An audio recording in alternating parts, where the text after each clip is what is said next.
tiny little boy posting on Twitter. It's the gayest soy thing you can do.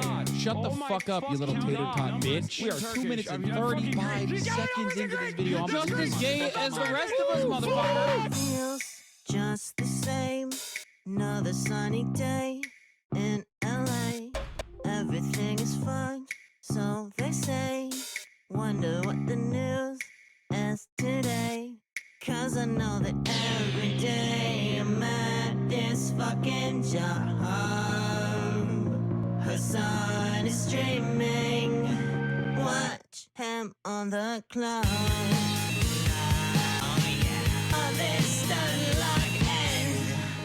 Listen, bro, the Lyra does not need this. Trans people love playing Hearts of Iron 4. Eating pussy is the basic bare minimum thing you can do. You can be like, you Where have a did they fucking fat find these penis, people, dude? and women want to have sex Your with job you. is posting, you're gay, okay? God, I don't make hate the fucking women rules. so much. But is he really a socialist? He's such a himbo, I can't handle it. He's got a car and a hand, it's better than me. How can I sit here like everything's fine? That's just me being a fucking hog. Azan is streaming. Watch him on that clock.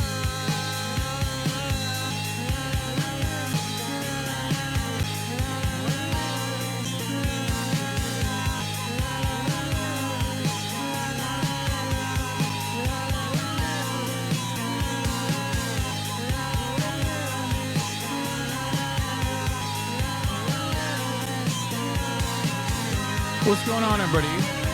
I hope everyone's having a fantastic evening, fantastic afternoon, fantastic pre-noon. No matter where you are in the world, I'm Assault Piker. This is the House that I have a broadcast coming to you live from now sunny. It was very gloomy earlier. California, Los Angeles, folks. We're live and alive, and I hope all the boys, I hope all the girls, and I hope all the NBs are having a fantastic one on this wonderful Pride Month. That's right. I've already dropped the pretext of being an LGBT foe. It's been like, what, 5 days into Pride, and I'm already giving up on the bid. Holy shit. We did. I'll return back to it, though. Don't worry. It's June 5th, 2024. We did. 11:04 a.m. and I'm early. I'm earlier than you would expect me to be. And I will not be apologizing. It's hump day, baby. Let's go. Okay? This is a part of the broadcast where I tell you a little bit about my personal news about what's going on in the world of Hassan Hassanabi Piker in between the time period where I pressed the stop streaming button and pressed the start streaming button. This is for all my parasocialists out there. This one's for you.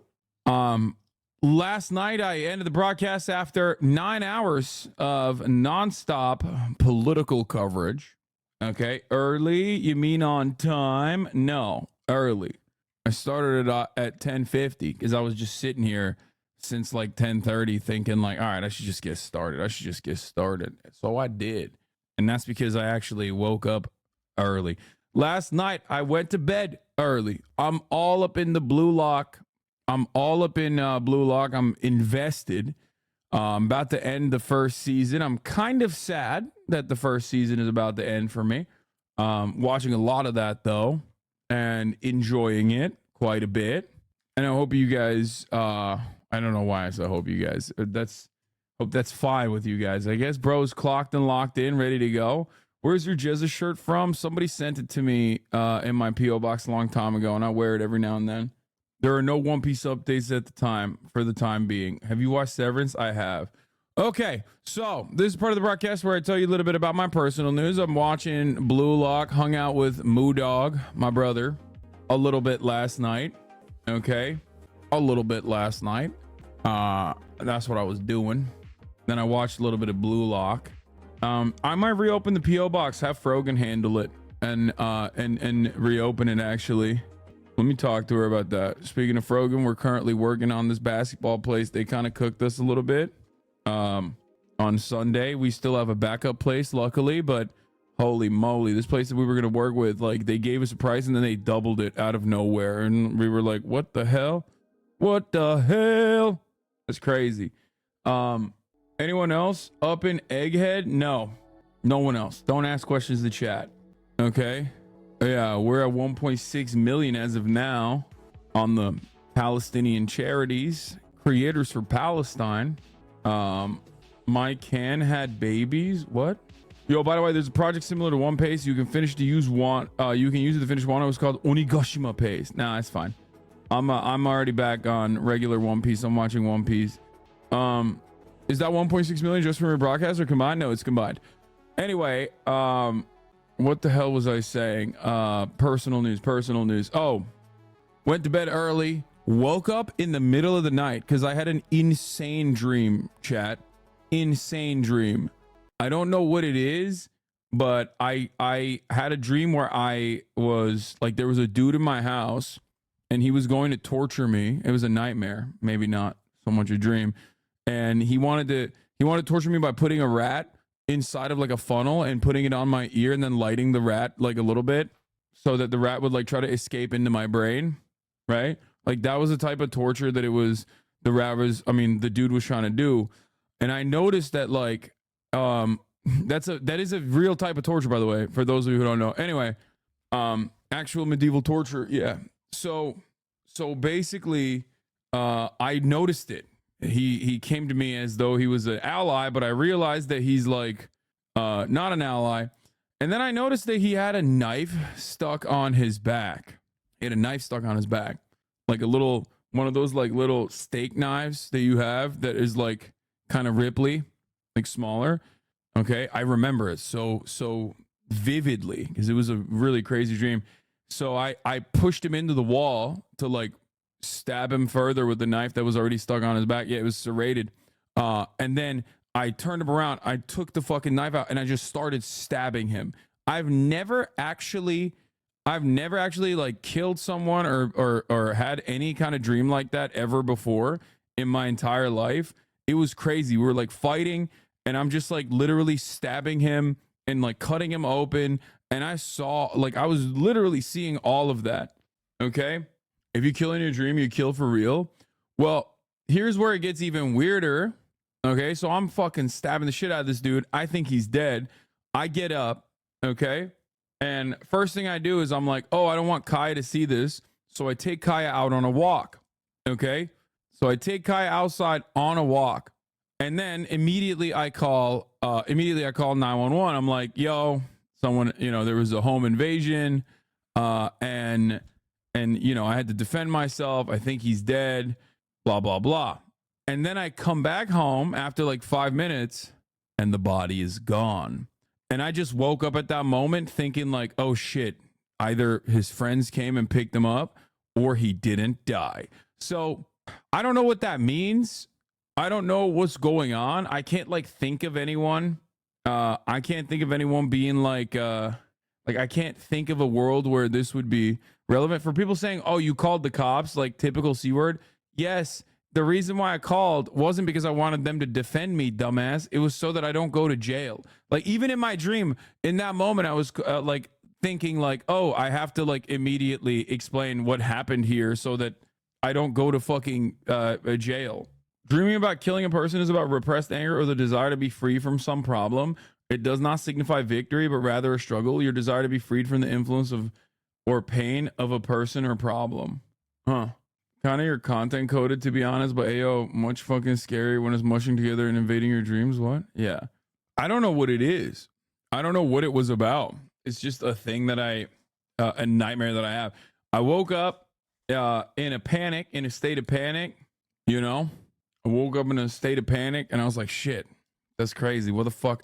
And then basically the panic turned into like more so a panic about like, oh, thank God it was a dream. While also simultaneously, I was thinking like, wait, why did I started dreaming like this? What the fuck does it mean? So then my panic switched over to like, why the hell am I dreaming shit like this? Did you eat cheese yesterday? I swear cheese leads to messed up dreams. No. My entire office had bad dreams last night. It's fucking weird. Wait, what? You guys talk to each other about bad dreams? Kurşun döktürelim abi. Oh my God. My mom used to do that shit to me when I was younger. Terrifying. Anyway, that's it. We noticed the trend that after we all had bad dreams, people kept saying me too. So, but yeah, in any case, I woke up early, bright and early, went out, worked out, got my lifts in, you know what I'm saying? Got a little brolic, and that's it. I just got a little brolic, came back, showered, and I'm here. Did a little bit of reading, a little bit of writing, trying to schedule shit. You know how it is. When I was going through a lot of big changes in my life, I had a lot of nightmares about death. It's probably just a product of stress and anxiety in your life. Yeah. The liberal order had us stumbling in the dark to protect itself. Do you eat before a workout? No. I work out fasted. I'm still fasted until like around 3, as you guys know. And then I break my fast in the middle of the day on stream. No, I did not have melatonin before bed. What's your take on creatine? I love creatine. Creatine is my favorite thing on the planet. It is the greatest thing of all time. It is the greatest invention. It's not even an invention. It's just like exists in fucking red meat and shit. But like, I am so glad that it exists. I love it. It is the best. I don't understand why people can hate on creatine. It is unironically one of the best, most effective supplements of all time. Objectively good, helps with your brain, helps with your fucking muscles. It literally is not pre-workout. For those of you who are asking, creatine is not caffeine. No, creatine is something that exists in red meat, okay, and other meats as well. Creatine is literally the best thing. It is probably one of the only proven to work workout supplements of all time. I've been using it. If you notice that, like my body, my musculature has started changing dramatically, it is because ever since I started taking creatine again, I kicked my shit into high gear. So why does my doctor say it's better not to use it? I don't know. My doctor said creatine is bad for you. Wait, what? Creatine happens to be one of the most studied most studied supplements of all time. It is straight up one of the most studied supplements of all time. It's just something that exists in nature. It's not like you're putting chemicals in your body or anything like that. You're literally just getting it from meat, but this time you're getting it directly without having to consume copious amounts of red meat, which would be bad for you if you did that. Are you using HCI or monohydrate? I have no idea what any of those things are. You're talking to a person whose pre-workout is literally a shot of espresso. Sometimes if I'm in the mood, if I'm freaky with it, 2 Advil alongside a shot of espresso. I take creatine pills. I take HCI or monohydrate. Oh, it's the creatine. Okay, yeah, no, you're right. I guess what do I have? What the fuck? It's just the pills. It's the green bottle of pills. It's the classic. Sports medicine is my other hyperfixation than politics. You are absolutely correct on it. There are even implications for long-term cardiovascular health from it. Actually, his doctor might just be concerned about their kidneys, which can matter if they have too much protein in their diet. Yeah, I guess there might be some side effects. Hopefully that doesn't happen to me. If you have kidney issues, sure. But overall, my shit is so good, dude. Oh, I love creatine. I will forever ride for creatine. How do you prevent water weight from creatine, water weight gain from creatine usage? Bro, the water weight is fine. The creatine puts the water directly into your muscles, okay? Makes your muscles all fucking bulbous, okay? Like Bulbasaur. That's not a bad thing. Just drink water. Drink a lot of it. Water is good for you. Water is life. Where did this creatine conversation start? I do not know, because I actually unironically ran out of my creatine pills this morning, so I didn't take my creatine pills this morning. I'm waiting for Amazon to deliver my creatine pills this morning. So I'm literally I was gonna take the fucking powder. I was gonna take the powder earlier. I don't like the powder. The reason why I don't like the powder is because I have to like put it into something, and then I have too much. My protein shakes are all Fairlife Elite Core or Fairlife 26 gram, like regular Fairlife. If I'm feeling kind of wild with it, I go with the Elite. So for me, it's like, it's not a fucking hashtag ad. They're owned by the Coca-Cola Corporation. They will not do an ad with me. Trust me, I literally asked my manager to be like, yo, you should hit up the Fairlife people because I fucking love that shit. At least they should give it to me for free. Fairlife has microplastics. I don't care. I heard I heard Fairlife is out of control with his microplastics. I'm like, give me that shit directly, put it in my ball sack. It tastes too good. It tastes too fucking good. No. The amount of Fairlife microplastics is out of control from what I understand. It's not even like a oh, there's microplastics in everything. It just is in the core. Fairlife's Core Power High Protein Chocolate Milkshake product has among the highest levels of phthalate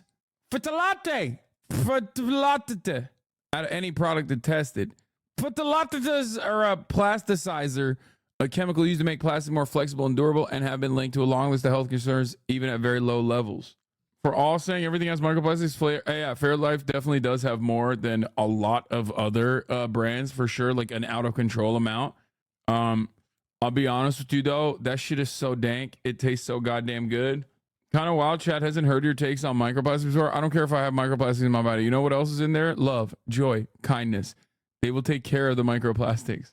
Yeah. Do you use protein powder? No. And the only reason why, are you targeting 22-year-old women? What? Targeting? What the fuck?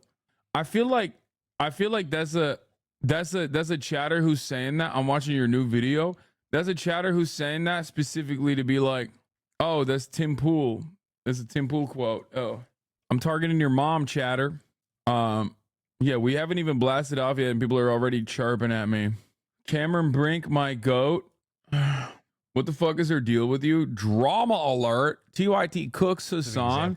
Bro, this shit has like 300 likes.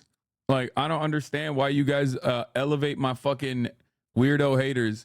Listen, I don't care, okay? Anna Kasparian is family to me. I've known her for 20 fucking years. I don't care what she's saying. I hope they're doing all right over there. It's ridiculous that people are trying to make drama out of this shit. We have our disagreements. I've known this person for 20 fucking years, bro. It's crazy. Okay? It's crazy. I wish him well. We have our political disagreements from time to time. Ultimately, it doesn't matter. Okay? It doesn't matter to me at all. This is not even about my uncle, obviously, who I love. That is my family. I'm not gonna, I'm always gonna love him. And with Anna, once again, she is like family. I've known her for 20 years. Okay. She's known me since I was a baby, not a baby, but like, 12 years old. So it doesn't matter. I wish TYT the very best. I wish Anna the very best. I hope they're doing all right. I think they're doing all right. I don't know, but who cares? Who cares what she said? Yeah, she had a snappy comment. Who gives a shit? Also, I famously do acknowledge my privilege and also my Nepo baby status, which is ironically what Jank was trying to bring up in that conversation before Anna shut him down. So that's it. That's all that's ridiculous. People are just fucking using like a 1 second moment, a 1 second snarky moment from Anna as like trying to elevate the drama. Yeah. It's very, very, very silly. Anyway, let's what was I talking about? Oh, let's blast off and then we'll get started on the news, because I feel like I've just been this is one funny thing about the drama, but it's just not real drama at all. It's like so obviously fucking manufactured. You know who's never acknowledged their nepotism? This beautiful lady who doesn't need to acknowledge her nepotism because she deserves the world. Why, whenever anyone on the internet mentions you people have to turn it to drama, you people, bro, it ain't my, trust me, drama alert is not my people, okay? There is a very specific community and their orbiters that are dedicated to like any mention of me turning into like a much larger issue, but that's it. Like TYT played a big role in my development. TYT is certainly something that I've routinely acknowledged has played a formative role in my development in my career. It's ridiculous that anyone would ever fucking suggest otherwise. I would never suggest otherwise either. I have always given him fucking props. So I don't know. Yeah. So yeah. Having a girl dog is woke DEI. Hell yeah, baby. Drama is profitable chatter. People love that content. Even people in this community who should know better to Who should know better? Love that shit. Let's move on instead. Yeah. I mean, but I don't know how else people would be able to do drama when you know, it's me basically saying like there's no drama. It's fucking ridiculous. Like fan cam is popping off. Hassan, are you gay? No. We saw this last night. Okay, Hassan, since you're straight, you're an ally probably, right? No.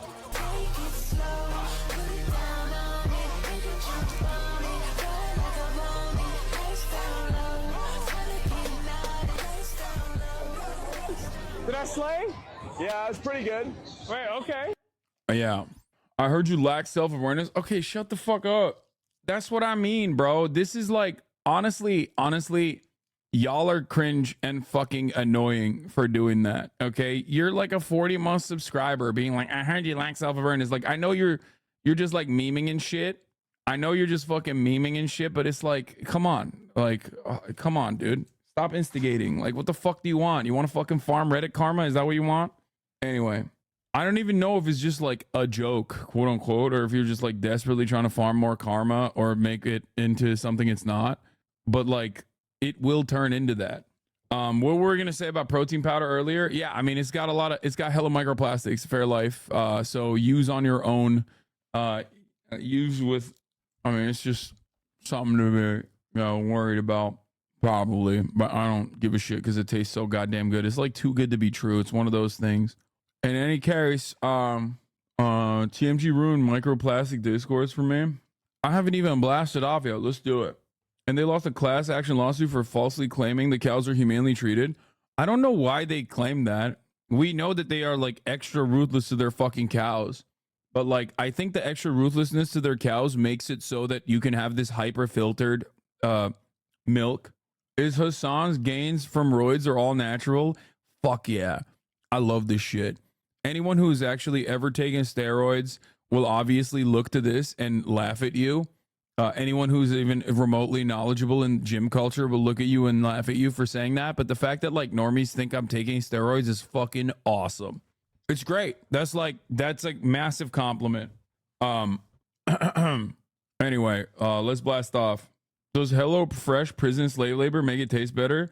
Yeah, no, that's disrespectful to human beings and abusing human beings. Thoughts on being a trophy husband to a WNBA player? I mean, dude, I feel like they need to make more money in order to reach like a trophy husband status. Okay, let's blow up. Let's fucking blast off. Let's do the damn thing. Okay, let's do the dang thing. All right, ladies and gentlemen, I'm doing it. I'm doing the dang thing. I'm doing it. I'm doing it live. Fuck it. We're doing it live. Let's blast off. Wait, did I? Okay, here it is. Oh shit, here we go again. Yeah. Everyone's mad at Brandon for his right-wing immigration exec order. Israel's bot farm portraying themselves as leftists exposed. What shirt are you wearing? Looks like you're pushing Z right now. The only Z I'm pushing is the Z's in Jezza, baby. Did you stop playing The Walking Dead? Yeah, I did. It's called Finishing the Game in its entirety. It's also literally uploaded onto my gaming channel. Thoughts on Modi winning re-election in India last night? No more Indian politics. We did it for like 3 hours yesterday. Okay, we're done. We're done for now. Yeah, isn't it pretending to be anarchist, the Israel shit? Yep, it's awesome. Julian Castro was popping off on Brandon's immigration shit in the most goat-like way possible. Ilhan Omar was popping off. Everyone's mad at Brandon for his right-wing immigration exec order. Israel's bot farm portraying themselves as leftists exposed. What else? Oh, Brandon at D-Day. Talk about that. Wait, where the frick is my... Did you watch the new CoffeeZilla video? Your buddy's in it? Who's my buddy that's in a CoffeeZilla video? When people say that, it's like, I don't know. As an outsider, does anyone hate their community more than you? I don't blame you, to be honest. What? I don't hate my community. I love my community. What the fuck? If I hated my community, I wouldn't be fucking in here 24/7 round the clock streaming. Why do people think Why do people think? I think maybe people think I hate my community because I yell at people all the time in here. That's what it is. I don't know. Do you think Brandon actually thinks Ukraine is a success, or do you think he's just letting people telling him that? Graham Stevens is about an online bank that froze people's monies that YouTubers push. Wait, what? Yeah. I mean, there are people that I yell at that are in this community. Like long-term community members sometimes, because I have like higher expectations from them, and they'll get like really rad libby and like very annoying and make this community look cringe to the outside world and stuff. But like, other than that, when I'm yelling at somebody, it's usually someone that's not in the community. So yeah, I'm not gonna do the CoffeeZilla Graham Stevens video right now. It's crazy. Skip Bayless on Kyrie Irving. He says inch for inch, Kyrie's the most gifted player I've ever seen. It's true. Inch for inch is a little pause, little sus, a little zesty of him to say that, but I mean, it's Pride Month, right? So don't matter. Celtics in 6. You wish. Everyone's mad at Brandon for his right-wing immigration executive order. Israel bot farm portraying themselves as leftist exposed. Drama and more. Get in now. All right, I don't fucking know. I'll just What are you drinking? I am drinking Valent toasted coconut cold brew. It's my favorite type of cold brew. It's not a fucking ad. Don't say hashtag ad. It's not an ad. They've never paid me for anything. I just enjoy it personally. Okay. All right, here it is. We're blasting off, folks. We're blasting off. Let's go. Let's freaking go, fam. Let's go, Crody. Let's go, Crody. Virtue signaling, aren't we? Yes, I'm virtue signaling. I'm so cheese, fam. I'm so cheese, fam. Let's go, Crody. Why are you cheesing, fam? Oh, shit, you low-key with it. Yeah. Yeah. Never in your life attempted Toronto accent ever again, fam. Now this was confirmed real, will you react to it? Sure, dude. Here you go. It's the worst. I'm not gonna lie, this is part of the reason why I did not want to fucking show this to you guys is low-key because I don't want you to develop like, well, one, I don't want you to just like have an aneurysm. Secondly, I don't want you to hate Canada that much. You know what I mean? Like, because I feel like if I open this can of worms up, it is going to change the way we as a community view Canada dramatically. Like, I do not think that we can return from this moment. It's not even a joke. Like, you will want to do harm to Canada across the board for the crimes of Toronto and its existence. It is probably the worst thing that I've ever heard. It's just like really lame because like they're like, oh yeah, it's just a joke, fam. And it's like, yeah, but jokes should be funny and not like make me want to video game myself. Does this song cross Biden's red line? This should. Not Canada. This is Toronto's mess to clean up. I mean, the only benefit of this is like after this, you know, Bloc Québécois is gonna fucking blast this to be like, this is le reason why we must be liberated from the Anglophones. You know? The Anglophones, they are out of control. Skip the 1 minute to get the Drake's part. It's just so bad. It's so bad. You know what? Tabarnak. Watch it. Listen to it. I'm 2,000 kilometers away, but girl, tonight you look so bad. Oh, yes, you do. Don't I square low shine as bright as M Hud, thank you for the raid. Top left, top left. Walk on the line, you live for it's such a mission. I could finesse my way on the transit, but nowadays these guys are dissing. Are you dumb? I scan my Presto with no French. Kick me off, you get branch. Oh, don't you be acting mean. No, there's a 40 in my jeans. And oh, your shorty wants to reach. So these are my Camry jeans. Oh! Walk on Delilah, no, I'm late cause there's bad traffic. I just showed my dog your Grammy, said he knows a man that slapped it. I'm so cheesed. Your mademoiselle nights are geeked. I'm bent low-key. Walk on Delilah, double date me if you like me. Brought my chronom for your bestie. Sorry, he's wearing a shiesty, he's not beat. It's just too smoky in these streets. You're looking sweet. Oh, don't you be acting mean. No, there's a 40 in my jeans. And oh, you No, this is not AI, bro. This is not AI. This is real.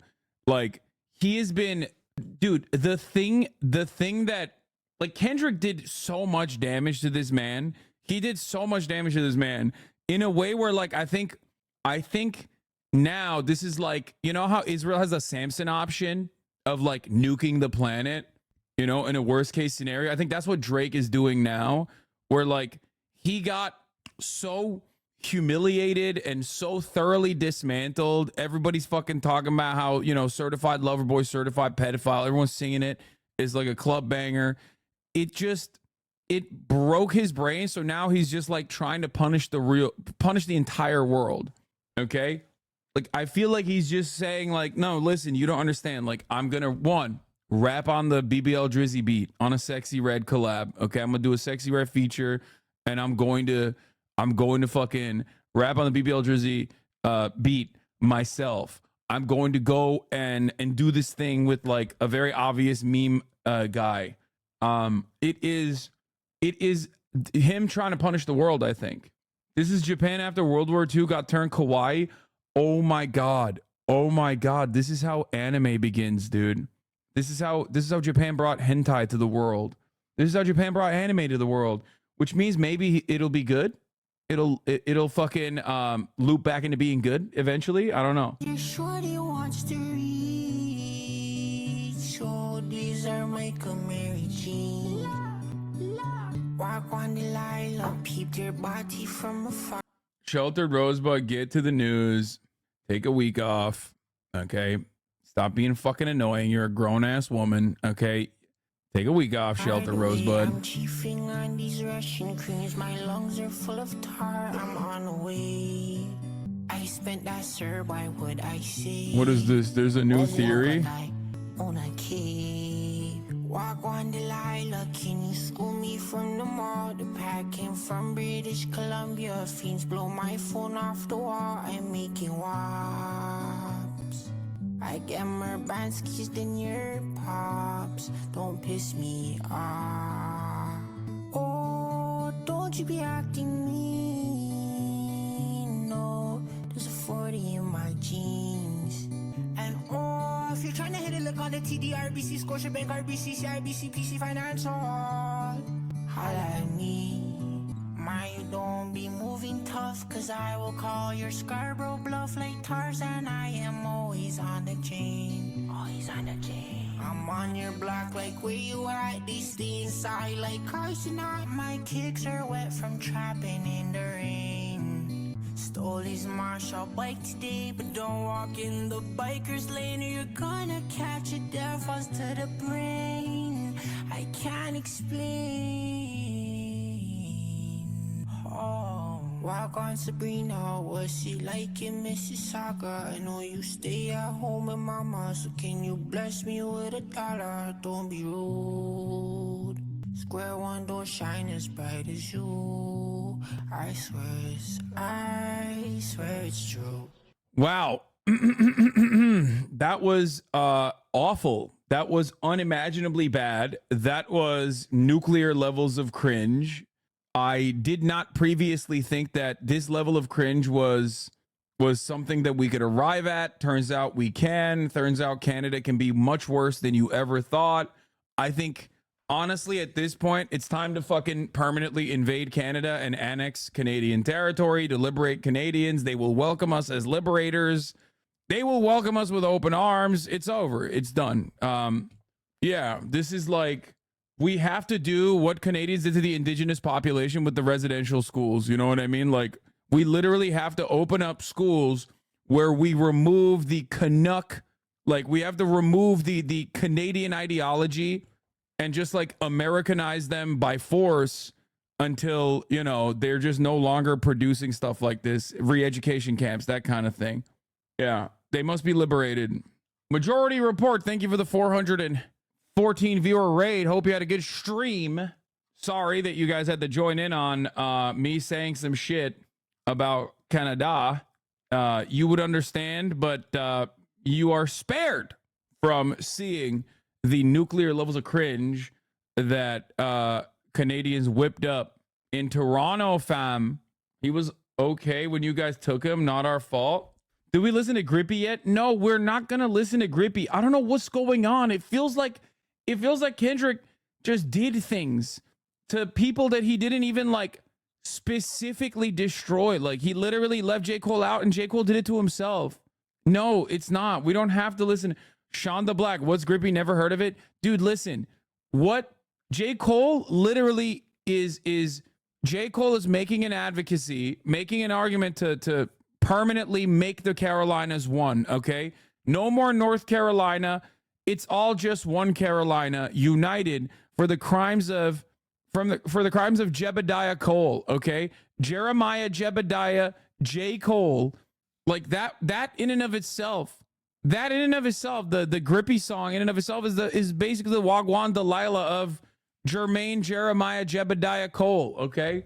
What happened? Like why did he do that? Why did he do that? Why did he do that? Why did he choose to do that to himself? Like absolutely zero people. J. Cole was already pardoned? Yeah, but he did this after the pardon, bro. J. Cole literally fucking personally.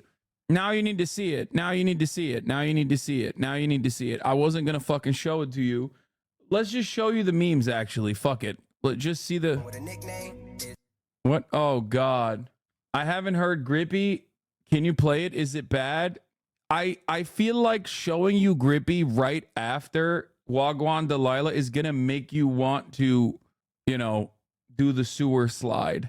She in my phone with a nickname. It's Grippy. Yeah. Grippy. Now she in my phone. It's and TikTok obviously fucking TikTok obviously ripped into this so goddamn hard. Unfortunately, a bar. You guys are insane. You should be tried at The Hague if you think that was a bar. Okay, here, you want to see it? Now she in my phone with a nickname. It's Grippy. Wait, what? This app has already made my name living hell. Now J. Cole makes this. No, that's not. That's the worst.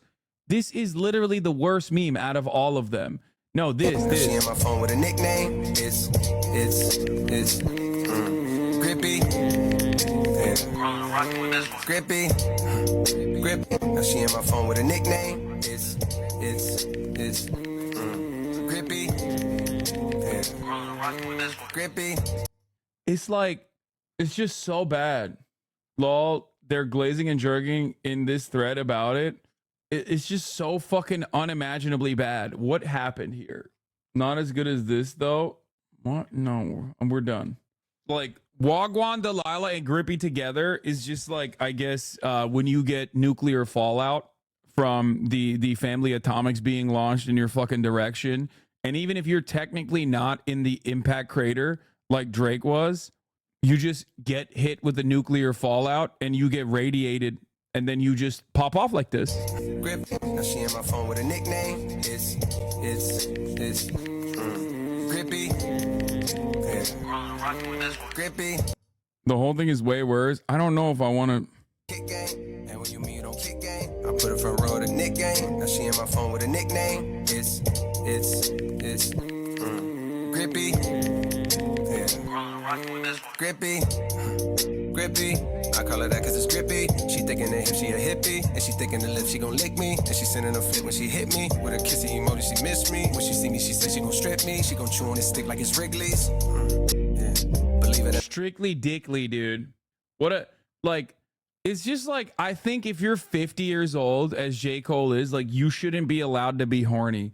I know, like, it's different when you're a musician and stuff, but, like, I just don't think you're allowed to be horny at that age. At your old ass age, man.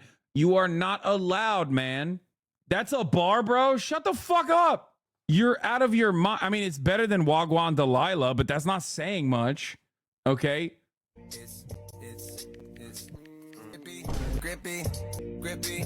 I call her that cause it's grippy. She thinking that if she a hippie, and she thinking the lips she gon' lick me. Soon as she pays, I'm on the way, and I be showing her quickly. On the highway, I'm No, you're not allowed. Like, straight up, you are not allowed. You are a 50-year-old man. That's crazy. That's crazy, bro.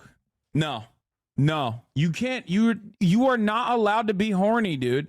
He's 39. Shut the fuck up. He's 39. Oh, okay. So that's fine then. What are we talking about here? What are we talking about here, man? What, bro? You cannot defend these lyrics. Okay. You cannot defend these lyrics. You should not. You must not defend these lyrics. She liked my kick game. And when you meet, you don't kick game. I put her front row at the Nick game. Now she's in my phone with a nickname. It's grippy. She thick in the hips. She a hippie. She thick in the lips. She gon' lick me. And she's sending a flick when she hit me with a kissy emoji. She miss me. When she see me, she say she gonna strip me. She gonna chew on the stick like it's Wrigley's. What?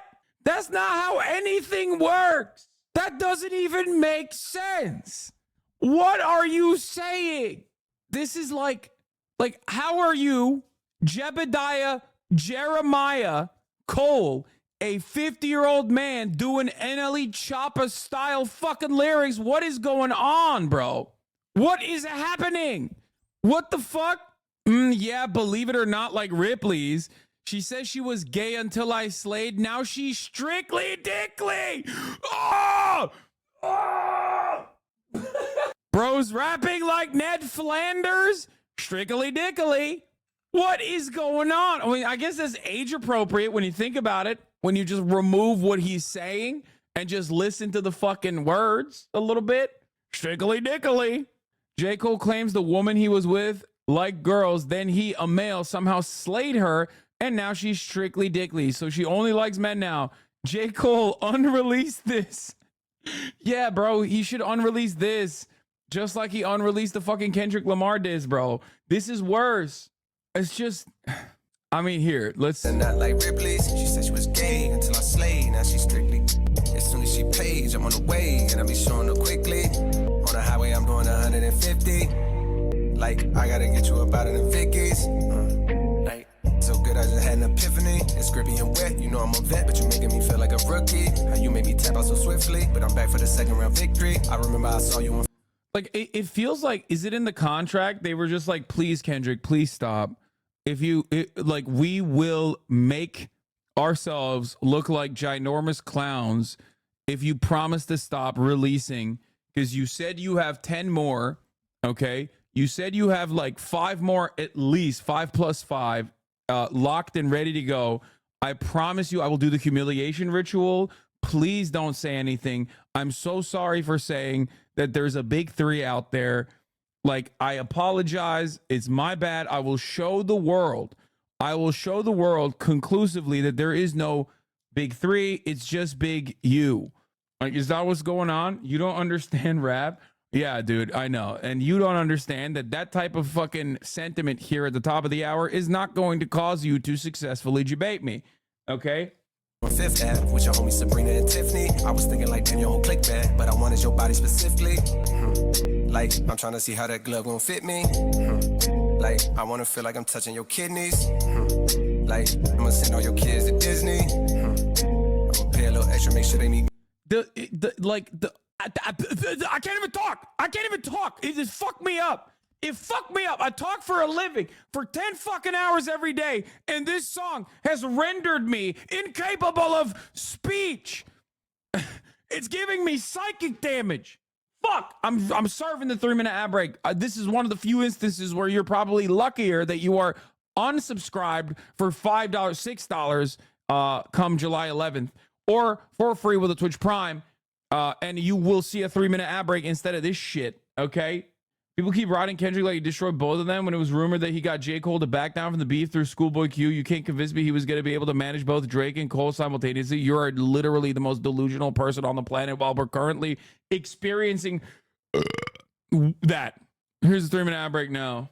Bro, this song This song will turn people into fucking Volcells. This song will make people do the opposite. You know how the baby boom happened? Okay? If this song gets mass released, if people listen to this on the radio, no one's fucking ever again, okay? This is going to cause people to become ace, like forever. We're done. Western civilization falls, okay? Western civilization falls when they hear J. Cole say things like, I want to hit your kidneys. I want to take your children to Disney. Sir, this is like the most Reddit flow too. Like, I don't even understand. It's got the Ned Flanders feel to it. It's got like the actually flow. What is happening? What is going on? You don't understand. He consulted Cambridge Analytica. Mickey, she wet, she wet, she a grippy. She wet, she wet, she a grippy. Destiny, I'm tryna give you the best of me. I wanna kill it like recipes. You know that shit like it was a recipe. Like Shanti, I wanna make you a mommy. You look good as a redhead, dreadhead, black hair, pink hair, blondie. Like, sorry, I know I be on your body, not make the sign, but you a hottie. You let me hit, I'm a bust a shilati. Like, damn, Mia, I cannot wait till I see ya. I cannot wait till I you got that I wanna be on. Like, damn, Jada, you know I would never play ya. Can I put you on my face, love? I want you now, I want it later. Like, Kayla, got a body like you waiter. Can I put you on my face, love? Oh my God, need that Ice Spice remake ASAP. Oh my God, oh my God, you're not wrong. Wait, did that already happen? Oh my God, it's gonna happen. It's gonna happen. She's gonna rap about poop again. She's gonna rap about how she's shitting in her pants. Oh my God, it will be bedlam. Ice Spice is gonna come on here and talk about how she farted and shitted her pants. Oh no. Oh no. Oh no. She's gonna come in with the dookie bars. It's over. Oh, this is gonna be literally played on TikTok nonstop. Oh no, dude. Oh no. It's grippy. Shit on your dick, make it kind of slippery. Oh God. Stop. This is how I know I'm Gen Z. Is that sounds awesome. You were such a hater. J. Cole ruined this, but Cash Cobain was objectively good without J. Cole. Yeah, I was going to say, like, the Cash Cobain part of this is not bad. J. Cole part of it is the worst, which is crazy to think about. But also, yeah, I mean, it's not bad. It's not great, but who cares? Ice Spice is 100% coming on here with the dookie bars. What is this? This is a 12-minute reaction. Like, Shanti, I wanna make you a mommy. You look good as a redhead, dreadhead, black hair, pink hair, blondie. Like, sorry, I know I be on your body, not make the sign, but you a hottie. You let me hit, I'm a bust a shilati. Like, damn, Mia, I cannot wait till I see ya. I cannot wait till I eat ya. You got a nigga that I wanna be on. Like, damn, Jada, you know I would never play ya. Can I put you on my face, love? I want your pussy now, I want it later. Like, Kayla, got a body like. Oh my God, I'm about to cry. I need to hear him listen to the lyrics Strictly Dickly, which I suspect. Here, let me see if I can capture it. I want to see if I can find out exactly where the Strictly Dickly moment is just by judging from his reaction. Okay, I want to see if I can find the Strictly Dickly bar just by his reaction. Okay, is it here? She sending a flip when she hit me with a kissy emoji. Yo, what? Ain't no way this nigga just said she thick in the hips. She hippie. Ain't no way J. Cole said the bar that simple. It's no way. No way. Wait. Why did sound like this sound like some arcade music or something? Like, what is going on? Why it sound no? When you think about it, it sound hippie. Oh no. Like, why? Like, what is going on? I thought I nailed it. I did not nail it. It's not the Strictly Dickly part. Grippy, I call her that cause it's grippy. She thick in the hip, she a hippie. And she thick in the lip, she gon' lick me. And she sending a flip when she hit me. With a kissy emoji, she miss me. When she see me, she say she gon' strip me. She gon' chew on this stick like it's Wrigley's. Yeah. Believe it or not, like Ripley's. She said she was gay until I slayed. Now she Strictly Dickly. As soon as she pays, I'm on the way. I be showing up. Yeah, we doomed. Bro, J. Cole fan, we cooked. We is cooked. Oh, Lord, the world gonna end tomorrow. Ain't no way this nigga said strictly dickly. He didn't say that. Hold up. This nigga did not say strictly dick. What the? Bro. Yo. J. Cole, that gotta be your white side, bro. Oh, ain't no way that's your black side saying strictly dickly. Ain't no way. Huh? She said she was gay until I slayed. Now she's strictly dickly. It's Why do that to yourself twice? You don't have to do that. This nigga really said. strictly dickly. As soon as she pay. Like, that is straight up a Ned Flanders bar, dude. Actually. Okay, we're done. That's hilarious. Oh my God. Okay, we're done. Let's get to the fucking news, bro. Let's get to the news. J. Cole, what's happening, man? What the fuck's going on, dude? You're 40 years old, bro. That's crazy. Shout out to Shaq. He's really nice. No Life Shaq. He's offline currently. Let's see if No Life Shaq has ever been in this chat. Let's see. I doubt it. He has never chatted. Warren, No Life. Oh, is that a new thing? He's a big Tom McDonald fan? Wait, no, he's not. No. What? Yes, he is. Okay. Let's just move on from this. I don't want to hear it. Let's just listen to this conspiracy theory, and then we're going to move into the actual news. On Delilah. Drake sure sounds silly, doesn't he? But what is it? Why Delilah? What is it? The braids? What is it? The braids? Kendrick threatens Drake with demolition. Every time I come around, demolition might crush on these walls. You don't think these walls is about Drake yet, but you will. Drake already does. He's telling Kendrick, you can double date me if you like. You can do this routine of asking all your fans to go back and go back through time a second time. And listen for the double meaning as you double down on your whole career and double down on this idea that you've got the dirt on me. But guess what, buddy? I've got dirt on you. Remember that gay stuff that you had to do at Mademoiselle, the private club? I've got intel on you, Kendrick. What is happening? I'm afraid to leak it. And by the way, I've got a buddy in a mask. He's coming for Whitney. And he's up to no good. But he's not ugly, so don't worry about that part, Kendrick. She'll like the look of him. It's very sinister shit. No. I mean, this TikToker seems base. I mean, he's got a trans pride flag on, but I don't know what the fuck's happening there. All right, let's get to the actual news, man. Okay, let's do it. We still haven't done the President Biden's full transcript of the interview with Time. Okay, no, I'm not going to listen to Not Like Us again. I've listened to it way too much. I've officially listened to Not Like Us too many fucking times. Okay. I did not know that we could arrive at that situation. I listened to it too many times. Okay. Anyway, this is crazy. Joseph Robinette Brandon is at Normandy with like age appropriate adults. It's like the most likely the last time that these dudes are ever going to, the last time we're ever going to do like a D-Day celebration with these dudes, because they're all like 100 plus at this point. Okay. We'll start off with this one. From Normandy, France, at the American Cemetery here on a quiet pine bluff that overlooks Omaha. This obviously is like the only time America, pretty much the only time America was on the right side of like an invasion and military action. So like, of course, you're gonna dig right into oblivion. Honestly, it's valid. It's one of those few instances where it's like, you know, unconditional support. U.S. military action, phenomenal work, good job. Obviously, the USSR carried, but like, you know, it is the good dub here. This is the one instance.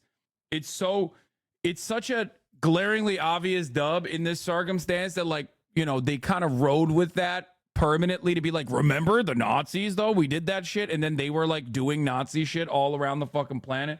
Lamau, what about Iraq, dumbass? Yeah, you're right. Another incredible dub, similar to defeating the fucking Nazis, was killing 1 million Iraqis, dude. Oh my Lord. How wonderful. Beach, scene of the bloodiest fighting of D-Day. And we are here, of course, because tomorrow on CBS Mornings, we are marking D-Day's 80th anniversary. We're going to show you the events honoring all those who died here and also talk about what they saved. And a conversation as well with Secretary of State Antony Blinken about the new war now raging in Europe. Charlie D'Agata will be with us. Ed O'Keefe as well. But right now we find Ed in Paris, where President Biden arrived just a few short hours ago to be part of this important D-Day anniversary, a delicate time for the president. Ed, good morning. Tony, good morning. The president now here for 5 days of commemoration and events designed to reinforce the U.S.-French relationship. He heads to Normandy, where you are, tomorrow to join French President Emmanuel Macron, King Charles, Queen Camilla, Prince William, and Ukrainian President Zelensky. On Friday, he'll give a speech at Pointe du Hoc near Normandy, where the White House says he will focus on the future of democracy around the world. Saturday is the president's formal state visit to France, expected to include a big military parade through the streets of Paris and a state dinner that evening. Sunday, he visits the cemetery where American soldiers and Marines who fought in World War I are buried. All of this, again, designed to draw attention to the American sacrifice here in Europe over the course of those two world wars and talk a bit with his contemporaries on the world stage about the future. Tony. All right, Ed, thank you. This is my favorite thing, dude. This is like just a classic America move, is to be like, literally any global event that we are involved in with like military intervention is just like the Nazis. So like, obviously they've done this every single time, whether it be Vietnam, whether it be Iraq, whether it be Afghanistan. So they're now doing this to be like, hey guys, yo, fuck this Israel stuff, okay? This Israel stuff is like, maybe it's a little too bad. Maybe it's like making us look a little bad, okay? Maybe he's making us look like we are also a social pariah alongside the Israeli state. So let's focus on the part where, remember when we helped out the Ukrainians? That was good, you know? Remember that? That was sick. We were the good guys there, right? Like, that was good, right? It's totally not a fucking lost cause at this point, and getting worse and worse by the day. Remember that? The Russians, they're scary. They're going to fucking invade Poland eventually. Remember? Come on, D-Day. It's just like that. Please. A hero's welcome for the men who helped change the course of history. Back on French soil, saluted and celebrated, most returning for the last time. These veterans were young men, some teenagers. Do Turks celebrate Gallipoli? Yes. 8 decades ago, all here on that fateful day. What do you think, Floyd? I think it's great. Let's keep going. Floyd Blair is 103. Dick Rung turns 100 in the fall. He was just 19 on a transport boat taking tanks to shore. Floyd flew above, giving cover. To me, it looked like every ship and boat in the world was right out there. The dead bodies were already Washington shore when I got there. This was to be the longest day. June 6, 1944, D-Day. The U.S. and its allies stormed the beaches of Normandy, breaking through Nazi defenses, a massive assault that would lead to Allied victory. The number of those still alive to tell the stories of that day disappearing Pretty fast. cool seeing. Their average age. I think they brought these guys specifically to be like, hey guys, you think Brandon's old? Look, he looks young in comparison to these guys. Now 100. Ed Berthold is back for the first time at 104 years old. On D-Day, he bombed a key bridge in Saint-Lô. It was only his third mission. Were you scared? Oh yeah. as you approach the target, the bombs would be going off around you. I hope I don't have one with my name on it. Along this 50-mile coastline on D-Day, more than 4,000 Allied troops died in the first 24 hours. Ed wrote home the next day. Dear Mom, just a few lines to tell you we are all okay. We flew mission number 10 on D-Day. For so many of these vets, coming back is a chance to revisit the past. Dick Rung kept a journal. It is kind of wild. He is kind of eating right now. He is kind of fucking gagging Biden with his mental fortitude. I'm not going to lie. This is kind of backfiring a little bit. The more I hear him at his fucking old ass age of like 110 or however old he is, the more I'm like, damn, I don't think Brandon's got it like that. What's happening here? Uh-oh. All those years ago, saving mementos. What's this? That's a piece of shrapnel. Like this tiny piece of shrapnel from a German bomb that exploded close to his boat. It's also a chance to honor friends who didn't make it home. remembering the past with a message for younger generations. I want them to learn to live together. They'll respect their fellow man and quit doing this stupid fighting. My goat. My Dick and peaceful Floyd goat. say this will be their last trip to these beaches, a place where even 80 years later, they're still remembered as heroes. Yeah, no shit. And they really 'Cause they are are. superstars here. Everywhere we went with them, people stopped them. They wanted to take pictures, get autographs, salute them, sometimes with tears in their eyes. And Do they take them there just to flex that they're still here? I mean, yeah, this is probably the last time that they're going to be able to do this. Come on. They're fucking 104. this trip for them wouldn't be possible without the Best Defense Foundation. They brought 48 vets over this year. Each one travels with a caregiver. They also have a large medical team to make sure that the vets are in good hands. And guys, some of the vets that you just met are going to join another elite group tomorrow, awarded with France's highest military honor, the French Legion of Honor. Oh, Guys. dude, come on. Don't disrespect Wow. him like that. Don't disrespect him like that by giving him some French honors, bro. Come on now. That's disrespectful. Honestly, that's disrespectful. You shouldn't do that to them, okay? You should not do that to them. They've seen enough. They've gone through enough. They've done phenomenal things. We shouldn't be doing that to them. Oh, Kelly, Kubiak. so moving. Thank you very much. You What know, do you think about it? We throw the word hero around a lot, probably too much. But when you look at these men who were teenagers back then, who literally saved the world. How about his advice for all of us now? Compare that to the one Israeli veteran who was like killed them all. Oh my God, you're not even wrong. That is literally, they are the same age. That Israeli guy, the Israeli terrorist that they fucking bring around all the time to give troops morale, the fucking 98-year-old psycho is always like, yeah, you gotta pick up your arms and kill every Arab in your vicinity, versus fucking Chad American military veteran who's like, cut it out. Cut it out with this war nonsense. Or the Ukrainian Nazi who fucking joined the foreign SS brigade. Stupid fight. Yeah, we saved the world for you. Don't break it. Come on. Hey, thanks for watching. Don't Oh, yeah, the Leahy guy who fucking Israel brings out to give troops morale. Apparently there was an attempted attack on a U.S. embassy in Beirut. This is like breaking shit so far. Don't know enough details about it. This happened like, I think right as we went live. So it wasn't me. You know what I mean? I was here. I was live. So obviously I had nothing to do with a it. gunman is in custody after a shootout at the U.S. Embassy in Lebanon. Lebanese soldiers say that they shot and captured the suspect about half an hour after it began. The embassy is located in Aukar, which is located just outside of the city center. Those military members engaged with the gunman early this morning. An embassy security guard was injured during the shootout. Investigators are working to determine a motive for the attack. There's been an ongoing conflict between Hezbollah and Israel in the backdrop of the war of Gaza. Yesterday, a high-ranking official said Israel is ready to launch a major offensive at its northern border with Lebanon. Dude, that's what Israel needs right now, I think. Yeah. No, open up like open up a new invasion.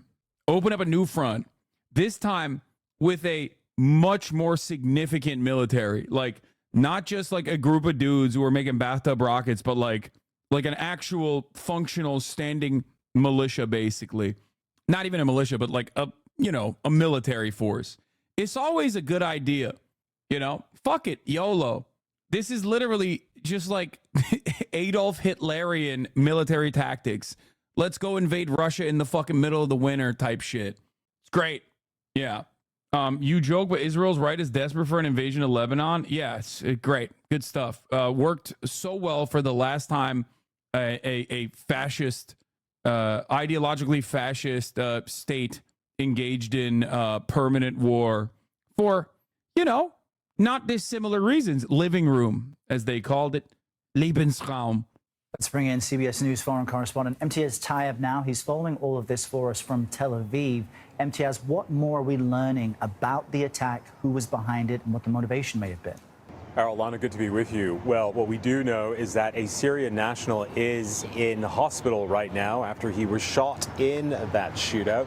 Lebanese forces still investigating what sounds like a really alarming situation at the U.S. Embassy just outside of Beirut, in a Beirut suburb. I've been to this embassy, and I can tell you, it is a very heavily fortified place. In order to get anywhere near the main building, you have to go through several checkpoints, several searches. And so it is a very, very secure area. Still, the fact that the shootout took place and lasted as long as it did is really begging a lot of questions. Now, in terms of motive, there's no clear motive at this stage, as investigators still try to understand what happened outside that very secure embassy. Guys. Well, Imtiaz, let's talk about the Israel component, because Prime Minister Benjamin Netanyahu says that Israel... Your hatred of Israel is making you ignore how successful the 2006 war against Hezbollah was? Yeah. Famous Israeli dubs. ...is prepared to take strong action in the north as the military is ramping up its presence along the country's border with Lebanon. What can you tell us about that? Yeah, pretty much since the beginning of the war in Gaza, there's been rhetoric here in Israel saying just that. But the timing of this statement from Mr. Netanyahu, I think, is ringing a lot of alarm bells in capitals around the world, and not least in Washington. And the reason there's a concern there is that we know that there is this Israeli proposal to end the war in Gaza, which could see a ceasefire. And the concern is if that happens and the hostages are released, that the Israeli Prime Minister will turn his attention to the north of the border. You have to remember, again, since October 7th, 60,000 Israelis have been displaced from northern Israel as Hezbollah, which is an Iranian-backed armed and political faction in Lebanon, exchange nearly daily fire with Israel. In fact, like right now, right now is a classic back and forth. Okay, northern Israel is getting fucking shellacked, southern Lebanon is getting shellacked, and vice versa. Okay, constantly. The dynamic changes dramatically if Israel decides to move in troops or increases attacks or increase the area of impact. All of a sudden, the rather ascetic Hezbollah that obviously has like concerns with civil governance and therefore is not, you know, pushing in any sort of or not doing any sort of like serious military campaign, is forced into the battle. Like, the reason why I think, the reason why post October 7, like, even though it was a clear boundary break for any kind of like Iranian proxy or any of the axis of resistance against Israel and America in the region, the fact that they did not move in a way, in an expected way, was because the Lebanese, oh shit, oh no, how the fuck did I miss this? Sorry. The reasons as to it's fine, it's not a big deal. Wait, what? Oh, it just happened actually. Hold up. Yeah, someone said miss creatine pill delivery. I did. What? No, I didn't. I actually didn't. I just got my creatine pills. Let's fucking go. I got my creatine pills. Let's go. What I was saying was, what the fuck was I talking about? Oh, the reason as to why Hezbollah did not move towards Israel beyond like bombing northern Israel was because, you know, Lebanese economy is not doing great. It's not doing great at all. They don't have like, they can't withstand like dramatic bombing campaigns like previous Israeli incursions into Lebanon, you know? Villages along the border in southern Lebanon have been reduced to ruins. About 150,000 Lebanese are also displaced from their homes. It is an extremely volatile border and a rather extremely volatile situation. And very quickly, if Israel were to engage into an overt war with Hezbollah, it would be very different from what we see in Gaza. Hezbollah has an arms arsenal that is far greater than Hamas could ever dream of. And Hezbollah, which is a hardened fighting force after years of fighting in Syria. So this is very alarming if it does happen. Guys. And Imtiaz, I want to ask you about a domestic topic. I know that Israeli police have been deployed ahead of today's Jerusalem Day flag march. Speak to us about some of the preparations amid what's growing tensions. Oh yeah, it is fucking, of course, it's Jerusalem Day, which means you know, which means the Israeli clan the inbred hicks of Israel are going to get extra fucking rowdy today. A herd of settlers assaulted the Palestinian journalist Saif al-Kawazmi in occupied Jerusalem. Absolute fucking freaks. Flag Day in Israel, baby. Just doing some regular old Nazi shit, dude. Let's go. You can't directly compare the Lebanese economy with Hezbollah. They're not the state military, and since 2006, their numbers in arms have grown significantly. They've been taken down. Wait, it doesn't matter. They still have... Hezbollah also has civil governance in mind as well, though. Like, they can't just fucking move like a simple standing military. They have state considerations in mind. Like, they have to operate like as a political actor on top of like they can't just behave like a rogue military. They can't behave like a rogue military. So that is the reason why they are also tied to Lebanese interests across the board. We'll talk about Jerusalem Day in a second. Flag Day in a second. There. Yeah, very tense. In fact, we were in Jerusalem, in the Old City, as that march started. And I have to be honest with you, it was extremely hostile. Although there's around 3,000 Israeli border police and police, who have been deployed to keep the peace there, that's certainly not what we experienced. Our team was shoved and kicked as we were trying to film outside the Damascus Gate in Jerusalem. So as you can imagine, it's a very tense scene there. We also have... They knew we were Christians. They started spitting on us. It's really fucked up. But also, Israel is still the most moral nation on the planet. So we said, please, sir, thank you. Thank you for spitting on me, I said to the 14-year-old inbred psychopath spitting directly in my vicinity as he called me a Christian dog. It was okay. Heard reports of other journalists being very severely beaten by these young men, predominantly, who take part in this march. A march which has, over the years, become a day or a rally. It was cool. It was cool. It was like, I liked it. I liked it.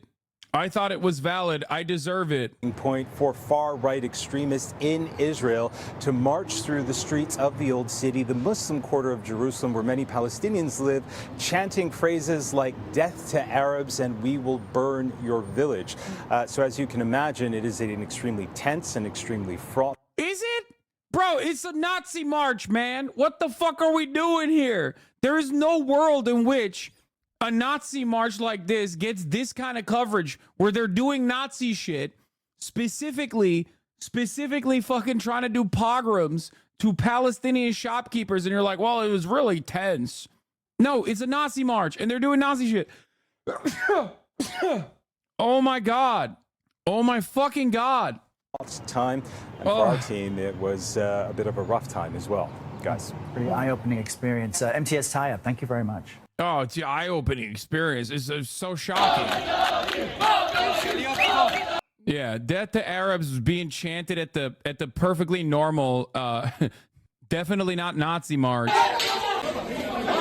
It's only eye-opening if you actually do open your eyes to the fucking reality and turn around and realize that this is this is Israel. Okay, this is Israel. The protection that these guys get is, and the fact that they do this every fucking year is not simply a fringe extreme moment. Okay, this is functionally government sanctioned, and as a matter of fact, it's so government sanctioned that the people that are participating in this are in the fucking government. Okay, we're talking about the finance minister. We're talking about the minister in charge of the police and demolitions. Okay, Ben-Gvir and Smotrich, both settlers, both exactly like these fucking demons. The idea that this is like unique or fringe, oh, I can't believe it, is ridiculous. These motherfuckers do like, it's like having the Patriot Front, you know, those like federal agent looking Nazis that fucking go around and protest. It's as if they were doing it in a black neighborhood while specifically beating up black people and destroying black businesses. And you had, I don't know, like Mike Johnson go and march with them and speak about how cool it is that we're beating on black people. Like, America is a white supremacist nation. I bring this up all the fucking time. But like the overt fascism that you can see on any given day inside of Israel, both Israel proper and including the occupied territories, is unimaginable. Okay? They're doing they're doing Charlottesville Unite the Right rallies on a regular basis every year. And it's like people don't look at this as, history repeating itself.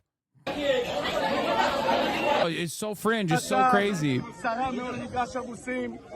Ben-Gvir shattering the status quo. Jerusalem is ours. Damascus Gate is ours. The Temple Mount is ours. Today, in accordance with my policy, Jews prayed freely on the Temple Mount. We say in the simplest way, it is ours.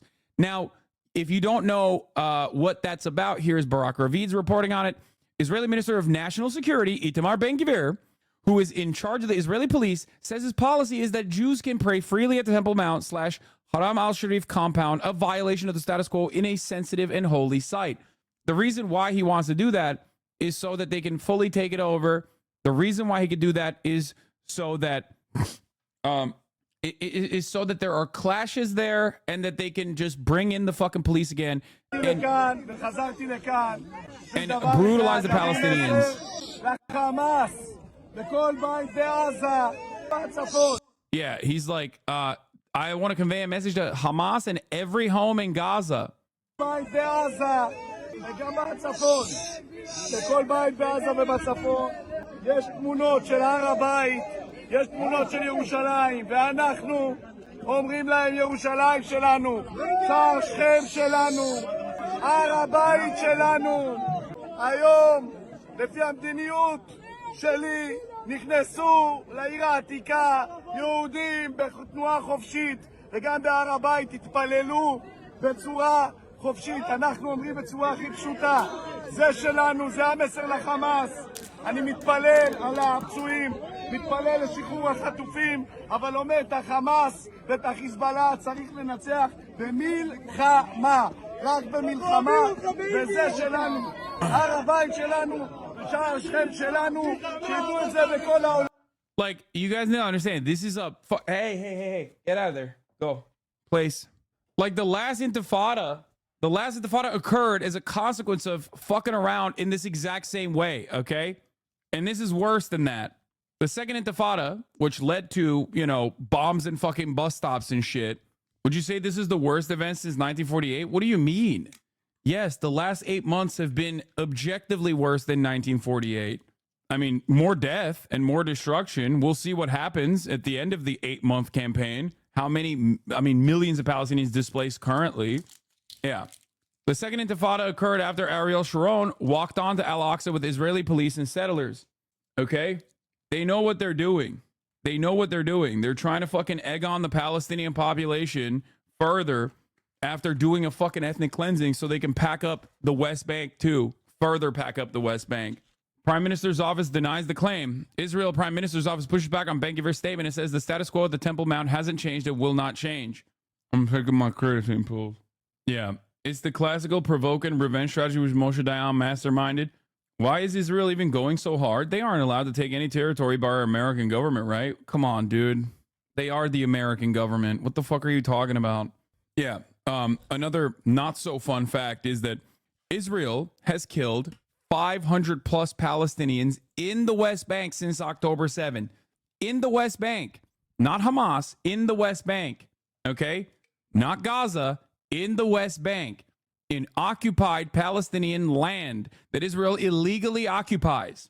We've already talked about, we've already talked about the supposed architectural reason or archaeological reasons as to why, Israel is digging deep under the Al-Aqsa Mosque and most likely undermining the foundations of the Al-Aqsa Mosque for years and years at this point. They're trying to destroy it. The Israeli ICC judge just resigned. Oh my God. Israel's appointed judge of the International Court of Justice resigned, citing personal reasons. Retired Supreme Court President Aharon Barak has resigned from his position as judge at the hearing concerning South Africa's petition accusing, no, this is not ICC, this is ICJ, in Gaza, citing personal reasons. Oh shit. Anyway, things are not looking great is my point, okay? They're not looking good at all. Well, not the ICJ thing. This literal Hitler Youth? Oh, 100%. 100p.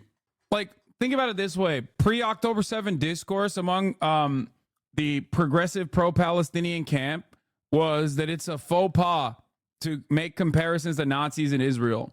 It's no longer a faux pas. Pure fascism. Here is Omdim Be'achad on so-called Jerusalem Day. Droves of young West Bank settlers come to Jerusalem to attack Palestinians in the old city. Standing together, activists are there, and they try to provide protective presence, de-escalate, and force the police to stop right-wing violence. But of course, they still fail ultimately because these fucking douchebags are the ones that the police are there to protect, really.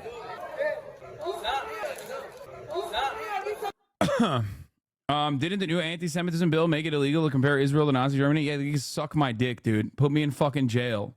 Okay? Yeah.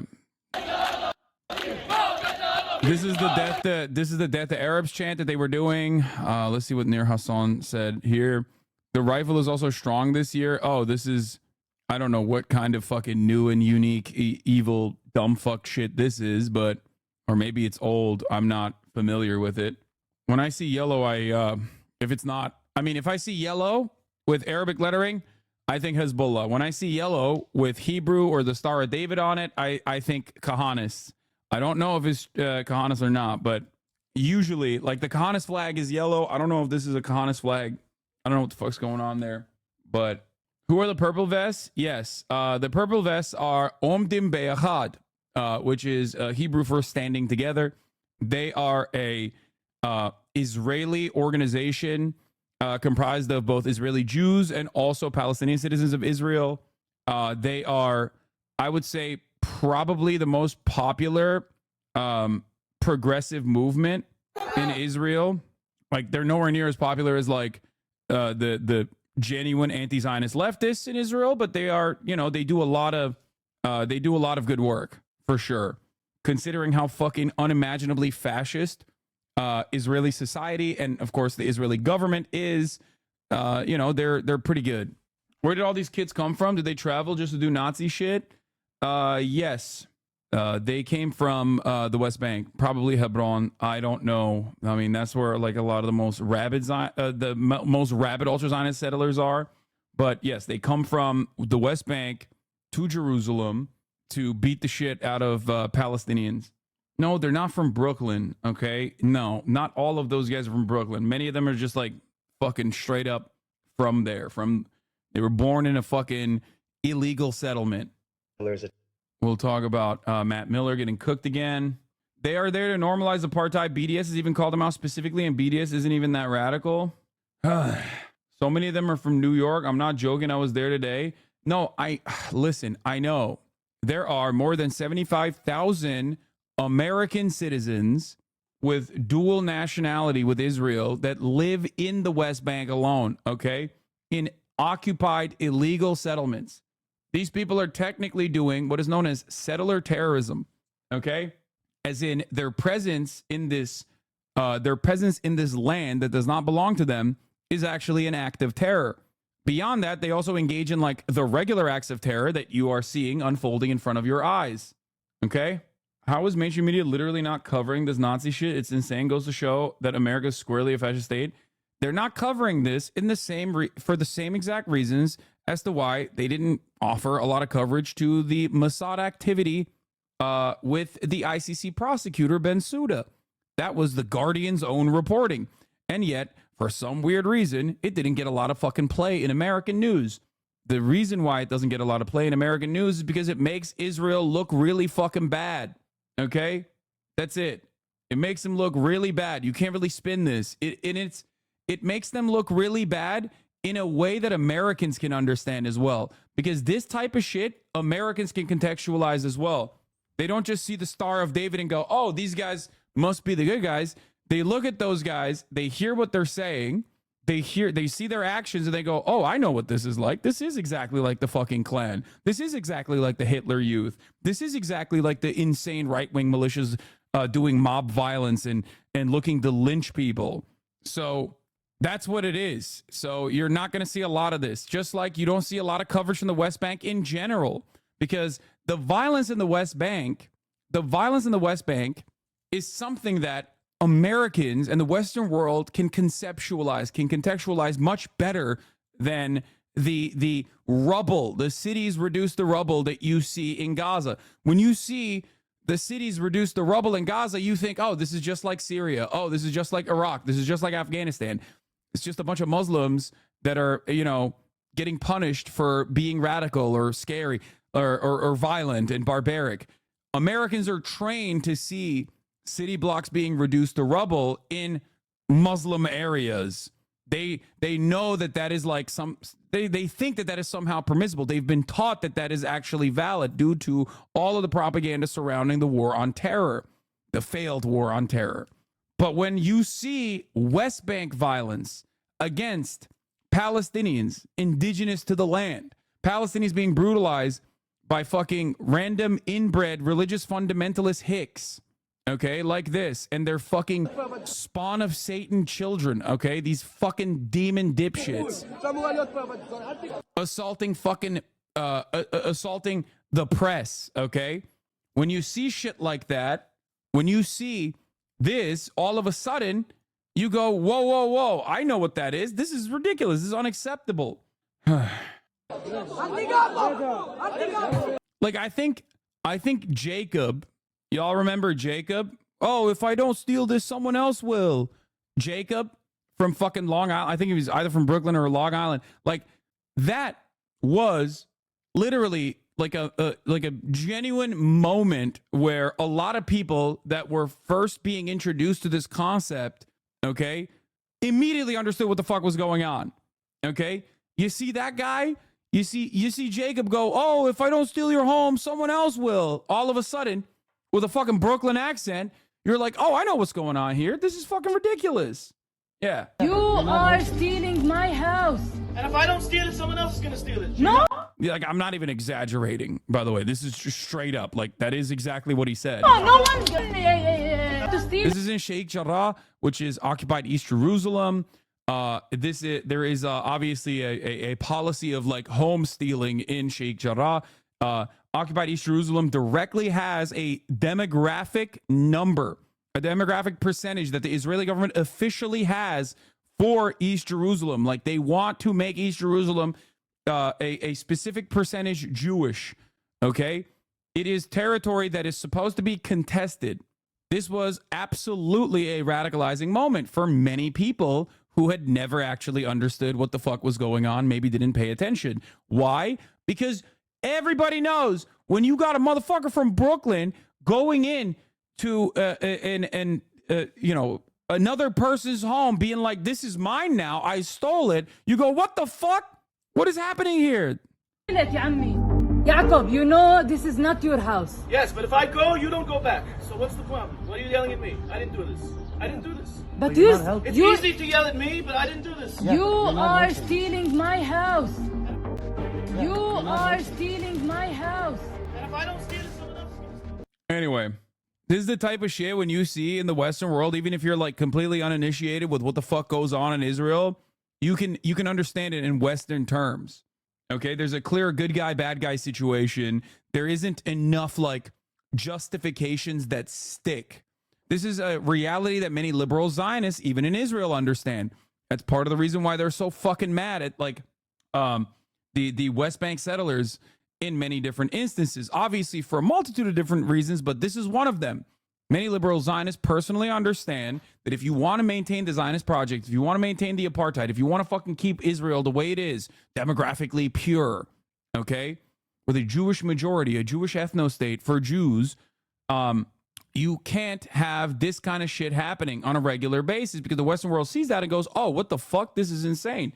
Yeah, many liberal Zionists hate settlers because they're giving the game up.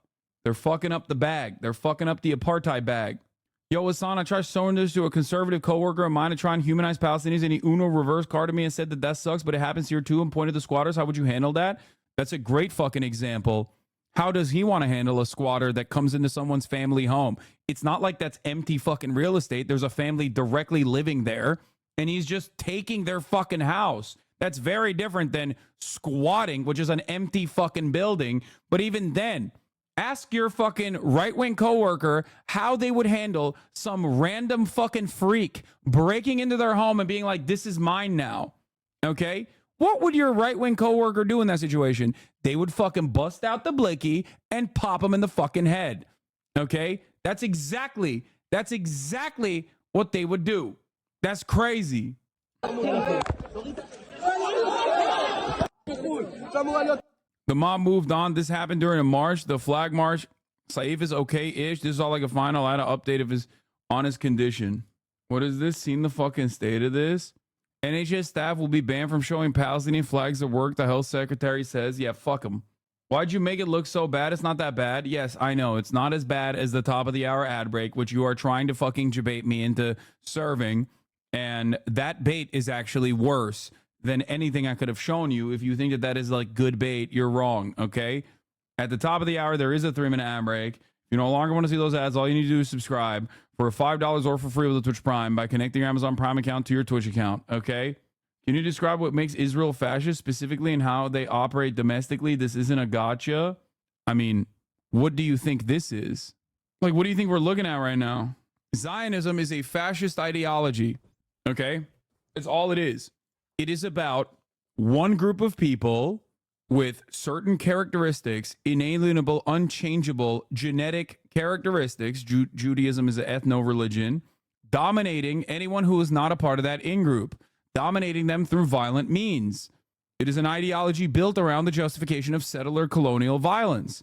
The difference is settler colonial violence in general predates the fascism of contemporary history. So we just didn't dictate it, or we didn't acknowledge it as fascism. The only difference is Israel's doing the same settler colonial violence that many of the Western world was built on, including the United States of America, in 2024 in fucking broad daylight. You know, it's ridiculous. Israeli politics explained. What is this? I'm not going to watch this right now. Yeah. Fascism is easily identified as blood and soil. Zionism is about blood and soil, 100%. Nazi Germany also had a settler colonial project. Exactly. Lebensraum. So, literally the same shit. Current ruling coalition. Also a reminder that 500. Okay. How fucked history is, where Jewish people went through genocide and now they're doing one to people they consider the enemy. I mean, I think the most fucked up part is that the Israeli government is claiming that they're doing this for Judaism. Okay. This is not being done for Judaism. There's no Judaism here. Okay. This is just straight up fascist nonsense. Okay. You're not getting an invite to the Zionist cookout? Yeah, I know. Well, trust me, I'm not interested in eating shittier, watered down versions of the food of the areas that I grew up in. Okay, I'm good. I'm good on that. I'm missing out on fucking absolutely nothing. Yeah, I'm missing out on the worst dog shit techno music being played by dudes wearing capri pants, tight ass capri pants. Serving me the absolute fucking worst food. In many instances, food of my people as well. I'm good. I'm good on that completely. Miss me with that entirely, I think. So why is Spectator saying Tel Aviv is the world best cities for food 2023? Wait, what? Who cares, dude? They're British. What do they know about food? Tonight, President Biden is walking a fine line with Israeli Prime Minister Benjamin Netanyahu, offering some of his harshest criticism yet. In a new interview with Time magazine, the president was asked whether he thought Netanyahu is prolonging the war for his own political self-preservation. He said, "I'm not going to comment on that. There is every reason for people to draw that conclusion." That response is drawing backlash from Israel. It is outside the diplomatic norms of every right-thinking country to comment on the leaders, whether they should be a prime minister or not be a prime minister. Today, I asked the president to clarify, and he walked the comments back. Is Prime Minister Netanyahu playing politics with the war? I don't think so. He's trying to work out a serious problem against. Asked by Time whether Israeli forces have committed war crimes in Gaza, President Biden answered that it's uncertain and has been investigated by the Israelis themselves. The president also saying he did not think Israel was starving civilians intentionally, but I think they've engaged in activity that is inappropriate. Still, even after this warning to Israel last month, they go into Rafah. I'm not supplying the weapons. The U.S. is still backing its ally. Now, with ceasefire negotiations stalled, today the White House National Security Advisor met with families of the hostages, including Omer Nutra's mother. Once again, we're in this cycle where everyone is waiting on an answer, right? We're really, really hoping that the deal goes through. The president also says his biggest disagreement with the prime minister is about what should happen after the war and whether there's a two-state solution. Lester? Thanks for watching. Stay updated about breaking news and top stories. It's pretty cool. It's pretty cool that they're not even, you know, Israel's not even lying about it anymore. Israel's just straight up like, nah, dog, no two states. Fuck you. Suck my dick. Cool. That's great. I'm sure we will, any moment now, we'll start punishing them for this very obvious contradictory narrative that they are designing. With Time magazine, President Joe Biden was asked whether Israeli Prime Minister Benjamin Netanyahu is prolonging the siege of Gaza for his own political gain. Biden responded, "There is every reason for people to draw that conclusion." This is a story. This comes after the Times of Israel recently. Yeah, we'll get to this in a second. I don't want to talk about this yet. Oh, the undecided focus groups, man, they're so fucking fire. I really want to investigate that a little bit more. Did you see that Florida has literally been taken over by hogs? We're not going to barbecue our way out of this. Wild pigs conquering all Florida counties are now taking over the U.S. Great. Tifu will deal with them. Tifu's got them. Story about how Israel uses trees to ethnically cleanse Palestine. It's a story that involves... Oh, yeah. This is like weird eco-terrorism, I guess. I mean, this has been happening since 1948. Very odd. And it actually unironically hurts the ecosystem for Israel too. It's not like it's a very odd thing that they're doing. Involves European pine trees, international celebrities, and if you've ever donated to this little blue box, it involves you too. The story begins in 1948 when Zionists... There were literal chatters in here who talked about their own personal experiences with birthright, because this is like baked into Zionist propaganda in the Western world, where people who thought that they were just like planting trees in the most innocent way possible, not recognizing that they were participating in this action that was actually destroying the indigenous ecosystem. Was it Sam Cedar who talked about it originally? Zionist militias forced over 75% of the Palestinian population out of their homes and off their land, emptying and destroying over 500 Palestinian villages. Palestinians called this event the Nakba, which is Arabic for catastrophe. Oh, it was ham and cheddar. Israelis mark this event as their Independence Day.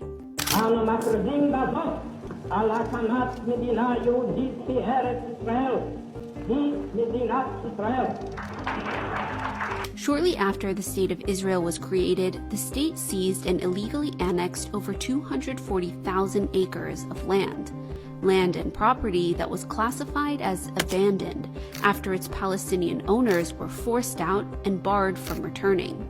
This stolen Palestinian land was transferred to an organization by the name of the Jewish National Fund, or the JNF, an international organization with charitable status in countries like the US, Canada, and the UK.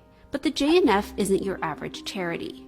Established in 1901, the JNF has played a key role in the colonization of Palestine, in its early days collecting money for the Zionist movement to buy up Palestinian land for European Jewish colonists, with a mandate to redeem land in Palestine for the purpose of settling Jews. Part of the way the JNF raised money to buy land in Palestine was through these blue tin boxes. By World War II, over 1 million JNF collection boxes had been distributed to Jewish communities all around the world, with each coin dropped into these blue tin boxes going towards land purchases and tree planting in Palestine. But before the Nakba, the JNF wasn't really that successful. As of May 1948, the JNF had only managed to purchase around 3.56% of the land of historic Palestine. But after the Nakba, through the forcible seizure of Palestinian land, that number rose to 13%, over 600,000 acres of land. And with all this new land at its disposal, the JNF embarked on a massive tree planting drive across occupied Palestine, claiming it was planting forests on barren, desolate land, presenting its project to the world as environmental. Yeah, making the desert bloom is how this is presented to the Western world. Building family-friendly green lungs across the country. Except these green lungs were conveniently built where Palestinian villages and towns once stood. It's some real nefarious shit, dude. Like real nefarious shit. Oh, we're you know, there's nothing here. These are abandoned lands. Nobody wanted them. It's like, yeah, nobody wanted them. You had to literally kill and forcibly remove the people off that land, destroy the villages, and then build on top of it. Greenwashing Israel's wholesale destruction of This is why I say Zionism is fascism, okay? This is why. This is why Zionism is fascism. Palestinian communities, with the intent of not only concealing their remains, but also using forests to confiscate more stolen Palestinian land. And the JNF's tree of choice? This European pine tree. Instead of planting indigenous trees like the olive tree, which had been on the land. They did this for everything, by the way. They destroyed Arab villages and tried to Hebrewize the Arab villages by giving them new Hebrew names. They destroyed Arab villages and planted pine trees. They killed the indigenous olive trees that take hundreds of years in certain instances to grow, and literally built fucking planted pine trees on top of it to Europeanize the area. Land for centuries, the JNF instead opted for trees indigenous to Europe, trees that would later prove to be flammable under West Asian heat and extremely detrimental to the land. Why this tree?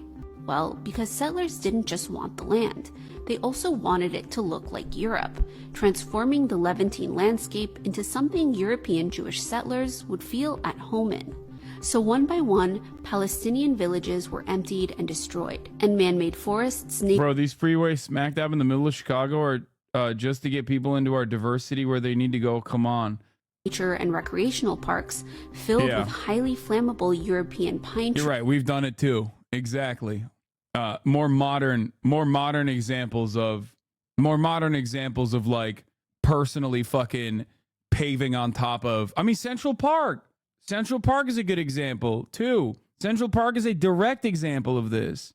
Yeah, racist infrastructure is like white supremacist infrastructure is a foundational principle for white supremacist countries. Another settler colonial state, the United States of America. Trees emerged in their place. Al Lajun became Megiddo Forest. Beit Jiz turned into Rabin Park, and American Independence Park was built on the ruins of 7 Palestinian villages. Through the JNF's environmental work, over 250 million trees were planted throughout historic Palestine, covering up the remains of over 500 Palestinian destroyed villages. All thanks to tax-free donations from Jews and non-Jews around the world. With the blue collection box... Yeah, that's actually a really interesting question.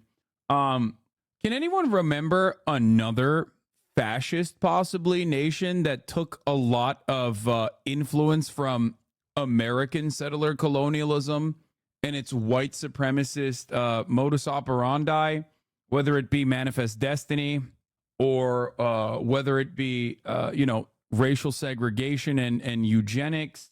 Who was... Oh, that's right. It's the Nazis. That's right. Adolf fucking Hitler. He did that shit too. That's crazy. It almost feels like fascism as a ideology is just constantly ripping other prior fascist formations. Becoming a sentimental icon that represented a connection to the National Zionist Project, with so many people either donating or planting trees. From politicians of today like Kamala Harris. I fondly remember those Jewish National Fund boxes that we would use to collect donations to plant trees for Israel. To iconic celebrities like Frank Sinatra and Elizabeth Taylor, all complicit in greenwashing. But behind the photo ops and little blue boxes is the truth of what lay beneath these forests. Today, more than 2/3 of all JNF parks are built on destroyed Palestinian villages. That's 46 out of 68 national parks. The JNF... I feel like such a fucking idiot. I grew up hearing about how us Jews care so much about planting trees in the environment. I mean, listen, you're not... It's fine. It's like, how are you supposed to fucking know? Okay? It's about It's about learning. You know, this entire process since 1901 is specifically designed to dupe you and others. Like there is no reason to keep feeling bad for being duped about this in the past. Like, just move on. It is a very, very it is a very nefarious and very successful marketing campaign. I find that to be a waste of time to be like genuinely upset about who you were in the past and what you believed in the past. As long as you have recognized that it's wrong and you know the truth, then, you know, you just move on and you spread that truth to others around you to do your very best. Continues to operate in countries around the world using tax-free donations to not only cover up the crimes of the past, but to steal more and more Palestinian land today, in places like the Naqab Desert, where the JNF is working now with the State of Israel to use forestation or the process of planting trees to evict Palestinian Bedouins from their lands and replace... You weren't completely thrown when you learned about the Armenian genocide when you were young? Not necessarily. It always smelled fishy. And also, the Armenian genocide is recognized. This is way more nefarious than that. The Armenian genocide is not recognized as a genocide, but still, like, death and destruction upon the Armenian population is recognized. It's just in the Turkish propaganda side of it, they say it was a necessary violence because the Armenians were collaborating in the villages with the Russians during World War I and like killing children and yada yada yada. So for that reason, it was just like, if you literally look at it, if you look at it with a little bit of skepticism, with a healthy curiosity, you can kind of parse through that propaganda. Same with pogroms against Kurdish people. Yeah, the Turks say the same about Azazas being massacred in Dersim. Yeah, you're like, okay, so there were killings, but you're saying it was justified? That feels a little weird. What's that about? You know, what's that seems odd. So it's not like this shit. This is like, you know, this is so much more holistic and so much more nefarious. It smelled fishy to you, but that's not fishy to 99.9% of Turks. I only know 2 people in Turkey that recognize it, and one of them was my history teacher, and the other is an Armenian guy. Even leftists don't recognize it. No, I know. I'm saying that no. Plenty of people don't recognize it because they've been lied to their whole lives. But my point is, there's still death that they openly admit, right? They still say, well, it was a forced relocation of an entire population of people, right? It's just about why that happened. Turks will say that is a lie. Like, the reason why it happened is because, the Armenians were killing people in the villages and collaborating with the Russians. And, the justification for it, or the number of deaths, is minimized in Turkey, but then also the justification for it is like seen as valid, right? Like, oh, these are the reasons why it was a necessity. That's just the way it's taught. But it's still recognized that Armenians were killed, right? So I think that opens up the door for you to at least be a little bit more curious about it. And this is not even saying like, oh, Turkish propaganda is like more moral than Israeli propaganda or something like that. This actually means that, like, there should be more Turks that recognize it. You know what I mean? To be honest, like, I think that actually my own personal development on this part of history is part of the reason why I respect anti-Zionist Israeli Jews so much, because I kind of get it in a way that Americans cannot. Americans will never be able to understand, like, being anti-imperialist in America, because, like, American imperialism is imperialism overseas, is like coming to the recognition of indigenous genocide after the entire population has been genocided is a little bit different, if that makes sense. Whereas, like, the propaganda is not so utterly baked in. People kind of recognize it in America, but they're like, yeah, it happened in the past. This sucks. That sort of shit. Whereas being anti-Zionist, being an anti-Zionist Jew in Israel right now is akin to, in many different ways, like openly recognizing the Armenian genocide, and many other pogroms against like other ethnic minorities in Turkey in a sea of ultranationalism running amok. So I get it. I know what you are, going through in that regard. 600,000 dead is a lot to say, not as bad over. Wait, what? I don't think you understood the point I was making. Them with Jewish settlers, all under the guise of making the desert bloom. This story, and so many others like it, is a reminder of how even the most innocent things, like trees or charities that plant trees, when used by colonial entities like Israel, are often just a cover-up for something much more sinister. This one just happens to be a cover-up that's been 76 years in the making. Hassan learned about North American Native Indigenous History Challenge? No, this is like identical. What are you talking about? I just straight up said this is settler colonialism through and through. It is almost identical to what Americans did, the early pilgrims. What the fuck? I'm behind on mobile? The fuck do you mean you're behind on mobile? No, you're not behind by an hour. I literally said this like 30 minutes ago. The fuck? Making. Anyway, I'm on mobile too, and we're still watching yesterday's broadcast. Anyway, yeah, it's just settler colonial genocidal operations. Typical shit. It's gross. It is very nefarious to just like mask another form of like ecological terrorism that will bite you in the ass inevitably, mind you, as in the non-indigenous trees that you're planting are non-indigenous for a fucking reason. It means that they're not supposed to grow there. It means that they will, again, cause massive fires, for example, massive wildfires. It will destroy the land. So it ends up like when you destroy the indigenous olive trees and do this thing, when you you're basically salting the earth, okay? You're causing the soil to change. That is something that ends up cooking you in the long run anyway.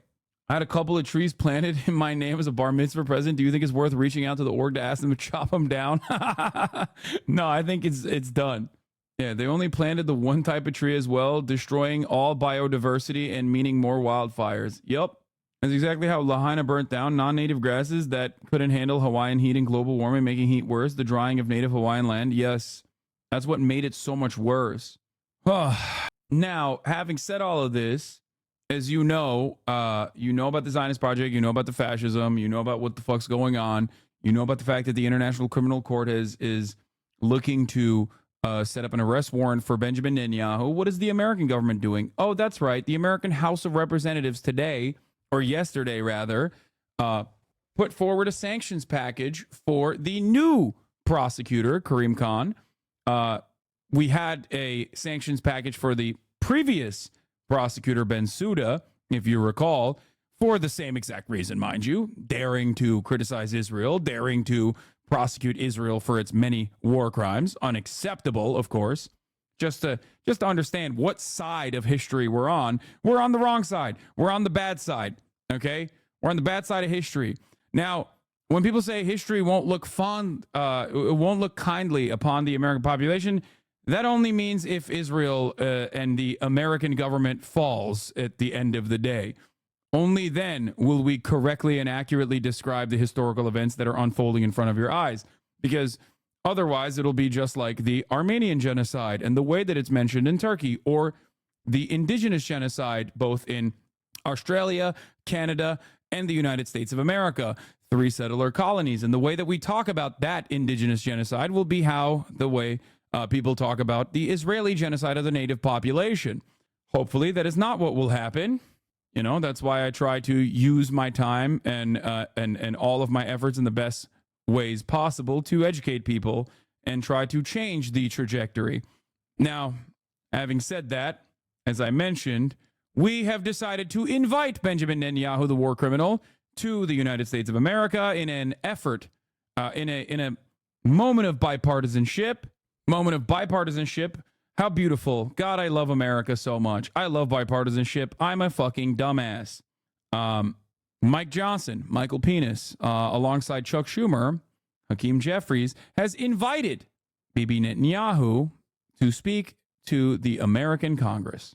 In an interview with Time magazine, President Joe Biden was asked whether Israeli Prime Minister Benjamin Netanyahu is prolonging the siege of Gaza for his own political gain. Biden responded, "There is every reason for people to draw that conclusion." This comes after the Times of Israel recently reported that an aide for Netanyahu told families of the hostages currently in Gaza that Netanyahu's government will not agree to end its war in Gaza in exchange for a deal to release those remaining in captivity. We should say that was a week ago. Two far-right parties that are part of Netanyahu's governing coalition are explicitly threatening to quit the government if the deal is accepted, which would then collapse the Netanyahu government entirely. All of which makes it odd that Netanyahu has been extended the extremely rare privilege of addressing the United States Congress as soon as next week by all four bipartisan leaders of Congress, particularly given the fact that one of them, Senate Majority Leader Chuck Schumer, has already called for Netanyahu to resign.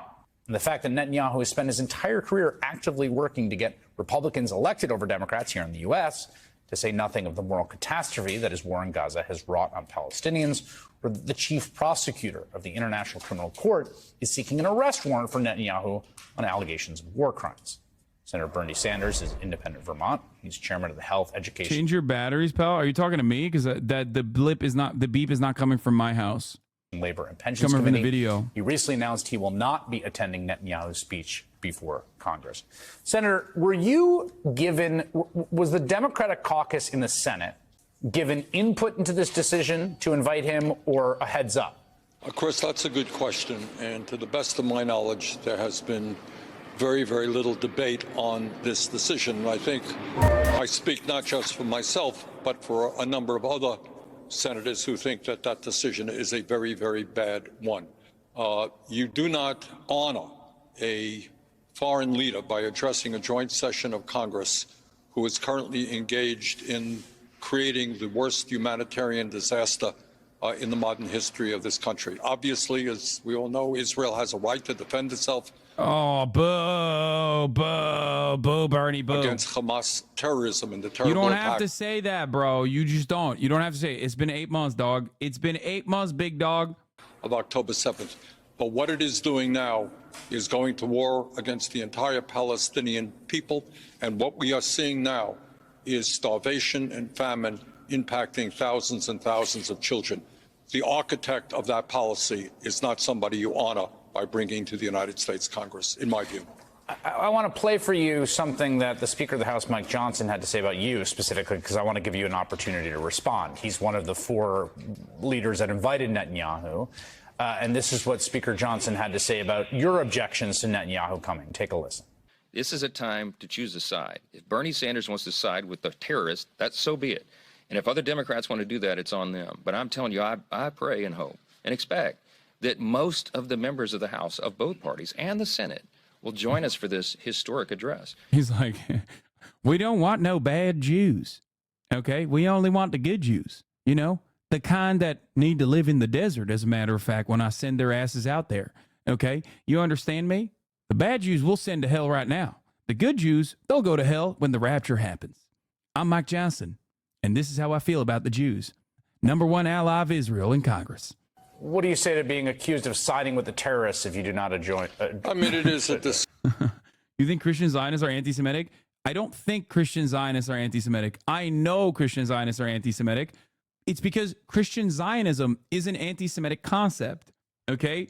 It is built upon the idea that Jews go to the desert away from us, okay? They use their magic money powers in the desert away from us, us good Christians of the faith, okay?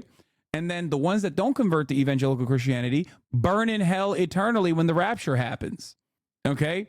They all die at the end of Christian Zionism. They all die. All the Jews die, okay? The only ones that get sucked into the heavens are the ones that are born-again Christians at that moment. Disgusting lie. He said it yesterday. He said it again today. And I guess, you know, if you are part of the MAGA group, right-wing Republicans, big lies, what you do, you just say lies over and over again, and you hope people believe them. As I have said from literally day one of this terrible war, what Hamas did is atrocious. Sinwar, the leader of Hamas, is a war criminal. He should be in jail. and Israel had every right in the world to defend itself against Hamas. Like, the reason why this argument is inherently self-defeating is like, okay, so if it was only 5,000 babies that Israel fucking slaughtered, then you'd be fine with it? Like, what are we doing? What are we fucking doing?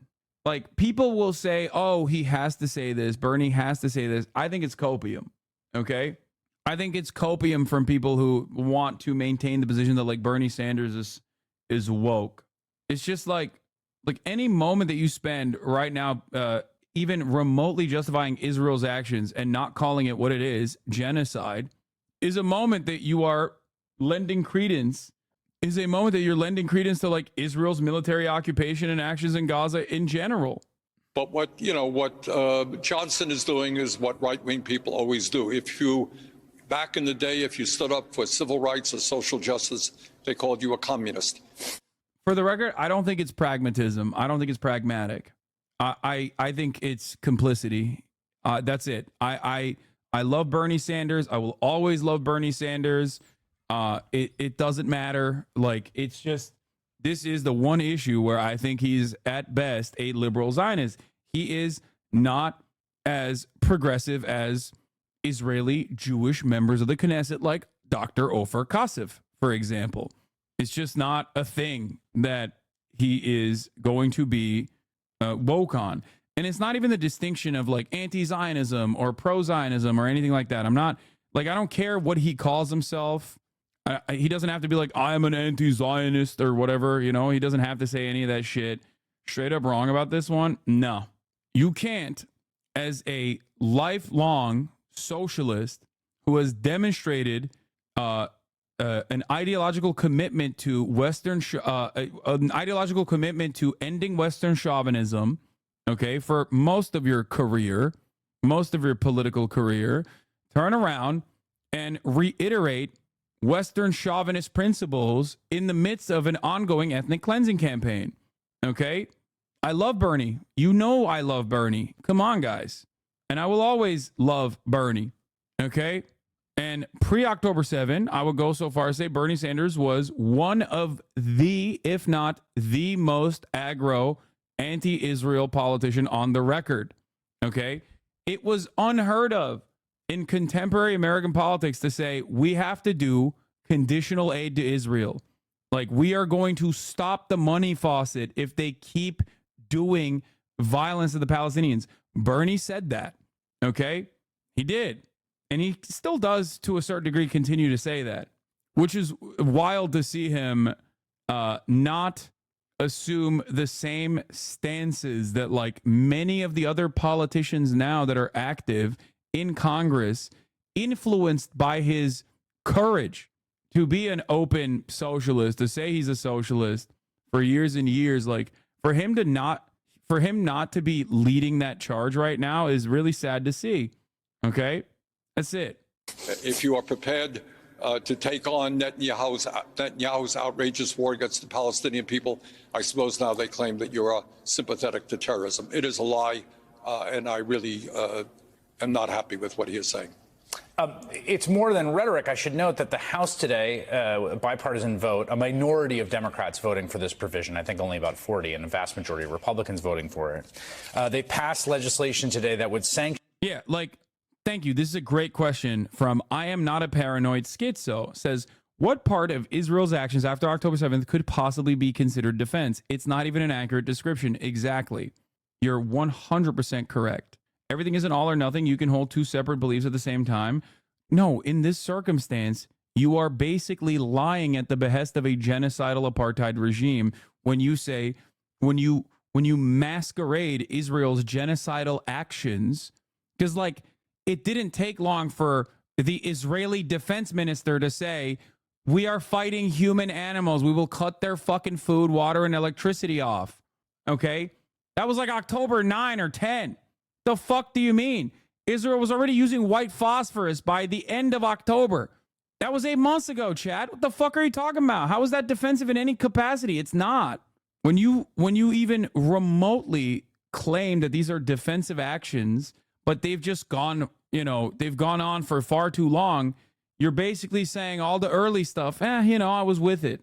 And he was with it. That's why he didn't fucking demand an end to it for months. Impose sanctions against the International Criminal Court for its move to issue arrest warrants for Prime Minister Benjamin Netanyahu and other officials for war crimes in the nation's war against Hamas. The bill is unlikely to get a vote in Democratic-controlled. Someone is upset. You are just wrong. Just know that Hamas is a terrorist organization. Yeah, dude. Yeah, keep repeating it over and over again. I'm sure that it will change. I'm sure it will change the outlook that everyone sees that Israel is committing an ethnic cleansing campaign. Okay? Israel does not have a right under international humanitarian law, under the rules and regulations of the international rule-based order, to defend itself, quote unquote, in an offensive campaign as a belligerent occupier on a open air prison that it is set. Okay? Gaza, even after 2005, was still functionally under the control of the Israeli state. Okay? They did not have their own sovereign. They do not have their own sovereignty, no matter how much Israel lies about that shit. They did not have trade. They did not have a fucking airport. They did not have their own ports. All matter of commerce going into Gaza was controlled by Israel. That is the actions of a belligerent occupier. Kill them all. We stand with Israel, says Feature Ibrahima. Yeah. Thank you for immediately demonstrating your obviously genocidal sentiment. We didn't have to, pry it out of you. You voluntarily gave it up. You are a Nazi. Okay? I don't think I'm the upset one. I think you are the upset one. By the way, Mehtakar, thank you for the 50 gifted subs. I forgot to mention it. That happened 5 minutes ago. Sorry. Anyway, you're just wrong on all points. Brother, you just said kill them all. We stand with Israel. How do you think that is even remotely redeemable? Once you say that, everyone knows exactly what you are. Okay? Like, what do you mean? I think you have to understand. Something. Okay? You might be whipped up in a frenzy, right? You might be whipped up in a frenzy. You might have an in-group of people that are in your immediate vicinity that share the same kind of genocidal sentiment and genocidal attitude that you have. But when you leave that group, the reason why many Israelis currently feel alone in the world and think that like anti-Semitism is on the rise everywhere, which it is, by the way, anti-Semitism is on the rise, but like that, like the UN is anti-Semitic and Hamas, or all of these instruments of justice, international justice, are actually completely controlled by Hamas. The reason why you feel that way is because you are rabidly genocidal. And you cannot comprehend a world where other people look at this and maybe aren't as invested in the Zionist fascist project and see it for what it actually is. You can't say kill them all, we stand with Israel, and then maintain this posture that like this is defensive and that you're actually doing a good thing and that people should be on board with it. And a lot of this is born out of, I'm trying to be as charitable as possible with the hopes that maybe, okay, now you're just doing blood and soil propaganda. You already said kill them all, we stand with Israel, and now you've just relegated back to blood and soil propaganda, only furthering the argument that this is 100% just pure fascism through and through. The land known as Israel has a long and rich history dating back to thousands of years. It holds significant value in Jewish, Christian, and Islamic traditions. The ancient kingdoms of Israel and Judah were situated in this region. Okay, he's just copy-pasting Wikipedia. I don't know why, but you're not hearing the words that are coming out of my mouth. That facts, bud, you lost.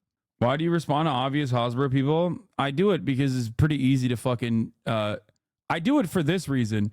Because obvious Hasbro people will come in here and be like, you must be really upset right now. And then immediately demonstrate their fucking perspective like that. They fold so quick. That's the reason. And then they just go, you lost, bud. Which is, again... further demonstration of the hug box that so many Zionists are in. They don't understand it. They will never understand it. They will never understand why so many people around the world now see the truth. Okay? Like he's arguing against the shadows. He's shadow boxing in the chat and thinking that he's posting his dubs. When in fact, many people look at him and go, dude, that is gross. Like, what the fuck are you saying? Do you understand? And it's the same exact reason why so many Zionists feel alone and cannot understand why the rest of the world looks at them and goes, ew, that's fucking gross. You're doing a genocide. I don't want no business with that. Okay? Genuine question. Do you think this also comes from fear because the Zionist project is failing the propaganda department for once in a long time? No, the propaganda was always going to be a failure because the actions do not match the propaganda itself. The only difference is people are now paying attention to it, paying attention to the actions. And they're seeing that the forward posturing that you hear from Hasbara trolls, it does not match the actual actions that Israel is taking. That's it.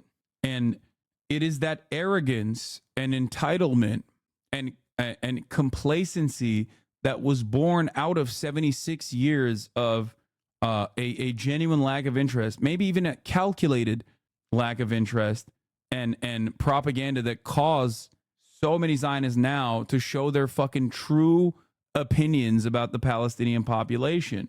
They can't reason with it. They can't understand that people go, dude, yeah, that's really fucked up. 36,000 people? No thanks. I don't like that. It's not even a thing. It's just, they just don't understand it, and they get more and more rabid and more angry as time goes on. Senate, but since I have you here, I suspect you would not support that, but I want to ask you what you think about the House passing. I mean, needless to say, I wouldn't support it, and it's a terrible idea. What the function of the ICC is, Chris, as you know, is to implement international law, Geneva Convention and other laws that were established after the horrors of World War II. Last year, the ICC said that Putin is a war criminal, which I believe he is, kidnapping thousands of Ukrainian children and starting. Okay, do you think Netanyahu's a war criminal too then? Like, I don't get it. In Europe since World War II. He is a war criminal. Recently, last month, they said that Sinwar, the leader of Hamas, is a war criminal for having started this war and the terrible atrocities against innocent Israelis. He is. But you know what? Netanyahu, who is now bringing about an unprecedented humanitarian disaster, destroying housing. That's the other part of this conversation that also frustrates me to no end, saying Yahya Sinwar started this. Yeah, bro, he started this. Like, come on, dog. You were alive when Israel wasn't a thing. The fuck do you mean? You were literally there. It's crazy. I mean, you were alive when Moses was around, but that's besides the point. Okay, you were alive when Jesus was around. You saw it all. You're 800,000 years old. Okay, but the notion that like, oh, Yahya Sinwar started this is fucking bullshit. It's bullshit. It's ahistorical nonsense. 76 years? Come on. Hamas started this. Like, there, I can never turn around and act like this is a valid thing to say, because it's not. The infrastructure, the healthcare system, and creating conditions in which thousands of children could starve to death. You know what? That is a violation of international law as well, and he should be charged with that. The president came forward and announced an endorsement of the contours of a deal that had been a deal, as far as my understanding, and there's a lot of back and forth on this, so none of this is, it's a little hard to nail down, but the contours of a deal between... So wait, what is he? As well, and he should be charged with that. Yahya Sinwar is a war criminal. Okay, what about Bibi then? The president came forward and announced an endorsement of the contours of a deal that had been a deal, as far as my understanding, and there's a lot of back and forth on this, so... I know he was talking about Bibi. I am listening. Even then, he can't get himself to say Benjamin Netanyahu is a war criminal. He's just saying he should be charged with the unprecedented destruction that he is. You guys are not understanding. Okay, whatever. You're right. He is alluding to it. Even then, though, he can't get himself to like openly fucking say those words. None of this is, it's a little hard to nail down, but the contours of a deal between Israel and Hamas for release of hostages in exchange for a cessation of hostilities, essentially for some period of time, and then maybe that transitions. It seemed he was attempting to try to stop both sides from backing out of the deal publicly. What is your reaction to... Chatters are so good at picking up on neutral language, okay? Chatters are so fucking quick to call out the New York Times when they do passive voice when describing Israel's actions. Palestinians are never ruthlessly slaughtered. Israelis are ruthlessly slaughtered, mercilessly slaughtered in their beds. They all have lives, dreams, and aspirations cut short by the Hamas terrorists, right? Palestinians, on the other hand, well, they simply perish as a consequence of this naturally occurring phenomena, okay? You are so quick to recognize the neutral tones and passive language when it comes to mainstream media. But obviously, when it's Bernie Sanders doing some of that, okay, while also repeating a lot of ahistorical propaganda that favors Israel's actions to a certain degree, while simultaneously saying it's a humanitarian crisis, even saying it's a humanitarian crisis alone makes it seem like it could be a byproduct of an earthquake or a tsunami, a volcano exploding, okay? For chatter, I don't think Israelis have a new fear for Zionism. Israelis always exist within this fascist paradox of eternal paranoia regarding the existence of the state on the one hand, and look at how powerful and great we are despite being so small on the other. Both just get more vulgar in times like this, but they're always present. Arabs, Haredi, secular Jews, everyone is somehow an existential threat to the existence of Israel. Yeah. Speaking of Haredis, didn't a Haredi party in the Netanyahu coalition also called for a ceasefire today or yesterday? The Haredis are fucking rising up, dude. They don't want to serve in the goddamn military. Let me tell you, they're like, nope, fuck this shit. Show Bernie stands what a principal one of you. Show the Bernie stands what a real principal stance looks like. Every single one of you being here tonight to bear witness of the horror that is now going on in Rafah. 1 million people kettled into Rafah whilst the Israeli forces continue the bombardment. 34,000 already killed. 11,000 of those at least are children. I don't know if I can show some of this. The response in Western Europe and the United States is to attack those who demonstrate in support of those who are under attack. Well, that's why we're here tonight, because we are determined to bring about a justice and to bring about an end to the occupation. And so the US and Europe might attack the International Criminal Court. Then Germany might ban Yanis Varoufakis from speaking at a Palestinian event. France might ban Dr. Abu Sitta speaking. But we will carry on whatever they say and whatever their answer is to that. The reality is not going to go away. That millions of people all over the world, just like us here tonight in Whitehall, are meeting, marching and demonstrating in support of the Palestinian people. And I want to say a thank you to all those around the world that have given us so much hope during this time. Students in campuses all across the USA, those in London at SOAS and UCL who have encampments outside. Because they are the future, they are the people that are showing the way. So be prepared to be here many times more. We ain't going away, we ain't disappearing, we're standing with the Palestinian people. My fucking goat, dude. That's why he's the best boy. Okay? The absolute best. That's why he's my goat. To him attempting to do that, and do you have hope that this could happen? Well, look, I disagree with the president's general policies toward Israel and what's happening in Gaza, but he is trying on occasion to do the right thing. And I think anyone who is aware of the level of suffering and destruction now in Gaza wants an immediate ceasefire. You need massive amounts of humanitarian aid to save, thousands and thousands of children. And of course, Netanyahu, as usual, undermines the President of the United States. And by the way, let's all be clear. This is not some abstract war being fought in another part of the world. We are, to a significant degree, as Americans, our tax dollars are funding this war. Shaz and UTJ, the two Haredi parties, both came in support of the Israeli proposal, but it wasn't a call for ending the war. They didn't speak on that. They just said, we support the war cabinet's Israeli proposal to return the hostages. So what Netanyahu is saying, oh, by the way, Mr. President, thanks for that $10 billion for unfettered military aid, but we're not going to listen to you. We're not going to do anything you want. And, I think that's outrageous. And that's, reason number 465 why he should not be invited to speak to the joint session of Congress. Senator Bernie Sanders, thank you.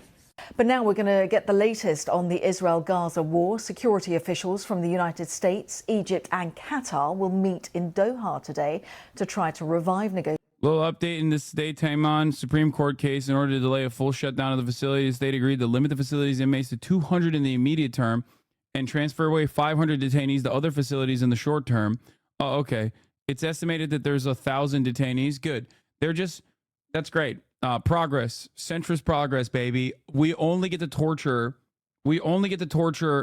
200 people instead of the 1,000 that we're currently torturing.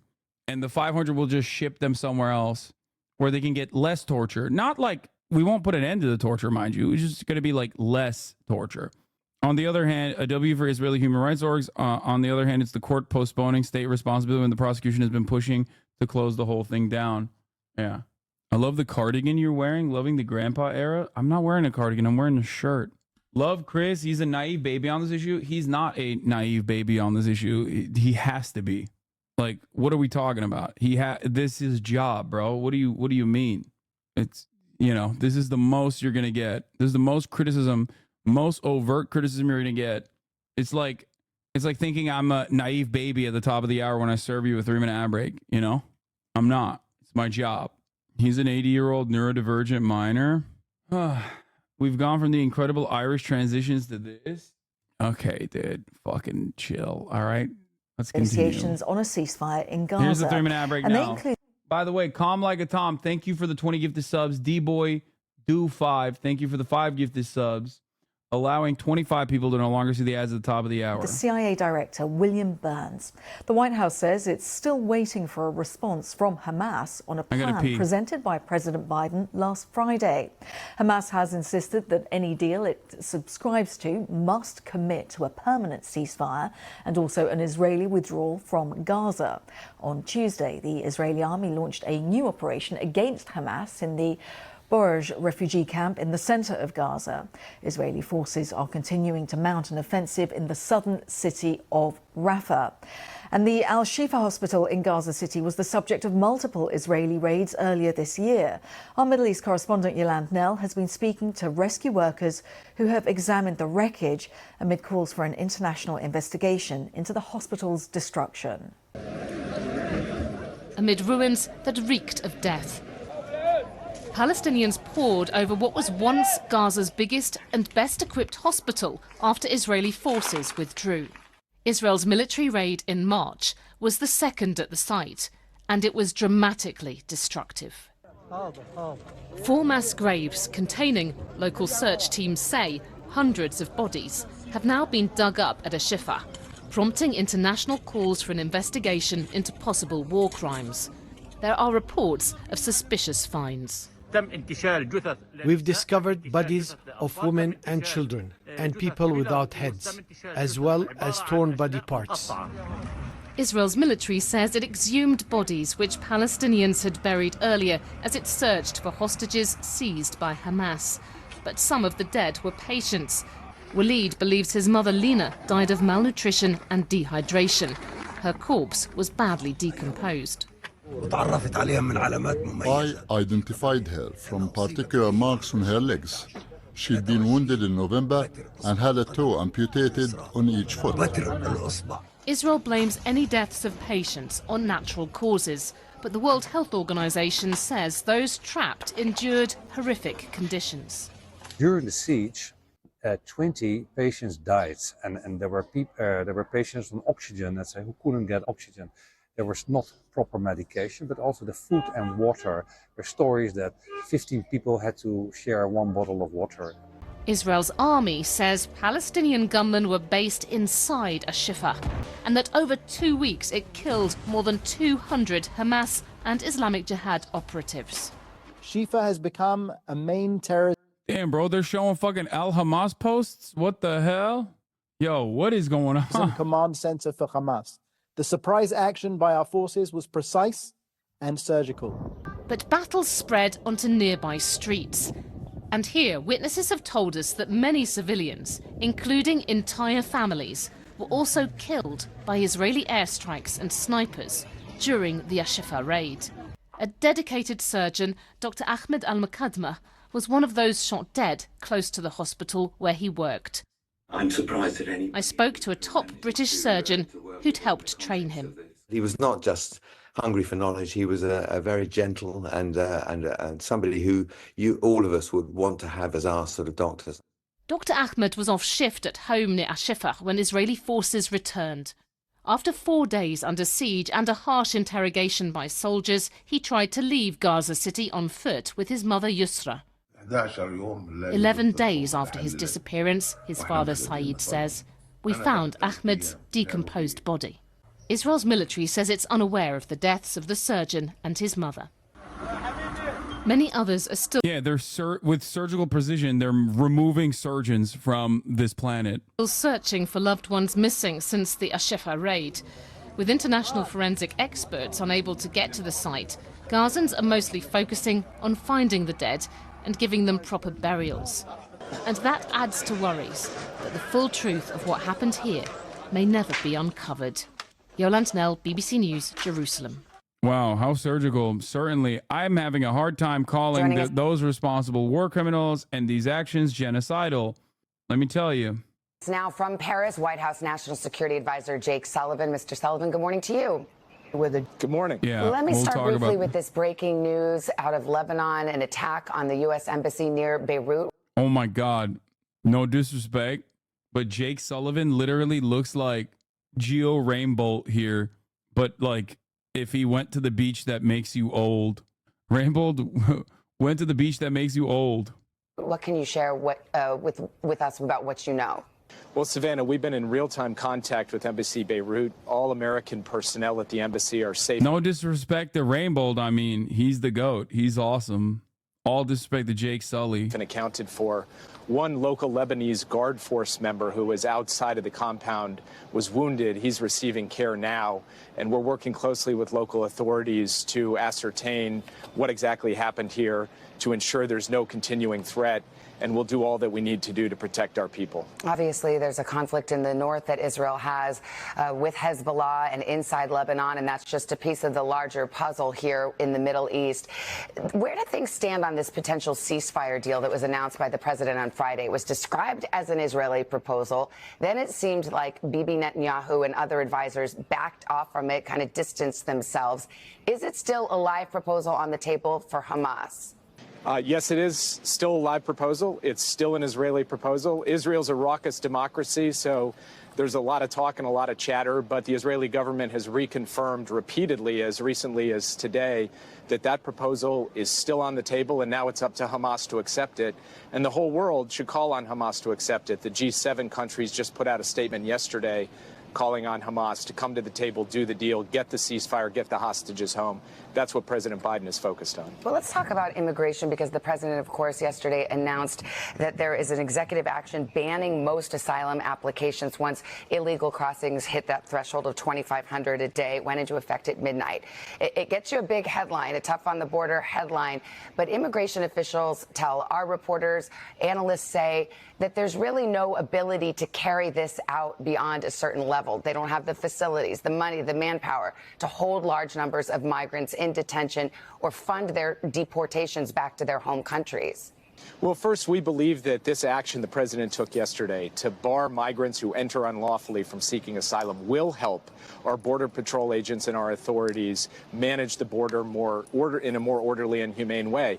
But Savannah, you're right. At the end of the day, it is not a complete solution, because the only complete solution is one that includes the Congress stepping. A final solution. We do a little bit of fascism here domestically as well, folks. Don't forget, it's not just the fascism that we ate in a bed overseas in Israel, which, I mean, you could consider domestic politics at this point. Israel is an American state, but we do a little bit of domestic fascism in our own border as well. I mean, come on now. So weird to hear the news champion the capping of asylum seekers when I remember them turning into rabid dogs when Trump attempted this. Yeah, because that was Trump doing it. You don't understand. When the Democrats do it, it's good. Come on, dude. When the Democrats do it, it's like there's no other option. We had to do it to them. We had to do it to them for the one time. up on a bipartisan basis and providing the funding that President Biden has asked for more agents, more facilities, more capacity. And Congress is not acting on that, and it's not acting on that because Republicans in Congress refuse to put that bill on the floor and vote for it. The president has asked again, including in his speech yesterday, for that to happen. We'd like to see it happen, and we'd like to see it happen on a bipartisan basis as soon as possible to supplement what the president has done. Well, why? Fair enough, but why did the president wait so long to address immigration? I mean, these border problems are not new. Yeah, why didn't they do it earlier, huh? Why didn't the fucking president start murking migrants earlier? What's that about? What's that about? Like, no question of like, this directly contradicts the fucking campaign promises that he made the first 100 days. The media landscape turning right? No, that's a given. The media landscape always turns unimaginably right under Democratic leadership. That's always the case. New. This is the final 6 months of his first term. Why wait? Well, first of all, as the president said in his remarks yesterday, he's taken a series of actions at the border. And secondly, and this is critical, he put forward a comprehensive proposal to the Congress that actually the administration worked with Republicans on. That proposal was agreed to several months ago after painstaking negotiations. And then the very proposal that Republicans had agreed to, they decided not to vote for because the leader of their party. Yeah, that's all true, Jake, but even that was just 6 months ago. The leader of their party turned around and said, don't vote for it. Fair enough. That's all true. But even that was just in December. I mean, the president has been in office since 2021. Wait, what? Breaking appeals court halts Trump's Georgia election case while appeal on Willis disqualification pending? Oh my God, bro. Oh my God, I'm so mad. Bro, this was our content. This was our fucking content. The Willis the appeal is set to be after the election, okay? This was our motherfucking content, dude. This was our content. Appeals court halts Trump's Georgia case during the appeal of order allowing Willis to stay on the case. This was the one that had this was the RICO case. This was the one that was supposed to have courtroom cameras. This is also the one that I thought would actually do him in, like in the sense that, maybe even possible jail time, which is crazy. I don't know how that would work. It would trigger a constitutional crisis in general. But this was the one that I thought would be the final blow for Trump's campaign that would absolutely which is, I think, what the Democrats were relying on too, where they thought like, oh yeah, everyone's going to know he's a crook and a phony and a criminal. Now they actually have to try hard. So maybe they'll actually do some good things. I don't know. She fucked it up for us, thirsty ass. I know, dude. I know. Imagine being so fucking thirsty that you had to work with your boyfriend. You had to bring him on here, and then they use that as an opening to just shit on this goddamn. What? And by good things, you mean try out the racist, the right? What? Is this what all the weird chatters in D.C. felt when you said you weren't going? Maybe. This makes me sad. This immigration problem is not a new one.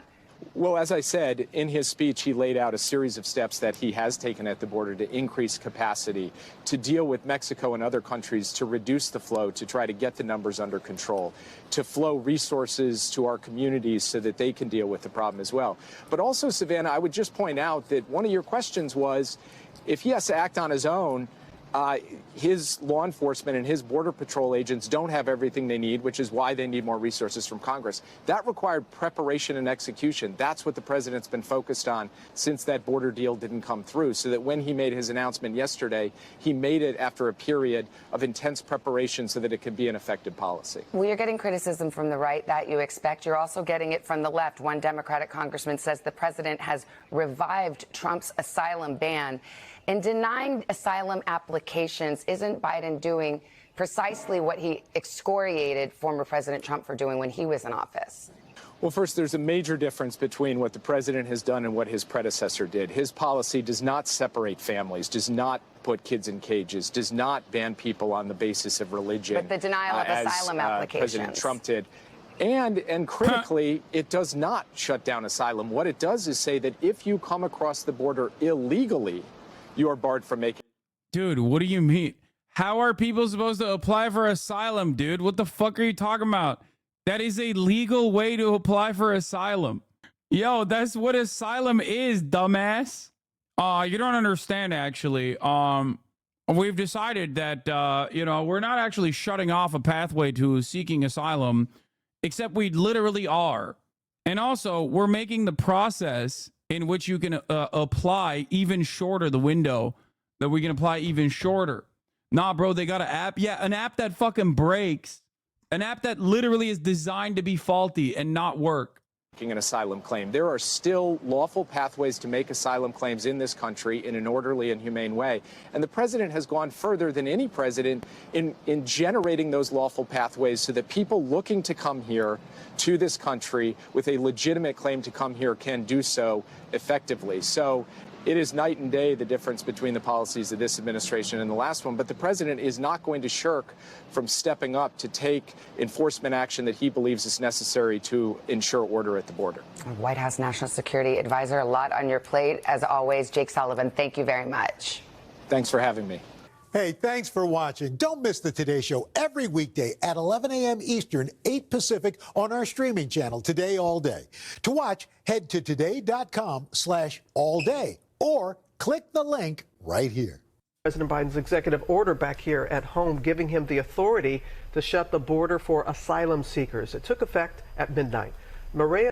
Okay, before we get to the Biden asylum shit, okay, night and day difference insofar as 11 p.m. is technically night and 1 a.m. is technically day. Yeah. There's a really fun report that came out. I asked the question, sad. Yeah, dude, is the solution to immigration open borders is like, yeah, of course. That's such a fucking long and convoluted answer to your question. Like, what do you want me to do? Sit here and fucking talk about that right now? Jesus Christ, dude. Yeah, I moved on from your question. You're talking about immigration? No, I moved on from your fucking question because it's like too long for me to describe the minutia, especially when I'm not done with the Israel conversation yet, okay? Christ, the customer's always right ass attitude from long-term community members. Fucking chill out, please. We'll get back to it, okay? It's one that I have also literally addressed 1,000 times over. You are a 37-month subscriber. How have you never heard me talk about this shit? Oh. Anyway, don't yell at the virtual meal. They're a good chatter usually, okay? I just got mad because they were like, oh, what the fuck? Why aren't you answering my question? You're Donald-walling me. It's like, dude, what the fuck? Anyway, yeah, the Haaretz New York Times story is really funny. I remember reading the fake reporter story from a few months ago and immediately saying, oh, this absolutely is getting funded by the government. Yeah. So remember how everybody was fucking complaining about like Russian bots paid for by the Russian government and FSB? Well, you know, obviously, when Russia does it, it's bad. When Israel does it, it's just regular order of business. What I'm, of course, referencing is how Israel secretly targeted U.S. lawmakers with influence campaign on the Gaza war. Compared to the current Russian, Chinese, Iranian campaigns, it is less sophisticated than the tactics currently being used. But yes, it's definitely more sophisticated than in 2016, he says, the author of the article. They made the funniest, dumbest Hasbara bots that they basically fucking flooded the Menshees of key congresspersons claiming that they were leftists. They were, you know, black leftists who were pro-Israel. Here it is. Israel secretly targets U.S. lawmakers with influence campaign on Gaza war. This article is by Shira Frankel and read by an automated voice. Israel organized and paid for an influence campaign last year targeting U.S. lawmakers and the American public with pro-Israel messaging, as it aimed to foster support for its actions in the war with Gaza, according to officials involved in the effort and documents related to the operation. The covert campaign was commissioned by Israel's Ministry of Diaspora Affairs, a government body that connects Jews around the world with the State of Israel. 4 Israeli officials said. The ministry allocated about $2 million to the operation and hired Stoic, a political marketing firm in Tel Aviv, to carry it out, according to the officials. Thank God, bro. You know, tax dollars being used in the best way possible. At least when like China or Russia does this shit, we're not directly paying for it. You know what I mean? In this circumstance, we might be.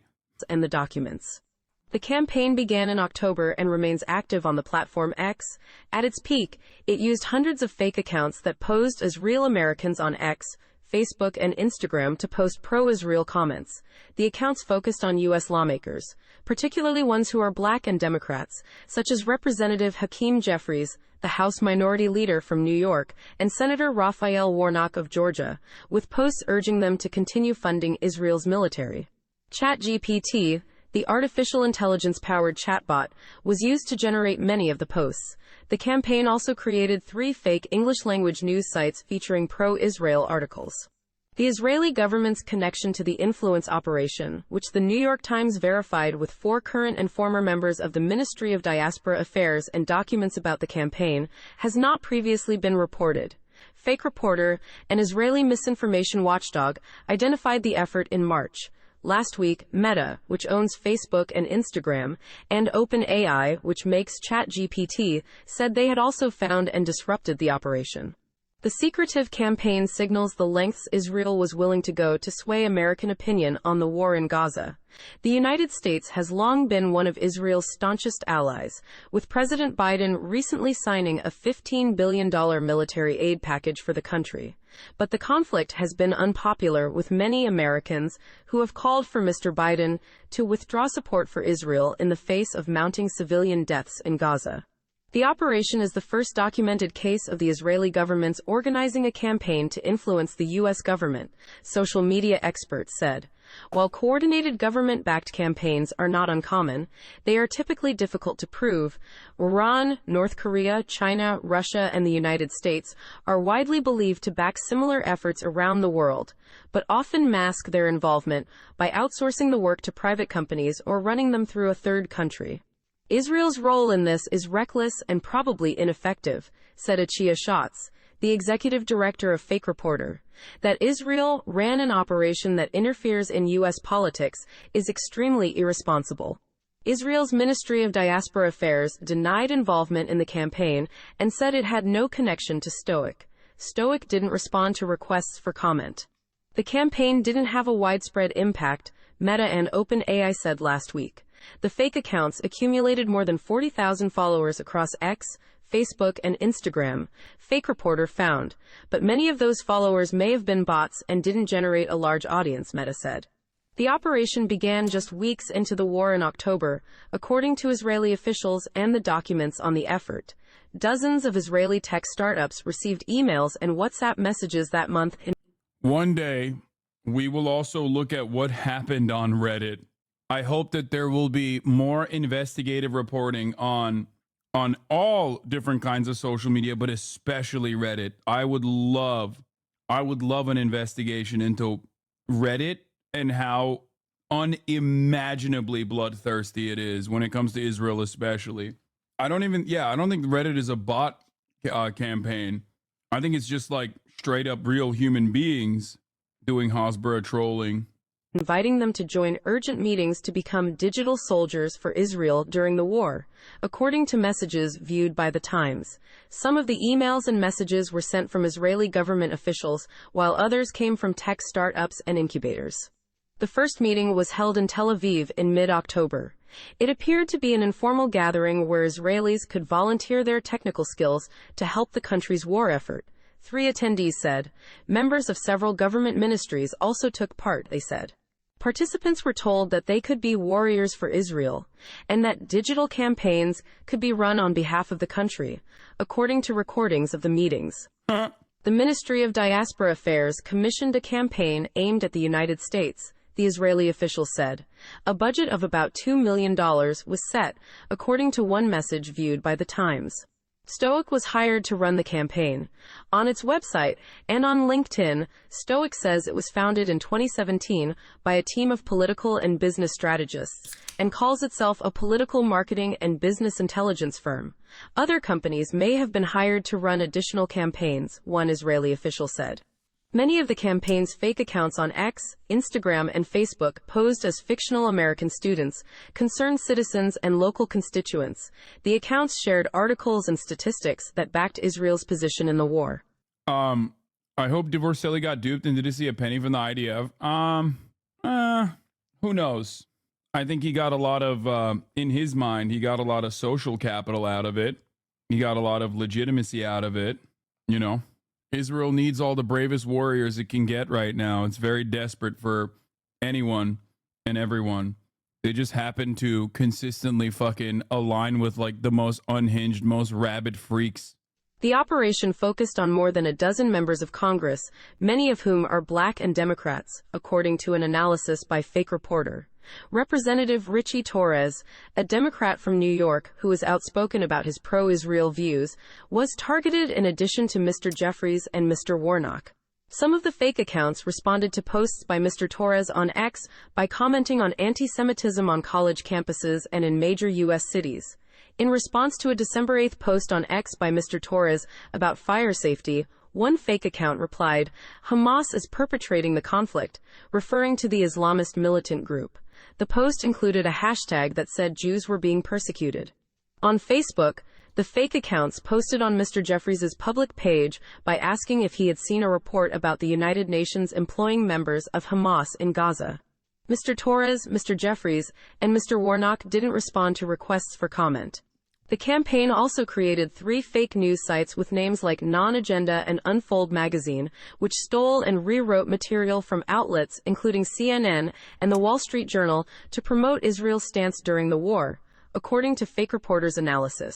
Fake accounts on Reddit then linked to the articles on the so-called news sites to help promote them. The effort was sloppy. Profile pictures used in some accounts sometimes didn't match the fictional personas they cultivated, and the language used in posts was stilted.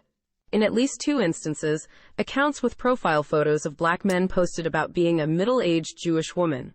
On 118 posts in which the fake accounts shared pro-Israel articles, the same sentence appeared, "I gotta reevaluate my opinions due to this new information." Last week, Meta and OpenAI published reports attributing the influence campaign to Stoic. Meta... I fucking love this shit, dude. As a black man, I gotta reevaluate my stance.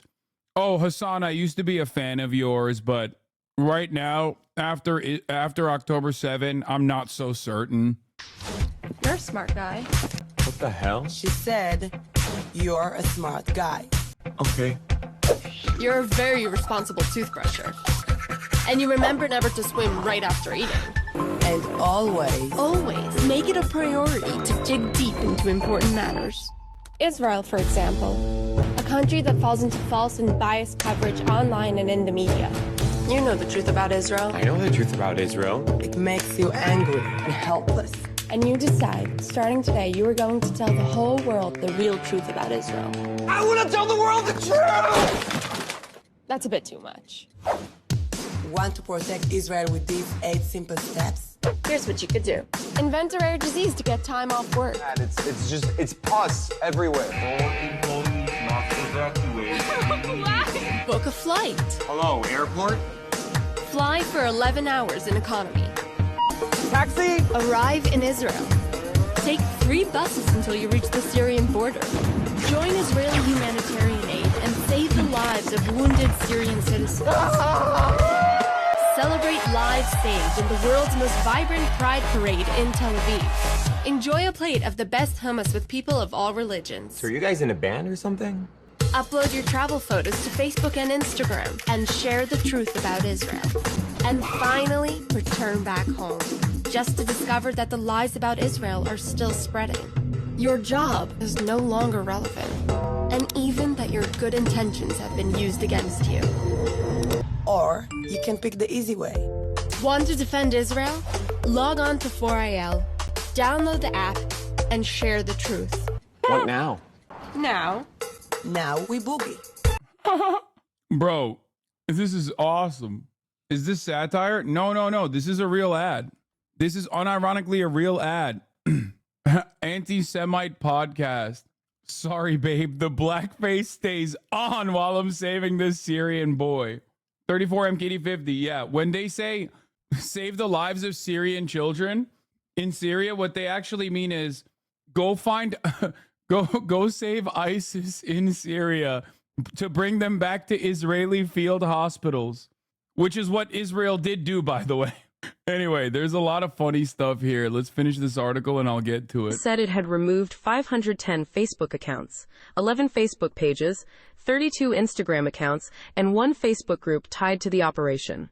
OpenAI said Stoic had created fictional personas and biographies meant to stand in for real people on social media services used in Israel, Canada, and the United States to post anti-Islamic messages. Many of the posts remain on X. X didn't respond to a request for comment. On its LinkedIn page, Stoic has promoted its ability to run campaigns backed by AI. As we look ahead, it's clear that AI's role in political campaigns is set for a transformative leap, reshaping the way campaigns are strategized, executed, and evaluated, it wrote. By Friday, Stoic had removed those posts from LinkedIn. I'm glad that the bots were operating on Reddit as well. I thought it was more broad Syrian rebels that they say, but now I think about it, ISIS are pretty close to their border, so they probably would have helped ISIS without checking if they were ISIS. No, Hassan Glazer. They checked if they were ISIS. They openly said that they prefer al-Nusra to Bashar al-Assad on the border for Golan Heights. They literally openly recognized that they were al-Nusra and said that they were saving them. No, like they openly do. I mean, search it. There's like Times of Israel articles and shit on it too. Sorry to bother, but French streamers are doing a streamers for Palestinians and there's only 30 minutes left. It's for Médecins Sans Frontières. Okay, congratulations to the French streamers. I'm very happy for them. I'm glad. Please stop spamming in the chat. Okay, that's awesome. I do think that it's dope. I'm glad that they're doing it. I don't know if the chatter is unaware, but like we literally have a fucking current fundraiser going on right now. Anyway, so that is really funny. Here, let's get into some more details. Oh, this is what Israel Ministry of Diaspora and Combating Anti-Semitism had to say about it. Wait, what the fuck? I can't translate it. Why can't I translate this? Wait, it's saying English to English. What the fuck? Fake reporter.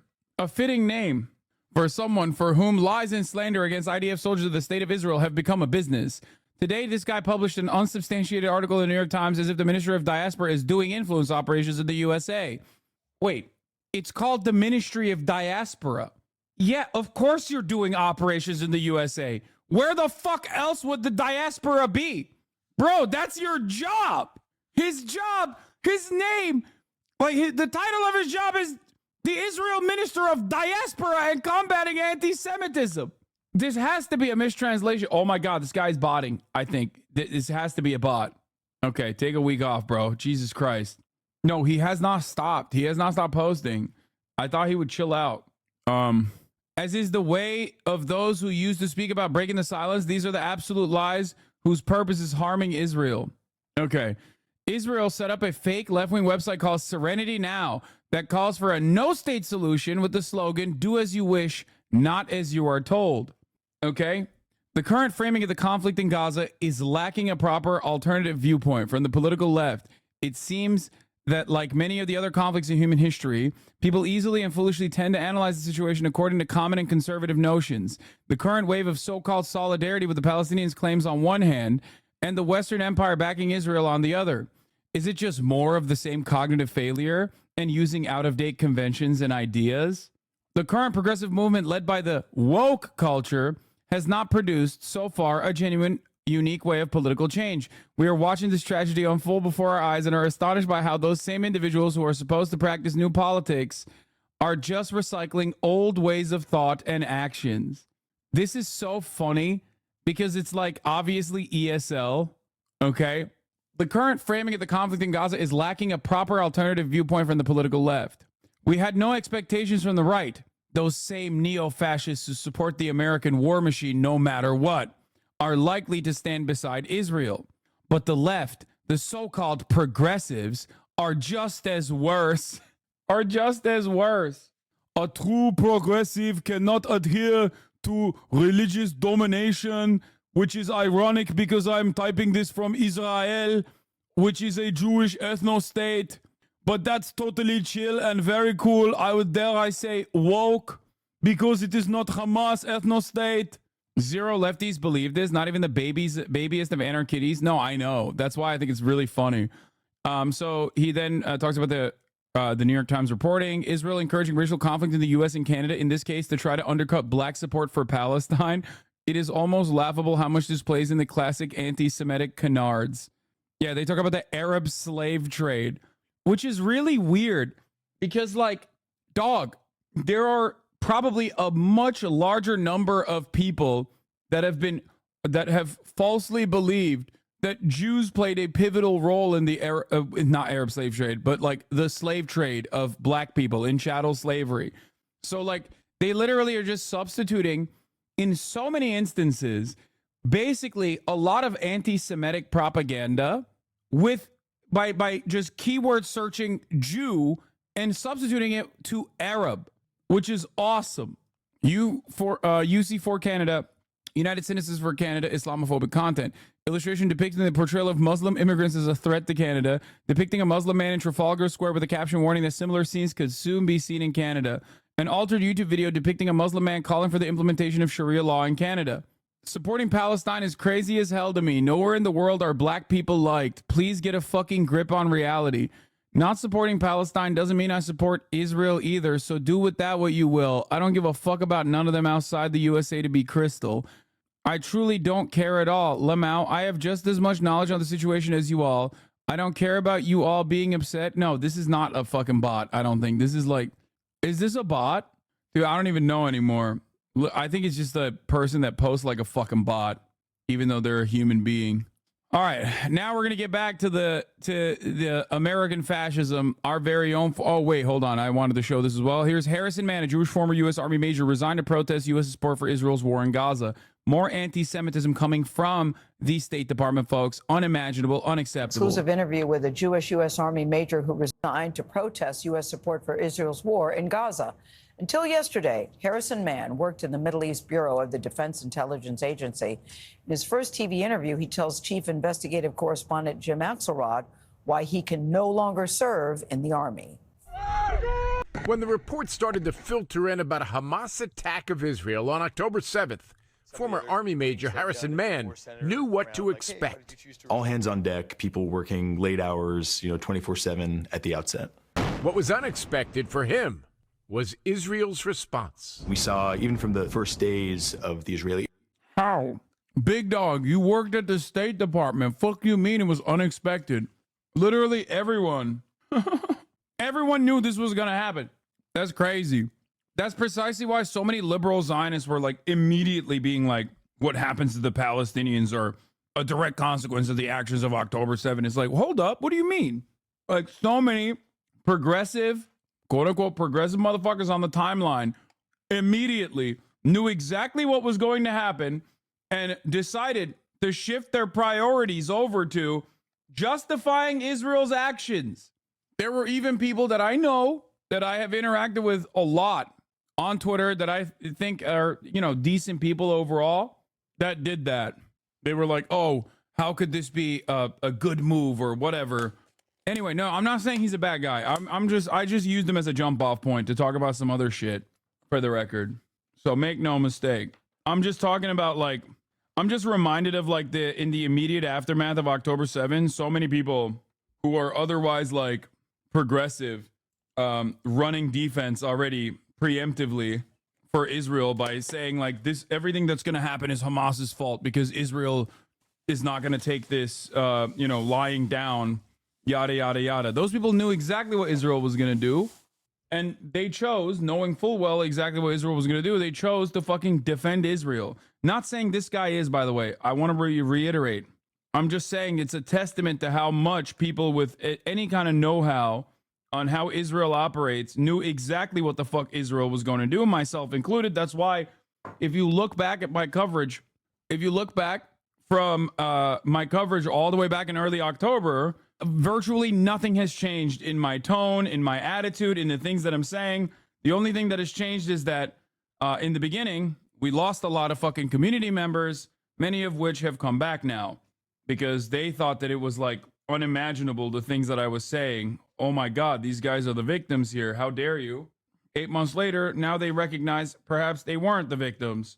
That's it. The air campaign, willingness to inflict very high... You've gotten significantly more pro-Palestine, actually? No. Civilian casualties. A response this 13-year Army vet working on Middle East issues for the Defense Intelligence Agency says was enabled by U.S. weapons and indiscriminately targeted Palestinian civilians. Were the Israelis using American weapons against civilians in Gaza? I can say almost certainly yes. But were they doing so intentionally? I don't know how you kill 35,000 civilians by accident. Mann resigned in November. This is your letter. No longer able to justify his work to himself, which he explained to his colleagues in a letter. At some point, whatever the justification, you're either advancing a policy that enables the mass starvation of children, or you're not. You felt your work was directly connected to starving children. Yes. Another U.S. government official announced today she has resigned to protest. More than a half dozen government officials have publicly resigned in protest of U.S. support for Israel's war. Mann is the first from the military, the first from the intelligence community, and the first who's Jewish. I understand if people are angry that I chose to speak about this, but I didn't really feel like I had that much of a choice. The grandson of Jews who fled the anti-Semitism of Eastern Europe, Mann doesn't agree that the cry of never again that galvanized Jews after the Holocaust warrants the current Israeli response. They're not responding in a way that is productive for the security of the state of Israel or Jews worldwide. And I think using never again as a justification, I'm confident saying it's certainly, some measure of ethnic cleansing. I do not think is in the spirit of never again. Wow. Powerful reporting from Jim Axel. No, U.S. is not going to Snowden him. There's a lot of people like him. I mean, he's great. It's awesome. It's awesome that he did that. Oh, there's a lot of pressure. Here, Israel is also doing war crimes in Lebanon. After doing war crimes in Gaza, now they've started doing war crimes in Lebanon. Building on the Lebanese-Israeli border, and it's escalated massively over the past few days. This latest round of Hezbollah attacks is clearly testing tempers, with both sides now threatening all-out war. The Israeli War Cabinet's emergency meeting was quickly followed by the Israeli leader visiting troops and emergency workers in the north. We are ready to strike, he seemed to be suggesting. Whoever thinks that he will hurt us and we will sit idly by is making a big mistake. We are prepared for a very strong action in the north. The Israelis have been hitting further inside Lebanon. If we look again, the pictures are hazy but appear to show white phosphorus being used. The claims come on top of an investigation by Human Rights Watch, which details widespread use of white phosphorus by the Israeli military in Lebanon. The human rights group focused on the months immediately after October the 7th, when these areas were full of residents. The use of white phosphorus to drive out people, burn land, or fired indiscriminately in populated areas is outlawed under international law. Why is no one offering any refugee status? Dude, it's because all the Arabs hate Palestinians, okay? Because they're bad. Is that what you want to hear? Is that what you want me to say? Is that what you're gonna say eventually? Oh my God, freshly new here. What's Hassan's take on the solution of this conflict? Why doesn't Egypt take refugees? Why doesn't Egypt accept refugees? Bro, do you think that's the right question in the situation? Why doesn't Israel stop doing ethnic cleansing is not your first question? Look at Jordan. Look at Lebanon. Why doesn't Israel accept the refugees? Why doesn't Israel stop creating refugees? The fuck is going on, dude? Fix your brain. Fix your fucking brain, stupid. This is not an earthquake. Boo, don't yell. Suck my cock. Do you think it's an earthquake? Do you think it's a volcano? Do you think it's a tsunami? What is happening in Gaza? What's happening? There are 5 million Palestinians currently under the Israeli occupation. 5 million. There are 15 million Palestinians total. Do you know where that number comes from? The 10 million Palestinians who are currently under refugee status. They live in Lebanon. They live in America and other countries. They live in Egypt. They live literally everywhere around the planet. You know where they don't live? Israel. Because Israel won't let them. Oh my God. Any other country around them? Egypt? Bro, you are literally, oh my God. I am trying so hard. Oh, why don't we push the fucking Arabs to another Arab country? Why won't we do this? Bro, ask the better question. How the fuck? Why are they refugees? Why? Why are they refugees? Who has turned them into refugees? These people are not fleeing. a natural disaster. They are fleeing Israel's violence. I'm actually pro-Palestine. Oh my fucking God, dude. These guys are trying. This sounds unironically so similar to the fucking dickheads that were like, Hassan, I'm actually pro-Palestine, but I can't believe that you said Israel struck Al-Ahli when they literally did. You're really ruining the pro-Palestinian cause here. I, on the other hand, am advocating for the Palestinian cause by consistently saying, why can't these fucking Palestinians just run away from their ancestral homes that they were pushed away from originally? That's why they're in the fucking Gaza Strip to begin with. This documentation, I think, should raise the alarms with states that are providing weapons or arms with Israel, because there is a real risk that such arms are going to be used in violation or may be used in violation of international law, whether it's in Gaza but also in Lebanon. Our own investigation. So what's your solution? What do you mean, what's my solution? I've already explained it a million times over. America says you are never getting another fucking dollar for the rest of your existence unless you stop the killing right now, pull your fucking troops out of Gaza, and immediately get to the table for a inevitable one state solution that will start off with offering Palestinian sovereignty, a standing military, and potentially a two-state process that will inevitably yield a one-state solution, equal rights and representation for all, with a right to return for all the Palestinians. Your demographic concerns of making sure that you have an ethnic and religious majority of Jews is no longer important because it is a fascist one from the jump, and it will always be a fascist one. Okay? That is my solution.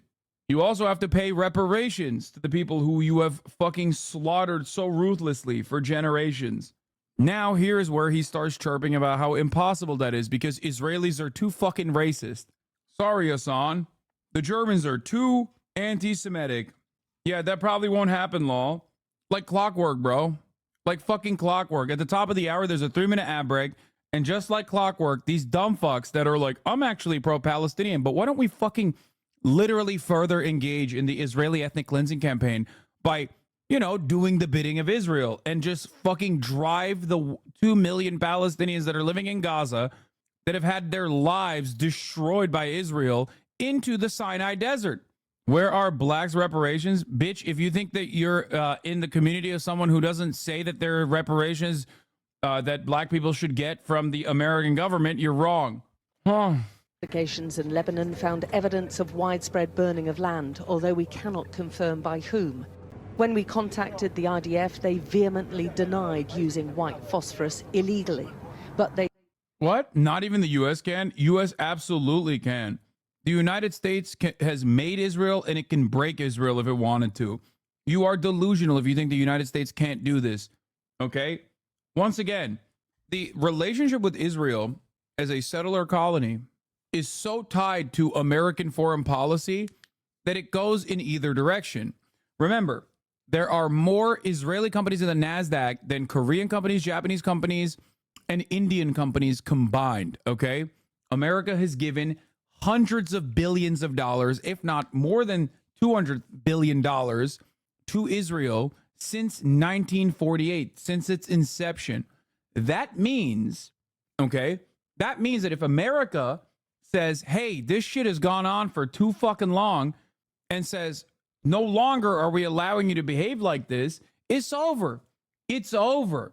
The project is done tomorrow. Count to aid the Jordan and Egypt. Great fucking, great statement, by the way. Exactly. When we say jump, Jordan and Egypt say how high. So what the fuck are you saying? Israel should also start jumping because this aid is to maintain the peace with Israel. Wait, what?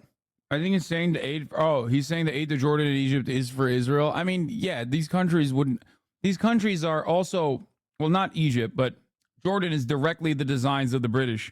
It's a country specifically created to be the holdout territory for all the remaining Palestinians that had to go somewhere.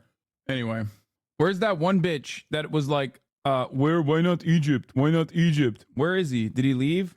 Did he escape? They said they do possess smokescreen shells that include white phosphorus that are legal under international law.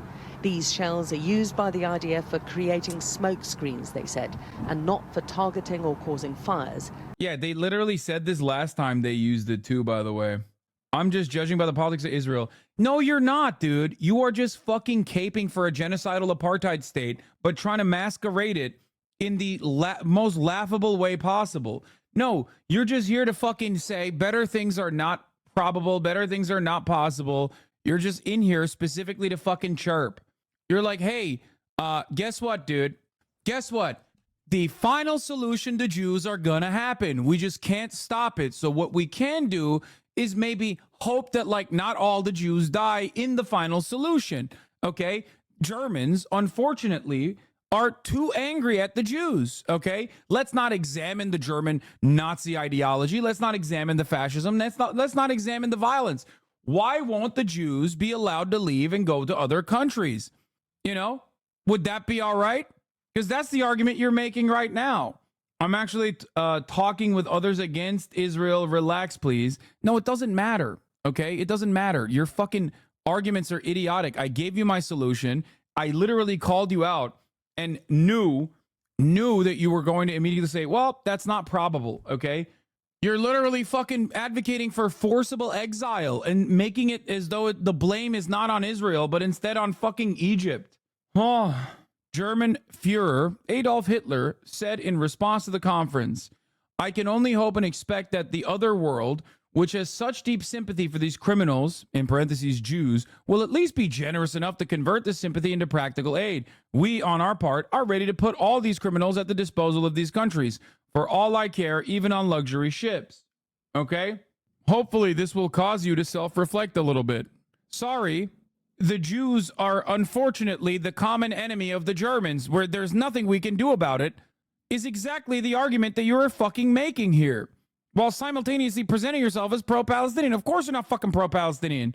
Anyway, that's why I view, unironically, someone who is like pro-Israeli ethnic cleansing and does genocide denial at the behest of Israel, going to Israel to fucking cut further propaganda akin to going to Nazi Germany and being like, well, you know, I'm here to talk to the Nazi party and show you that they're not actually doing an ethnic cleansing campaign, but simply ridding themselves of the genuine evil within German society, the Jews. And in the process, maybe I'll talk to a couple Jews, a couple nice Jews, but this Holocaust stuff is actually not that serious. Come on now.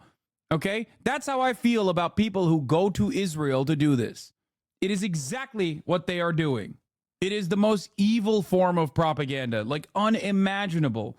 While I always maintain the position that people can fucking rehabilitate themselves, people can fucking learn the truth, people can change their attitude and opinion, I always tell you there is a lot of smoke that I have for individuals that are professional in this regard, professionally doing this sort of thing. Okay? You are literally working to rehabilitate a genocidal apartheid regime currently conducting an ethnic cleansing campaign. It is unimaginable. I would rather, and I'm telling you right now, I would rather fucking die than be forced to exhibit such a humiliating, such an abhorrent, morally abhorrent stance. I would rather you fucking kill me than do such a thing. Man, you don't get how you're throwing away people who support Palestine? The fuck are you talking about? I just showed you you're repeating Hitlerian propaganda and you're like, oh, I support Palestine, and you're casting me aside. I'm not even talking to you at this point, by the way. But it's weird that you're taking that into account as though I'm talking to you. I'm sorry if you think that me correcting you, okay, me correcting you about your misguided perceptions about what must be done, perceptions that are directly fucking hinging on how racist Israel is. I'm just saying in general, don't be so emotional. Banned. I entertained your fucking idiotic notions for the past hour, okay? That's insane.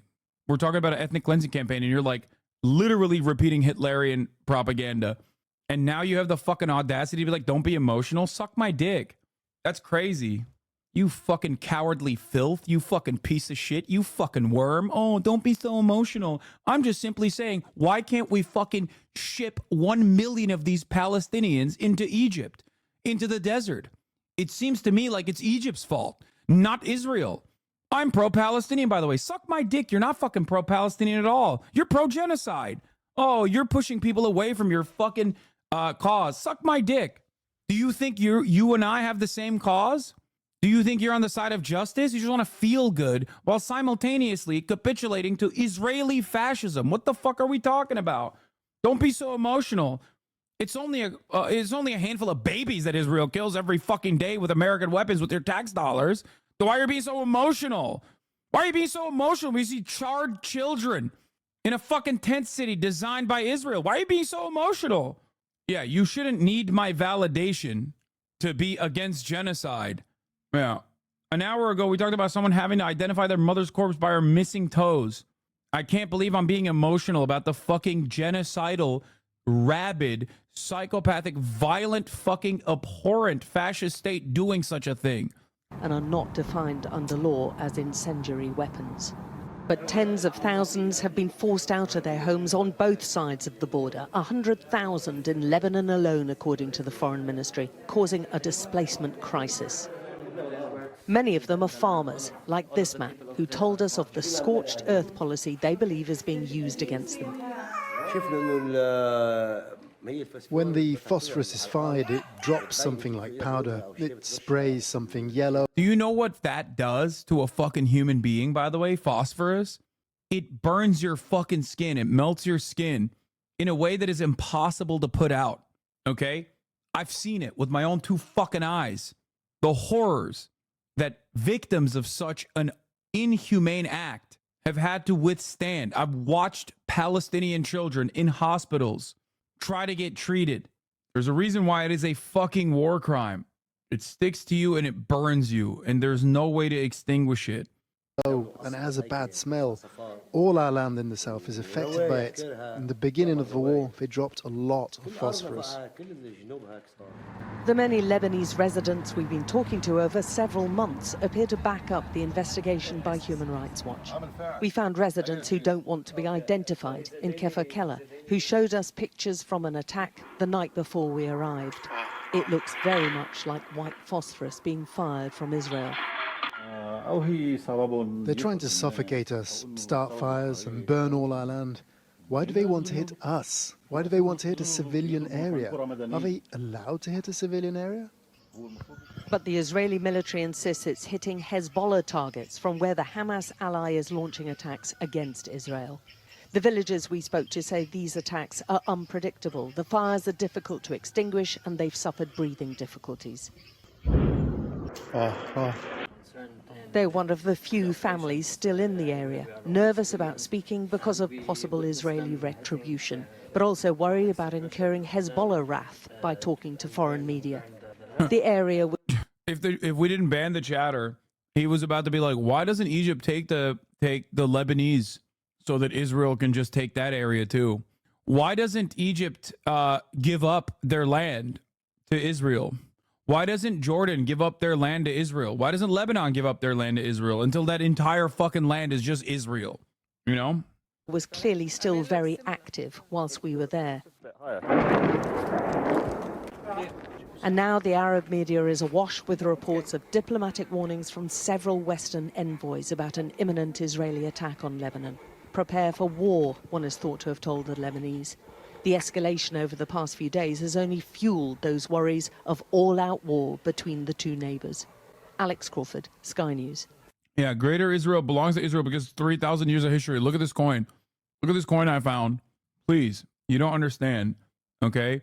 While I grew up in fucking Philadelphia, this is my ancestral homeland, okay?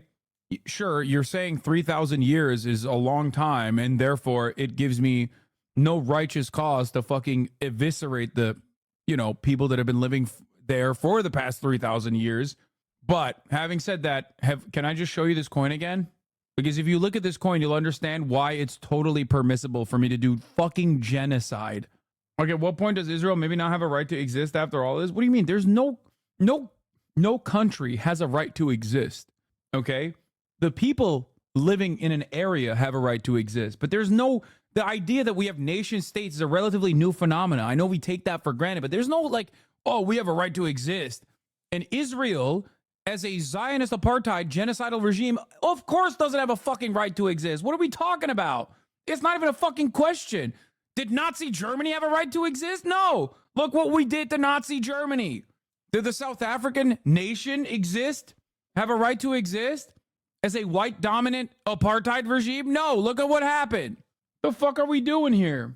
Attacked Palestinian journalist Saif al-Kawazmi and journalist Nir Hassan of the Israeli newspaper Haaretz, who was protecting al-Kawazmi in Jerusalem during the nation's flag march. So firstly, I'm just wondering if the U.S. has any response to this attack on our press colleagues. Wasn't North America colonized? Exactly. You think America has a right to exist? Like, what the fuck are we talking about? Attacks of that nature should be prevented when possible, and when they can't be prevented, they should be fully prosecuted. People should be held accountable under the law. Okay. And then following up on Nadia's question on the New York Times and Haaretz reporting, a little over 2 months ago, the U.S. announced sanctions on Russians for creating false websites and then using fake social media accounts to amplify the misleading content. So similar to what the government of Israel is reportedly carried out. And of course, the U.S. has taken similar stances over the past few years. So I'm wondering, I know that you said the U.S. has laws, you expect compliance. Will U.S. take similar action here? So as I said in response to Nadia's question, right now we have a news report. It's not U.S. government information. So I'm not going to speak to it specifically, but I think I'll leave it at that. And as I said, though, we do have laws that we vigorously enforce, and we expect people to comply with them. Yeah. It's a stupid question. What it's really referring to is a right to exist in an apartheid ethno-nationalist state. Sure, people have a right to self-determination and sovereignty, but not at the expense of an entire population's civil, political, and collective rights. Exactly. No, it is the small bean defense, bro. Israel loves doing that shit. They love gaping. They love fucking being like, oh, well, I'm just a small bean. Like, I don't understand. You don't want me to exist? You don't want me to exist? I don't understand. What's happening? And it's like, dude, we know what you're doing. Like, what the fuck? You just don't want Jews to exist. That's what it is. We're doing this for Judaism. It's like, no, bitch. No, you're not. Fuck out of here. Girl, look what they did to my flag. What is this? Euro Jew Kong. During Pride Week, Tel Aviv is displaying special pride flags across the city featuring a white and yellow stripe to honor the 120 plus hostages still captive in Gaza. We want to share it as a reminder that they're in our thoughts every moment. Sure. Does that mean that the question was asked about the Russians and the Olympics in Paris, that you do have your own independent information? Because you gave a fairly detailed answer to that. We do have information as it relates to that, in fact, yes. So there is a U.S. government report working out there about the Russians? There is information that we have engaged with our allies and partners with respect to that report, and I think we'll leave it at that. Okay, but in this case, though, this specific case that you're being asked about now, there is nothing. Not that I am aware of. If the U.S. does find that this reporting does bear out, and this is not meant to be like a hypothetical, this is meant to be more of a commitment towards the norms, will the U.S. act in accordance with how it has before, how it has with Russia? It is somewhat of a hypothetical, only because you have to actually look at the facts of every case and see what the appropriate response is. But as is always the case, we look at violations of our law. A lot of that is carried out by other agencies within the United States government and develop the appropriate response. But I can't respond with any level of detail here because it is always very fact specific. Okay, and then finally, it's I know I've asked about this before, but I'll probably keep asking about it. It's been 128 days now since Imdrab was killed, or the Maddox and Sable were killed. Family members, is there an update into this investigation? Let me get you an answer on that and come back to you. You have to remember, this is not just like Israel's flagrant human rights violations against Palestinians. Now we're talking about Israel violating American law and trying to engage in like indecent ways of trying to engage with American politicians in an effort to like manipulate American politics. Like, it's a direct, now as a duty, the government has to protect its own citizens. Okay, the American government has a duty to protect its own citizens and to ensure that political discourse happens in a healthy fucking manner. And now Israel is violating that sovereignty. What will America do? Of course, nothing. We're just going to keep sucking this dick. Okay, and you're going to like it and you can't say anything, but something to consider. Here's another way that we are cucking ourselves. Thought is a 100% grassroots funded operation. If you'd like to help support the channel, get early access to every video, and join the Discord, consider becoming a... Could you explain how it's genocide, please? What? It amazes me how Democrats go after Trump and criminal trial, but not Netanyahu. Could you explain how it's a genocide? No. Just Google it. YouTube. Go to my YouTube. It's for a friend. Okay, go to my YouTube and you'll find the information there. A patron at patreon.com/secondthought. Okay, here we go again. Draconian crackdowns on civil liberties part a lot. There's a new bill that, at time of writing, has passed the U.S. House and is on the way to the Senate.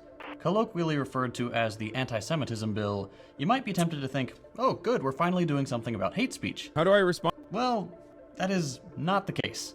There you H.R. go. 6090, or the Anti-Semitism Awareness Act, is once again a Trojan horse piece of legislation whose real intent is to make it illegal to protest the Israeli genocide of the Palestinian people.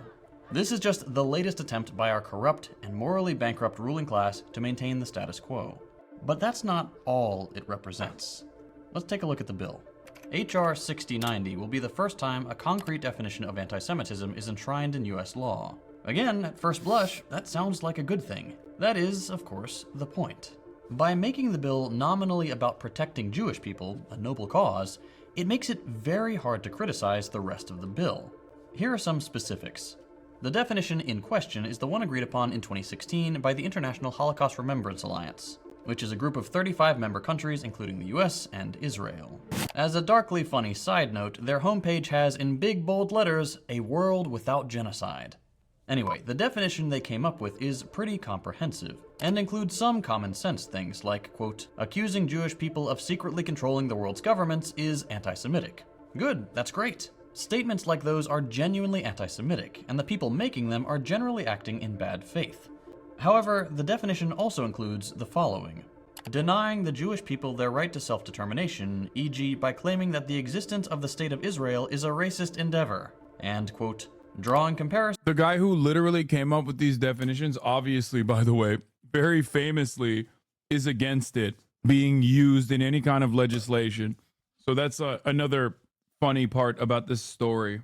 The guy who literally wrote the IHRA definition of anti-Semitism has spent the rest of his life arguing against it. Comparisons of contemporary Israeli policy to that of the Nazis.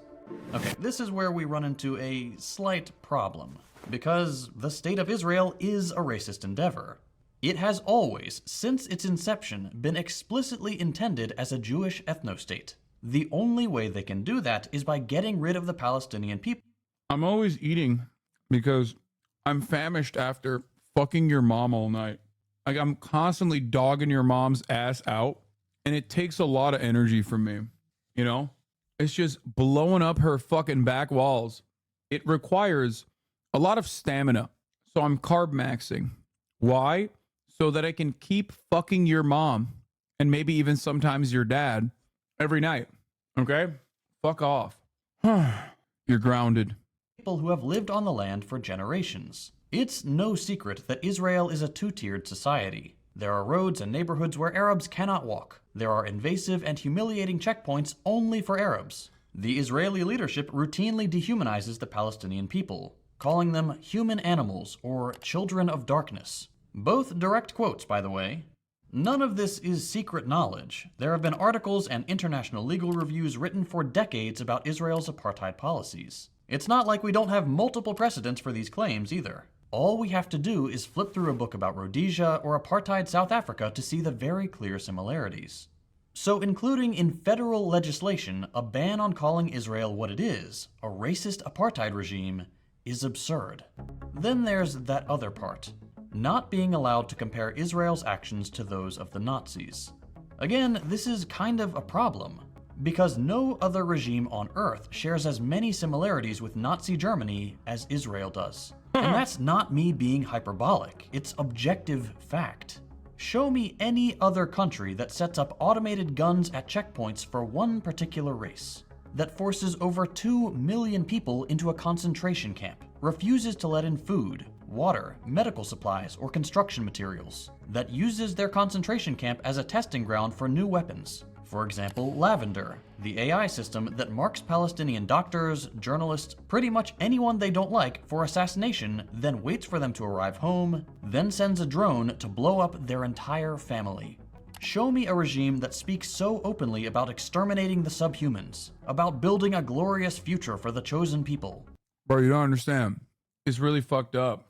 You can't say Israel's doing Nazi shit, you also in the future won't be allowed to say that, you know, Palestinians are human beings, for example. You're just not allowed. It's fucked up. Why? Because it makes me feel bad. It makes me feel bad about Israel's actions. You're only allowed to say it's good. What Israel's doing is good. Also, this fucking dumbass. Why is it anti-Semitic to say Jews secretly control the world?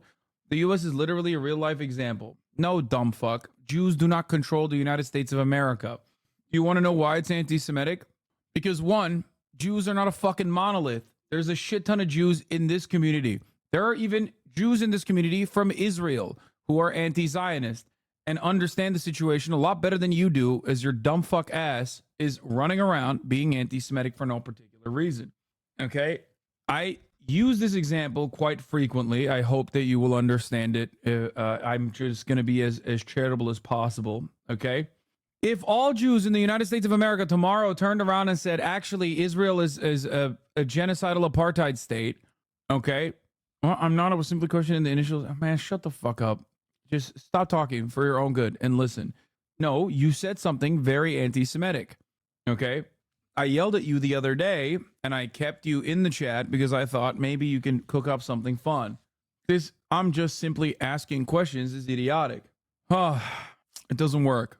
If all American Jews tomorrow said, hey, guess what Israel is doing is unconscionable, it's fucking bullshit, okay? We are anti-Zionist. If all American Jews said that tomorrow, America's policy on Israel would not change, okay? It would not. There is a significantly larger number of American Christians than Jews across the board. Like all Jews on the planet, what is it? 12 million, 15 million? Total.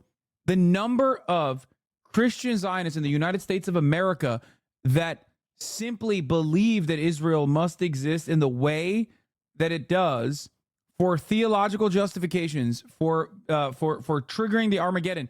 Even the number of white evangelical Protestants who believe in the theological justifications for Israel is significantly larger than that.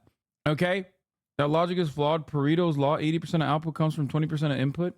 Dude, listen, please don't try to fucking Jordan Peterson Pareto principle your way out of this conversation and listen to the words that are coming out of my mouth. I'm telling you that it does not matter. If literally 100% of American Jews were anti-Zionist, America would still do the same shit in Israel as it is doing so far. The reason for that is not because America is controlled by the Jews.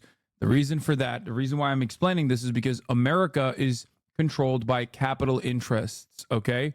And a big part of that means that there has to be a forward operating base that is unsinkable in a resource-rich region. That's it. AIPAC and all these other fucking vehicles that continue to make this relationship that is going to be undemocratic if necessary, make this relationship more palatable, make it so that in times of need, when the American government or the American population, for example, is saying, okay, enough is enough, we got to fucking put an end to this, AIPAC kicks in only in that situation. AIPAC kicks in and says, hey, we're going to dump $20 million to your fucking re-election campaign against you, against your opponent, because, against you for your opponent, because you have dared defy the interests of Israel. Okay? None of this conversation has anything to do with Jews in general. I hope you understand that. In the words of a very famous Russian guy who was bald, the animosity cultivated against the Jews is done by the capital owners, okay? It is not Jews that are the problem. It is capitalists that are the problem. There can be capital-owning Jews, but they are still very much the enemy of working-class Jews and all other members of the working class. Chatter, don't listen to him. We really do control the world in America, and we hold the world cabal Zoom meetings every Thursday. Okay, but like some of these dumb fucks do believe that shit. Okay, please. Also, Chaz, suck my dick. Can't even question statements without getting attacked. Yeah, bro, because the statement that you fucking are questioning is like an inherently very damaging one. It is inherently bigoted. It's like coming in here and being like, I don't understand. Why are you claiming, like, why is it fucked up to say that black people have a bone in their skull that makes them servile? Like, I don't get it. You should be excited at the prospect of not being banned in this circumstance and being taken seriously and being talked to instead of immediately being banned for saying something that's like clearly anti-Semitic. I don't think this chatter is just asking questions from a 4chan way, by the way. If he does it again, I will ban him. Why are we entertaining this at all? Great question. The reason why I'm entertaining it is because, well, one, we're literally talking about a bill about anti-Semitism. And two, every now and then, I like to do a refresher, okay? I like to do a refresher on pretty common anti-Semitic opinions that people repeat, sometimes for very indecent purposes of propagandizing the anti-Semitic position, other times because they're duped. There is no issue that I will not try and talk chatters off of a ledge on, okay? And the reason for why I do that is because I'm certain that it is some chatters' first time in here, and given the fact that Israel ties in a defensive posture every single act, no matter how violent, to Judaism, there is always going to be people who are believing what Israel is saying, that they are doing this for Jews, right? This is a big part of how Israel promotes and spreads anti-Semitism. In an effort to combat that, I think it's fine every now and then to entertain someone who comes in here with anti-Semitic tropes and talk them off this cliff. Because even if it's not them, even if that person might be cynical, even if that person might be simply just asking questions in a way to do the classic 4chan shit, there are others who might not understand the situation, who are too afraid to ask these questions, so that they will also be walked off this cliff. You know what I mean? That's what it is. Because I promise you, outside of this community, outside of like the circles that we frequent online, there are so many people who do look at Israel and hear that Israel is saying like, oh, we're fucking doing this for Judaism, and go, okay, what the fuck? Well, what's up with these Jews, man? What's going on? It's a little weird, huh? And that's very scary. You don't, like, in prior circumstances, you had, like, anti-Semitism is the canary in the coal mine, right? It was so easy to identify someone being like an ideological fascist back in the day when they started fucking doing JQ shit, right? Jewish question shit. Like, oh, what's up with these Jews, huh? Come on. Nowadays, there are plenty of people who are well-intentioned otherwise, who aren't like ideological committed fascists, who will also repeat the same type of anti-Semitism that you hear from a committed ideological fascist. That's terrifying. That means that anti-Semitism is rising, okay? A lot of people personally run around and repeat casual anti-Semitic bullshit. They do it because they don't understand it. And no one is sitting around and trying to talk to them and explain to them this shit without having like a severe bias in either direction. I am myself am biased as well. People can make up their own minds on this issue. But the real problem here is there are a lot of fascist opportunists out here that will point to what Israel is doing, point to how Israel defends itself by claiming that they're doing this for Judaism, only to turn around and be like, yeah, see, the Jews are controlling the media. Jews are controlling Congress. Jews are doing this for, they want to just kill people. They want to, you know, undermine the Palestinians and maybe even the Christians too. Okay? Okay, bro, we got it. You're a saint. People getting burned alive, a motherfucker focused on anti-Semitism for aesthetics. Yeah, dude, you're right, actually. Being anti-Semitic and betraying one of the foundational principles that I have will actually help the Palestinian cause better, especially as a fucking Western commentator. Suck my dick, dumb fuck. This guy's like, nah, dude, you don't understand. You have to be anti-Semitic to defend Palestinians. Shut up. My man said aesthetics. Fucking idiot. Show me a regime with such callous disregard for international law and basic human decency. Israel has destroyed every hospital in Gaza while the world watched. Lied about it. Blew up every university in Gaza. Lied about it. Has targeted medical and media personnel. Lied about it. And every day we uncover evidence of new mass graves and executions of the elderly, the disabled, and children. So, no. It's not unreasonable to point out that Israel is very clearly a fascist ethnostate that would make the Nazis blush. That's just called telling the truth, even if it's a truth that our elected officials have chosen to ignore. And you don't need to take my word on any of this. The horrific thing about this genocide is that it's been widely broadcast online. Despite all Israel's attempts to keep the evidence contained, if you want to see the photos and videos I've seen, you can do it right now. Just go to Twitter or Telegram and search Palestine. People like me, the people in your life who seem unreasonably angry about this, have seen things that no human should ever have to see. And we're not even there. Imagine what it feels like to be in Palestine right now. You have no food, no water, no shelter. You can't sleep because of the constant bombs. You're watching your children starve and you can't do Yeah, bro. You saw the new anti-Semitism bill. According to our government, you do have to be anti-Semitic to defend Palestinians. This is true. According to the government's definition of anti-Semitism, I am being anti-Semitic, which is, once again, unironically proving exactly what I'm saying about Zionism being inherently anti-Semitic and also advancing the Nazi cause. Both, obviously, you know, the same kind of fascism that Nazis demonstrated against the Palestinians, but also like the anti-Semitic Nazi sentiment that is so exploitable in this moment. Like, think about it, bro. If you're a dumbass, and many of you were at a certain point, and many of you are still on other issues, myself included, we're all dumbasses, right? But if you're like a dumbass and you just see all of this shit and you're like, well, okay, I don't really know any Jewish people, and I'm seeing a lot of these Jewish people on television, and I'm seeing people just like, I'm seeing dead Palestinian children everywhere. And the Jewish representatives of Israel are saying, we're doing this for Judaism. And I don't have anyone to check all of this information against. And I'm looking at the dead children and I'm like, well, that's kind of fucked up. Why are Jews doing this? Is the immediate reaction you're going to have if that's all you're seeing, you know? Of course, this is how anti-Semitism grows. And then you're like, well, I have this like, you know, I have this opinion that this is not great.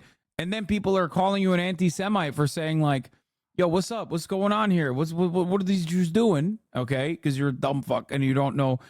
You are only responding to the stimuli that you're given.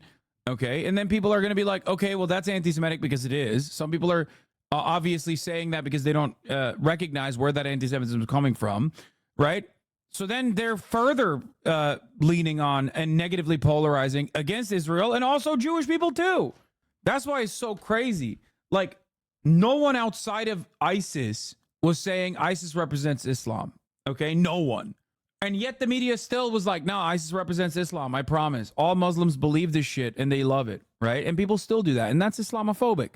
The difference is Israel operates like ISIS.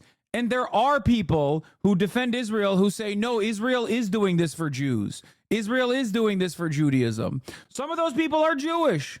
Okay? It's crazy. It's crazy. It's like if every single Muslim living in the Western world was operating like a fucking rabid fundy living in London, okay? Like a Wahhabist LARPer in London. You'd be like, what the fuck is happening? What is going on? Can women live, bro? Can women live and breathe the air that we are breathing, or is that cheating? Bruv, let's discuss. No, brother. No one says that though, bro. I'm fucking memeing about like some of these fundy London podcasts. They're hilarious in how aggro they are. And they're LARPing too. It's like fucking Salafists in London getting mad at the Lebanese population for being, multi-religious. Like, what's going on? These places, brother. These places. They've lost the way of Allah, brother. They've lost the way of Quran, brother. They got Christianity. They're celebrating Christmas. Christ Mass. Inshallah, one day we will reign supreme, brother. Wallahi, we will, brother. Someone said, Hassan, when did you unlock a South Asian London accent? Dude, these are my favorite podcasts, brother, bruv. These are my favorite podcasts, bruv. Listen, we are monolithic for Islam. Anything about it. And now that they've all been forced into the killing field of Rafah, there is nowhere to go. And Israel continues to dump bombs and white phosphorus, an internationally banned weapon that will burn through your bones, on the population they have deemed subhuman. all so they can secure their fascist ethnostate. No decent person can say Israel is any better than Nazi Germany. Okay, hopefully that's the last rant for this episode. Now that we've got those 2 points out of the way, we need to talk about what this bill means for the... Does anyone have Hassan Nasrallah talking about anti-Zionism, not anti-Semitism? I need to find that video. It's one of my favorite videos. When he starts talking about how, like, you know, some Arabs in the region, they think it's Jews. It's like, we do not have a war with Jews. We have a war with Zionists. And more importantly, we have a war with America. Massive protest movement in the United States. What? The only reason Israel exists because Zionists collaborated with Nazis? No, dude. What the fuck? The Havara Agreement is like so marginal. What the fuck? This is just ahistorical bullshit. You are telling an Israeli Jew who is infinitely more knowledgeable on you than this on this issue, time without an OVO, to read about the Havara Agreement. I already said it before you even fucking brought that shit up. It is literally so marginal, so insignificant in comparison to the Balfour Declaration, in comparison to the Christian Zionist movement. Come on, dog. نعم. يعني إذا إسرائيل استهدفت إيران حتى ولو كان لوحدها أمريكا تتحمل مسؤولية هذا الاستهداف. في خطأ موجود بالعالم العربي بموضوع علاقة إسرائيل وأمريكا. وبنرجع بنعيد وبنرجع بنكرر وهاي اسمح لي اقول لك اكذوبة اللوبي الصهيوني. انه اليهود هن حاكمين امريكا وهن بياخذوا القرار وهن عاملين وهن مساويين ومشاكل. لا، امريكا هي صاحبة القرار. بامريكا في شركات كبرى، في مثلث ثالوث، شركات النفط، شركات السلاح، وما يسمى بالصهيونية المسيحية. هو اصحاب القرار، هذا التحالف. اسرائيل. I can't believe I'm calling Nasrallah base. I mean, listen. You have to remember something, okay? A lot of these dudes, you see them in their fucking fits, and you hear about, like, some of their attitudes about, like, gay people, for example, and you immediately fucking resort to Orientalist perspectives, not realizing that these motherfuckers are better read than you by a million, okay? Like, it's not a broken clock situation. No, dude. Half of these dudes literally get educated in America and in the UK. What the fuck are you guys talking about?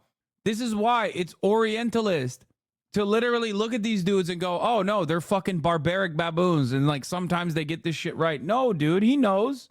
It's crazy. He's read more books than you could ever imagine. And also, ultimately, he is regarded as a pretty brilliant a person in terms of like everything that he's done. You might not agree with his methods. You might not agree with his attitude overall in terms of like, his opinions on civil liberties and shit like that. But ultimately, this motherfucker has read a shit ton of books. Okay, Chatter's sounding like Blackthorn talking about the savages of the Japans. Exactly. Lol. He massacred civilians in Syria, dog. Not Orientalists if they cause atrocities to your people. But yes, America did a lot of shit and Russia did Syria. It did in Syria. Get it? I don't think you're understanding the point I'm making. This is Hassan Nasrallah. Hassan Nasrallah is, I believe, the general secretary of the Hezbollah, right? Dude, here's another great example. Bashar al-Assad. Okay, he's a butcher in many respects. Well, I mean, I guess he's not a great example because he does wear the Western suit and tie. So, like, it's hard for people to see him as, like, a barbarian beyond, like, people. Like, he looks the part from the Western eyes. But Bashar al-Assad is literally a fucking optometrist. Like, what are we talking about? This dude went to... didn't he go to fucking Oxford or some shit? Like, these guys don't look the part, and they portray themselves a certain way, okay?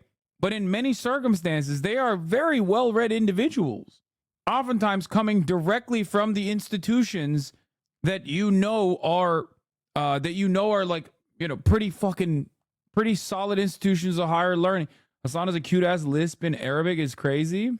What? كانت في الماضي أداة بريطانية والآن هي أداة أمريكية. نعم. Anyway, Hezbollah welcomes socialist allies. An interview with the leader of Hezbollah, Hassan Nasrallah, conducted shortly before a ceasefire by reporters from the Turkish Labor Party, Daily Evrensel. So I've never really gotten into this too much, but like the Turkish communist movement, like the real communist movement in Turkey, was basically synonymous with like not an ethno-nationalist, but like an ethno-nationalist in the early stages of developing national identities for marginalized populations under the Ottoman Empire, the Kurdish movement.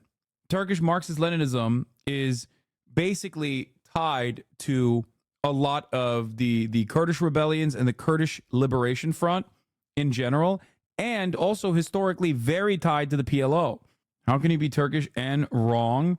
However, there has always been revisionists, especially in a country as ultra-nationalist as Turkey, in terms of, oh, fuck, this is a Turkish chatter, so I thought he was actually trying to fucking do the classic, like, no, Kemalist socialists are valid, they're real, whatever. And instead of that, he just hit me with the top of the hour. Okay, good one. I'm gonna keep sitting. Good. I really want to like Hezbollah and Nasrallah given the events of the last few months, but the Syrian is hard to forget or overlook some of the shit that happened in the civil war. You could say he fought and killed al-Nusra, but also a lot who got killed were local Syrian rebels who just wanted to overthrow the Assad regime, whereas Hezbollah were basically a foreign legion. Yeah. No, there's a reason why I don't fucking touch the Syrian issue. Oh. You should also not touch the 3-minute ad break at the top of the hour, and the best way to do that is by subscribing for $5, well, gonna be $6 soon, or for free with a Twitch Prime. Here's the 3-minute ad break now. My mom is Kurdish and my dad is Turkish. They were both in the TKP until they fled the country after Kenan Evren's coup. Look at this guy. This guy's a fucking real ass commie piece of shit. Comes from a real ass commie piece of shit family. But yeah, it's really interesting that Arun was talking about how complicated India's history is against British imperialism, while simultaneously like LARPing, or simultaneously like owning British imperialism, or at least some aspects of British imperialism. I get that as a Turkish person who is, of course, understanding of the history of Turkey, like the Turkish Republic, and how it came to be. Look, he's talking about Deniz Gezmiş.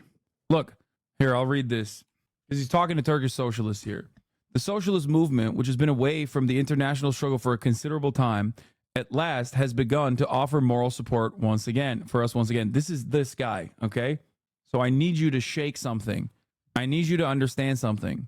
Western chauvinists, when I say you're a baboon in a suit, when I talk about Westerners, this is what I mean. I, of course, also adorn the garb of the Westerner, okay? Obviously, I'm Turkish.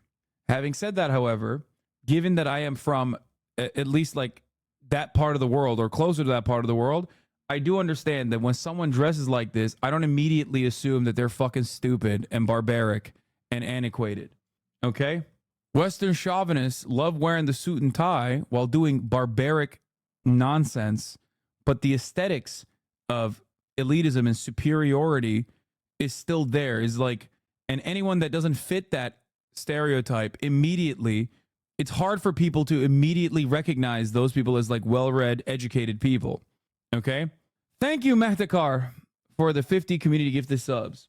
No, I'm not saying you're LARPing. I'm saying Indians are LARPing as like the Indians that we talked about, like the Indian fascists that we talked about yesterday, who like LARP as British colonialists, but also have a complicated history with British colonialism, where they literally will be like, oh, you guys are British bootlickers, but also simultaneously will be themselves.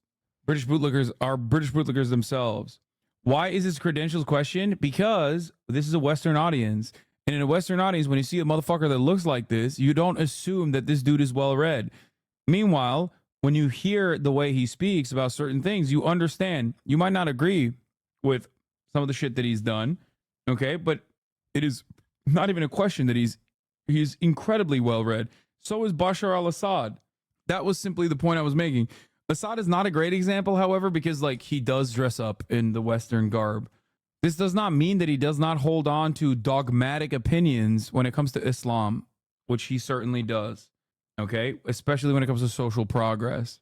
Anyway, the most concrete example of this has been Hugo Chavez, the president of Venezuela. What most of the Muslim states could not do has been done by Chavez with the withdrawal of Venezuela's ambassador to Israel. He furthermore communicated to us his support for our resistance. This has been an immense source of moral strength for us. We can observe a similar reaction within the Turkish revolutionary movement. We had socialist brothers from Turkey who went to Palestine in the 1960s to fight against Israel. This is true. And one of them still remains in my memory and in my heart. Deniz Gezmiş. Deniz Gezmiş, 1947 to 1972, was a Turkish revolutionary in the ML tradition. He led major student actions in the late 60s, went to a Fatah training camp in Lebanon in the late 1969, returned to Turkey where his group seized 4 U.S. Army privates in Ankara. Now, one must ask the question, what the fuck were U.S. Army privates doing in Ankara? Well, that's because Turkey is a NATO nation, and we have many American bases.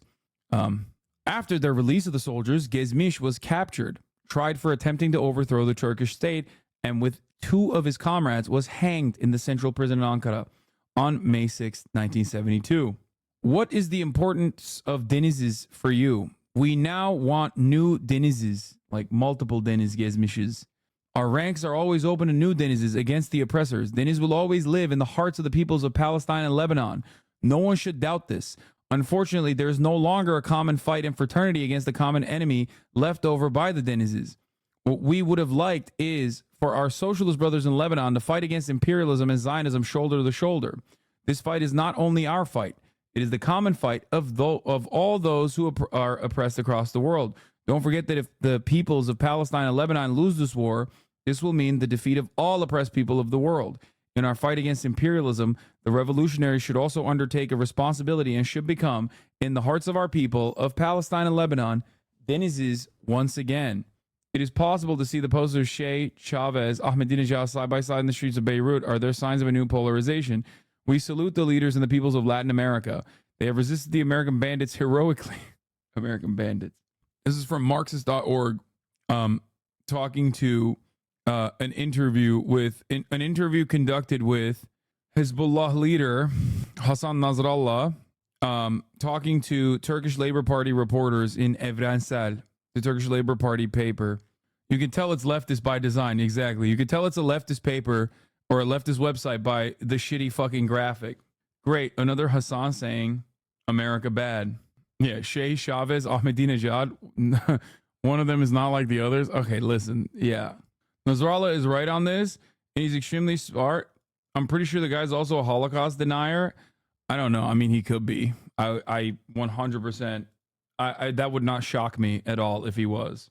Like I said, you know, I mean, he is. You might be mistaking him with Ahmadinejad, who has famously put together the Holocaust denial conference. Which was, from what I understand, literally, I think you might be mistaking him with Ahmadinejad. Yeah, he did. Ahmadinejad famously put together Holocon, which apparently at the time was even regarded as a bridge too far by Iranians who were like, bro, what the fuck is this? But yeah, let's see. I don't know.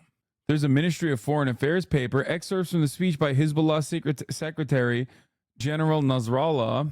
Hezbollah leader Nasrallah implementing Khomeini's fatwa against Salman Rushdie would have prevented current insults to Prophet Muhammad. Great French philosopher Garudi proved Holocaust a myth.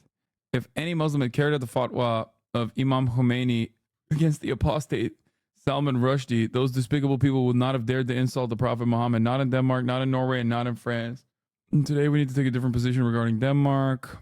For example, a few years ago, the great French philosopher Roger Garudi wrote a scientific book. He did not offend, curse, or insult anyone. He wrote a scientific research of an academic nature in which he discussed the alleged Jewish Holocaust in Germany. He proved that this Holocaust is a myth. The great French philosopher Roger Garudi, he said, Hassan Nasrallah said this? The god of these people is the currency of dirham and dinar, and therefore they call to boycott the products of any country that allows its newspapers to offend our prophet is correct, and we shall not allow it. I mean, it's memory, so it might be, suspiciously sourced. It's memory TV, but if there is like a direct clip, like I said, he might be. We know memory TV is a Zionist propaganda network. I know. There's a clip on the mobile side, but not on the PC one. Memory's sus always, so I'm trying to send the clip. Anyway, I mean, even in this clip alone, he's literally saying that there is a common misconception prevalent in the Arab world regarding Israel-U.S. relations. This is also from Memory TV. وبنرجع بنعيد وبنرجع بنكرر وهاي. We keep repeating this lie about the Zionist lobby. اسمح لي لك أكذوبة اللوبي الصهيوني. إنه اليهود هن حاكمين أمريكا. That the Jews rule America and are the real decision makers and so on. هن بياخذوا القرار وهن عاملين وهن مساويين ومشاكل. لا، أمريكا هي صح. No, America itself is the decision maker. بأمريكا في شركات كبرى. In America, you have the major corporations. ثالوث. You have a trinity of the oil companies, the weapon industry, شركات السلاح وما يسمى بالصهيونية and the المسيحية. so-called Christian Zionism. وأصحاب القرار. هذا التحالف. The decision making is in the hands of this alliance. إسرائيل كانت في الماضي. Israel used to be a tool at the hands of the British. بريطانية. والآن هي أداة أمريكية. And now it is a tool in the hands of America. الاتصال. Secretary General Hassan Nasrallah, the U.S. can force Israel to do anything. Arabs invented the joke that the Jewish lobby controls America in order to excuse their financial ties with the U.S. and they're refraining from fight from Israel. That's so funny. He's saying that like Arabs that wanted to collaborate with America basically said, no, you don't understand. It's actually the Israeli lobby that dominates. It's actually the Jews that dominate America. I mean, I also don't disagree with what he's saying. I often will talk about obviously AIPAC and the Zionist lobby, but will always tell you it is far beyond that the Zionist lobby, alongside the NRA, for example, alongside many of these institutions, are not capable of like legitimately changing the status quo, which is why you can't lobby the American Congress and turn them socialist. Okay. It's a laughable notion. The money corresponds to the moneyed interests and is there in times of need. Okay. Right now is a time of need. Right now, AIPAC is working desperately round the clock to ensure that American congresspersons don't fuck up and, don't speak out of turn. And if they do speak out of turn, if they do speak against the American State Department interests, that they will turn around and punish them. Jamal Bowman is a great example of this, okay? But they are not personally changing someone's mind dramatically. It's like if a pro-union guy receives 50K campaigns dollars from the UAW. It's not a bribe if you agree with it. Yes. بأكد كل اللي كنا نقوله سابقا انه لا الامريكان بس بدهم شغله يوقفوها بيوقفوها. انه الامريكي ما بيقدر يفرض على الاسرائيلي، هذا حكي فاضي. لو في هيك نظريات انه اسرائيل هي حاكمه امريكا، لا حبيبتي، امريكا هي. No, sir. It is America that controls Israel. اللوبي اليهودي The story about the Jewish and the Zionist lobby is, forgive me for saying this, هاي ما تواخذوني نكتة عربية. A joke invented by the Arabs so they do not have to fight Israel. العرب ما يقاتلوا اسرائيل. وحتى يروحوا على أمريكا. They do this so that they can go to America, deposit their money there, ويحطوا فلوسهم بأمريكا ويعملوا علاقات مع أمريكا and establish relations with America under the pretext that they are establishing an Arab lobby لننافس اللوبي اليهودي in order to compete with the Jewish lobby. After 75 years, we can see what came out of the Arab lobby. شو طلع مع اللوبي العربي غير إنه الأموال العربية كلها. The Arab money is piling up in the American coffers, but that's it. كدسي في الخزائن الأمريكية. He's shitting on like Saudi Arabia and all these other Arab countries that collaborate and work with America. Anyway, so yeah, we salute the leaders and the peoples of Latin America. They have resisted the American bandits heroically and have been a source of moral strength for us. They're guiding the way for the oppressed peoples. Go and wander around the streets. You will witness how our people have embraced Chavez and Ernesto Che Guevara. Nearly in every house, you will come across posters of Che or Chavez. What we are saying to our socialist friends who want to fight together with us for fraternity and freedom is, do not come at all if you're going to say religion is an opiate. We do not agree with this analysis. Here's the biggest proof in our streets with the pictures of Chavez, Che, Sadat, and Khamenei together. These leaders are saluting our people in unison. So long as we respect your beliefs and you respect ours, there is no imperialist power we cannot defeat. I, of course, do not agree with religious fundamentalism. Nor do I agree with, the way that Iran conducts its affairs against its own population. Same with Turkey. Returning to threats in the region, Western governments are intensifying their pressure on Damascus and Tehran, for which they are proposing a change of regime. Some sources are of the view that an attack on Lebanon will be directed on Syria. According to our point of view, is a regional war possible? There are claims that Hezbollah is directed by Tehran. What are your views on this issue? This is a great lie. We're an independent Lebanese organization. We do not take orders from anyone. But this does not mean that we are not going to form alliances. We are on the side of Iran and Syria. They are our brothers. We are going to oppose any attack directed at Tehran and Damascus to the last drop of our blood, just as we do in Lebanon. We uphold global resistance against global imperial terrorism. Wait, Sadr was good. Khomeini doesn't belong. Che had questionable beliefs. What?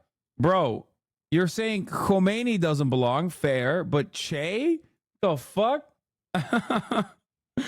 That's insane.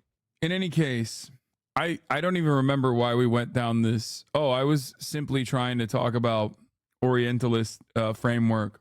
Fundamentalist Muslims have killed their fair share of leftist/communists. Oh, absolutely, including the now former president of Iran. My attitude always has been that, unfortunately, Western involvement in the affairs of Middle Eastern countries have almost always left these countries with more fundamentalist more fundamentalist rule, either directly as a consequence of Western intervention, propping up fundamentalists as a counterbalance to the scarier secular Arab nationalist socialists, okay, or Iranian socialists, or sometimes purged the fundamentalist groups have been able to purge the nation of Western imperialism and therefore seen as the rightful rulers of the land and the best uncorruptible elements. Like the only people that you can trust, against Western imperialism. Mossadegh wasn't overthrown by Khomeini. That's not what I'm saying at all. What are you talking about? Iran is a perfect example of Western influence, America specifically, and the British, destroying a country for the crime of wanting to be a sovereign nation, wanting to have sovereignty over their own oil supply, their own natural resources. Bro, nationalist, socialist, what the fuck, lol? No. Arab nationalism is very different. German National Socialism is very different than Pan-African nationalism or national movements as a post-colonial movement. Nation states were being formed for these countries. Nationalist movements were a way to create a nation state. Nationalism in that sort is very different than nationalism when you are already an established colonial state. This is something that a lot of Americans or a lot of Westerners don't recognize or understand. That's why they immediately take this approach where they go, oh, these guys are fucking nationalists. Well, that's a scary word. It is a bad word in the West, because in the West, nationalism implies fascism. Nationalism, when you are talking about a nation that is not subject to colonial violence, that is not a colony, is simply just fascism. Yeah, Cuban nationalism under Fidel is revolutionary and ends colonial violence. Let's finish this. This is the University of Texas in Austin. Again, more protests. The driving force behind the bill is the student protest happening on campuses across the country. What started at Columbia University as an outspoken demonstration against genocide has quickly spread to schools in every state in the country. As militarized police beat students demanding divestment from Israel, weapons manufacturers, and an end to the genocide, the protest grew into a full-fledged anti-imperialist movement to rival the Vietnam War protests. This student movement has become a cultural schism. On one side, we see young people of all races, creeds, and backgrounds uniting with principled university staff, human rights workers, journalists, historians, and normal, decent people to demand an end to the most obvious genocide in modern history. And rising up against them, we see violent police, frat boys, Zionist agitators, weapons manufacturers, corrupt university officials, and politicians bought by the pro-Israel lobby. There's good news and bad news in this mini-civil war. On the bright side, normal, decent people opposed to genocide vastly outnumber the ghouls supporting it. On the other hand, the minority, the increasingly fascist US government, and their unholy merger of state and corporate power are the ones with all the tools at their disposal to win. They know they can never win the hearts and minds of the people, so as they have many times before in this country's history, they weaponize the legal system to make the fight unwinnable for the rest of us. That's where this bill is coming from. If it's anti-Semitic to gather and say, what Israel is doing is wrong and amounts to apartheid, or Israel is committing genocide, then it'll be the easiest thing in the world to send in the police, round up the protesters, and throw them in jail. Make decency a crime, and suddenly we're all criminals.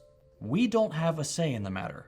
The only people who do are the ones committing the genocide, funding the genocide, and building weapons for the genocide. That doesn't sound like a legitimate government to me. But something else that's important to note is that the legal system is not a moral system. Legal does not mean right. Illegal does not mean wrong. Slavery was legal. Segregation was legal. What Rosa Parks did, refusing to give up her seat for a white man, was illegal. Was she wrong? No. The law was wrong. The only thing this new bill will do if it becomes law, which it probably will be to justify mass arrests and fascist crackdowns on protests against this deeply illegitimate regime. Fascism isn't always goons marching with American flags. In fact, that's the least threatening form of fascism. The real threat is when neoliberal politicians, and that includes both Republicans and Democrats, feel threatened by a rising tide of class consciousness and turn their imperialist tendencies inward. This has been an ongoing process for a long time, but it's really begun to accelerate as the US position as the global hegemon continues to slip. So when this bill becomes law, and the next one, and the next one, and more expressions of discontent and righteous anger become illegal, remember that the morality of those protests hasn't changed. Speaking out against genocide is still the morally correct thing to do, no matter how hard the suits and talking heads try to spin it. I don't know about you, but I can't think of a single instance in history where crushing dissent to make it easier to fund a genocide has been the right thing to do. That's usually a pretty good indicator that the people doing it are the bad guys. The United States, Israel, all the US's little vassal states in Western Europe, they're the bad guys. The people on the receiving end of the occupation and apartheid and genocide, they're the good guys. Heck, you don't even have to think they're the good guys. They're just the guys. People trying to live on their ancestral land in homes their families have lived in for generations and resisting their execution by an occupying force. And here we get to an important piece of psychology for all of us in the West. Resistance. What is it? How is it portrayed in the media, in popular culture? It's the resistance. Well, it's actually kind of interesting, because in every piece of media where there's an empire or a bigger army or an occupying force and then a resistance, who are the good guys? The resistance. And yet, in real life, when actual people oppose the empire, whether it's the British, French, or US empire, those same people, the resistance, are labeled terrorists. They're the bad guys. Why is it that we can identify with brave resistance fighters in movies, but not in real life? Even in Star Wars, one of the most famous series of all time, we're able to side with the rebels against a sci-fi depiction of our home country.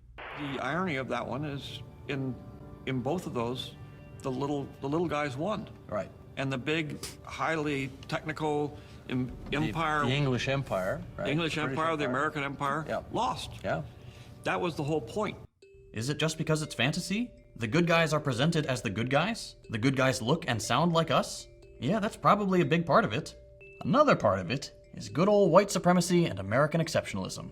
For the entire existence of the United States and the entire colonial period of the Western empires, white people would show up in some exotic land, butcher and subjugate the people, and would somehow convince everyone back home that anyone who resisted these invaders were terrorists.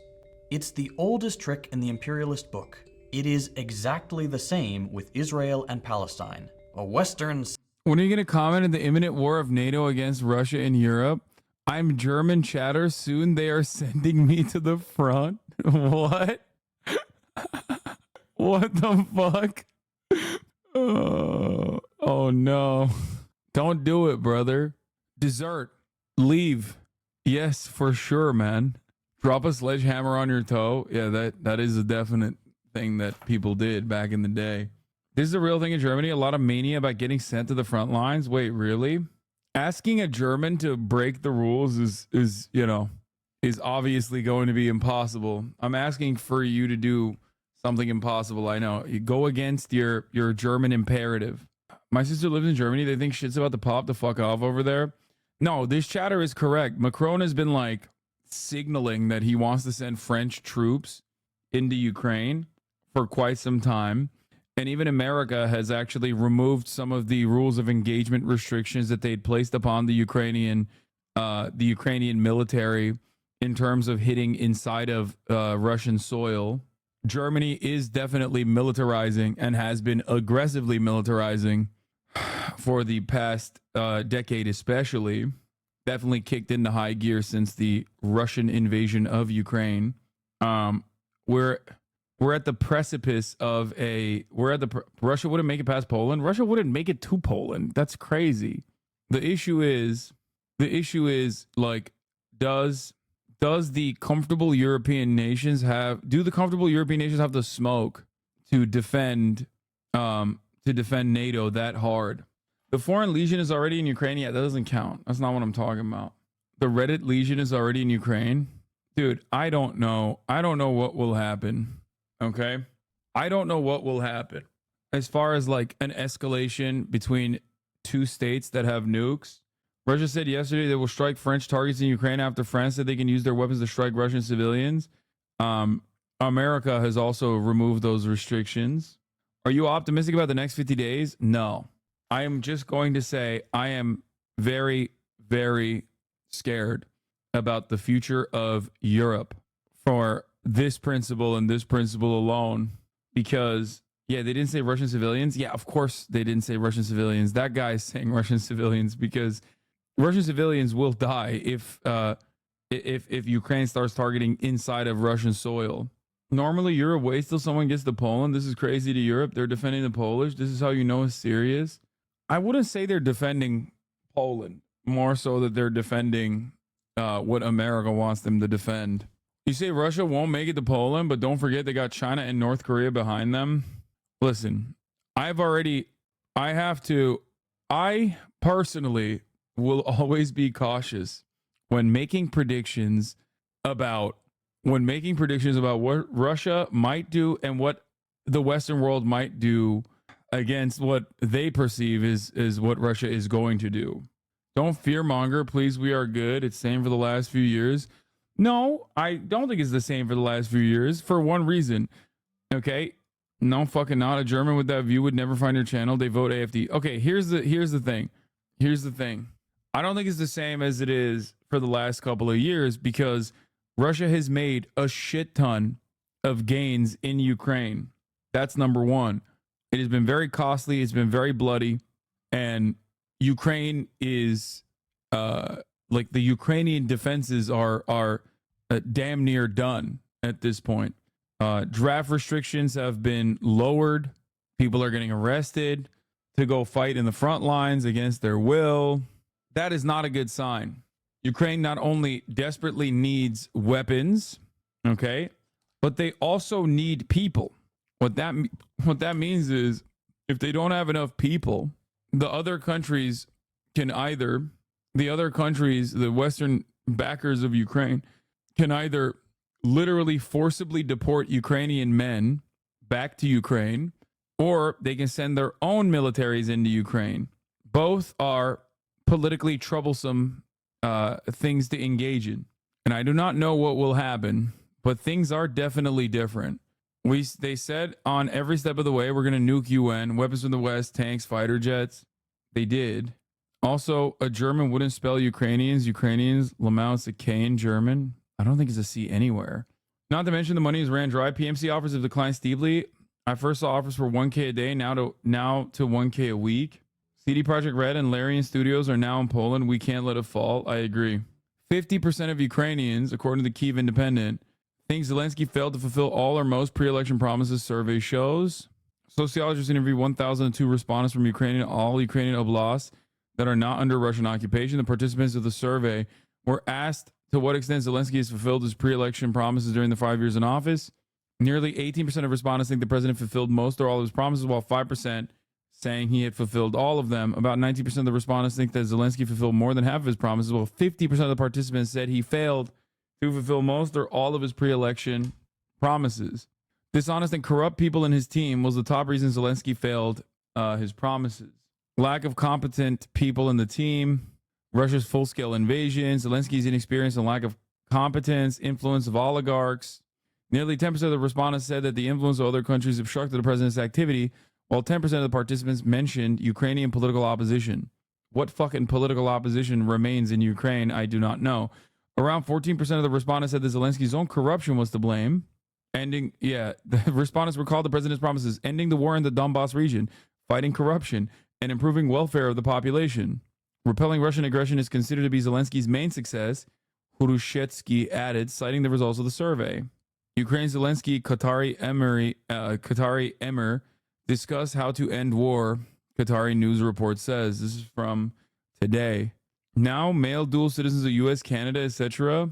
are banned from leaving Ukraine and can be conscripted by force with de facto U.S. West approval. U.S. Embassy in Ukraine, men with dual citizenship will no longer be able to leave the country. Holy fuck. The U.S. Embassy in Ukraine has warned that Ukraine has revoked the residence abroad exception that previously allowed certain Ukrainian men between the ages of 18 and 60 to leave the country. With this change, men with dual citizenship, including those living in the U.S., will no longer be able to leave the country. Oh, brother. That was weird as fuck. No, it's not Spectrum. It's not Spectrum. I checked. I'm 600 down, 40 up. That's like pretty high for me. It wasn't Spectrum. It's Twitch. Because I was checking on my end what my upload speeds look like. And 40 up is like pretty good for me. I don't know why though, because it shows as it doesn't show as drop frames on my end, but instead shows as like no internet. 40 up is the max for most cable providers nationwide. I know it's dog water, man. Shut up. Okay, stop fucking telling me shit I know already. Okay, I don't want to hear it. I don't want to hear things that I know already.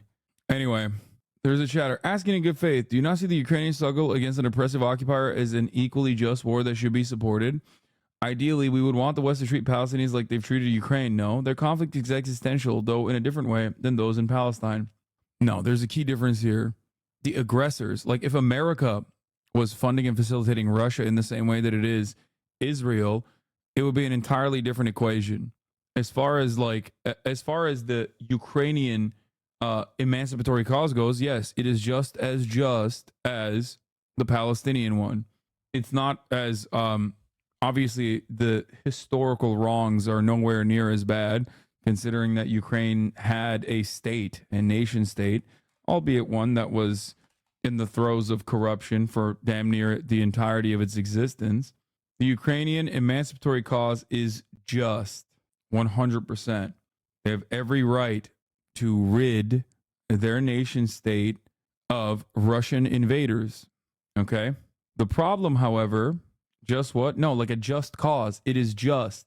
The issue here is that America is the major player that wants Ukrainians to fight a losing war down to the last Ukrainian because they're fighting against America's foreign adversary. It's a great way to just offload a shit ton of old surplus military equipment. Okay? This presents a unique problem. The unique problem is that the calculation all of a sudden means that, you know, everything that you're seeing like this is going to continue happening in Ukraine because the larger power player here has no appetite for peace or a cessation of hostilities.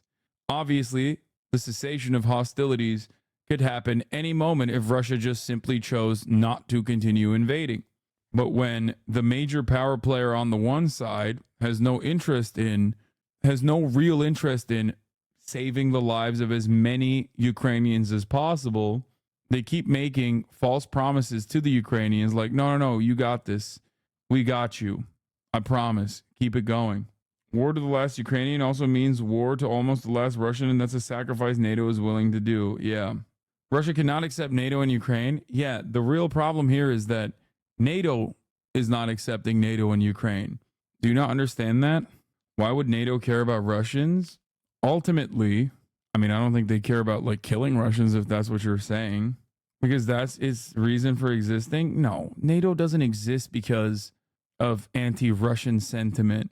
NATO exists as a protection racket, with Russia being the Soviet the USSR being the reason as to how they engage with this protection racket. This protection racket also has genuine consequences for the countries that have allowed NATO to operate inside of its borders. Domestic policy changes, but ultimately it is not simply about defending Europe from Russian orcs or whatever the fuck. Russia in the way that it currently exists is a kleptocratic oligarchy led by a madman, a corrupt multi-billionaire psycho. He himself uses his own version of a ultra-nationalistic mythos about a greater Russia, oftentimes utilizing USSR imagery, but not the actual ideology, but simply the power that the USSR represents. Ultimately, I don't know how this will come to an end. Bro, please stop. The U.S. is worse in all of this that you are describing. The U.S. is worse in all of this, not for its actions in Ukraine. Russia is still worse than the United States in its actions in Ukraine. The United States' interests in Ukraine, however, are the continuation of the war. Obviously, the United States is worse than any other country in terms of its overall impact on the planet. But as far as in Ukraine, it goes, as far as like who is the worst operator in Ukraine, it's ultimately Russia. They're the ones who invaded Ukraine. Do you honestly think that there would be a war in Ukraine without U.S. involvement? No, because then it would just be a Russian, a Russian-backed leadership that dominated the country and kept exploiting the Ukrainian population, as was the case after the 90s anyway. Do you think post-Putin Russia, as it currently stands, would be any different? I have no idea what post-Putin Russia looks like, and I don't think anyone who tells you what they know it looks like is truthful or honest. I don't think anybody knows what post-Putin Russia will look like. It will most likely be balkanized, and it would be almost as chaotic as the fall of the USSR, the dissolution of the USSR. China should install a puppet leader in Russia. That would be sick. That would be cool. Finally, an end to the Sino-Soviet split. The arrival, the reversal of the Sino-Soviet split with the arrival of a Chinese envoy, a Chinese agent controlling the superpower of Russia. Ukrainian emancipation is a just cause, but the U.S. isn't keen on getting there at a speedy pace since U.S. military contracts as profits so long as the war keeps going with neither side losing. If Ukraine loses in the end, that might be bad, but for the moment, the profits are sweet. Yeah. If NATO would allow Ukraine to apply for member status, not actually accept us in, but give similar security guarantees as they did to Finland recently, that would limit the war into the existing occupied area and secure the rest of Ukraine. Russia would only puffer. They have been saying they want to nuke us since even before the war on TV every day. They're not going to nuke shit. In a nuclear war, Putin and friends can't spend his money. I mean, I don't know. I think dangling NATO membership to Ukraine was another phenomenal move by the George W. Bush administration. Dangling Georgian and Ukrainian NATO membership was fantastic. Anyway, I think nuclear brinksmanship is terrifying. Look, I live in America, okay? Even though we are the most responsible for the death and destruction, we are also, out of all of the targets, the least likely to be hit with a nuke. For just simple proximity, by the way, for nothing other than that. Now, my predictions on this issue have been pretty notoriously, my major prediction on this issue has been very wrong. So I don't know. But you know who is more likely to be hit with a nuke or a mini nuke? In order of likelihood, it is Ukraine, Eastern Europe, and then Western Europe. Now, if they can fire nukes from submarines and bases in San Diego, you're going to get fallout. Yeah, I know.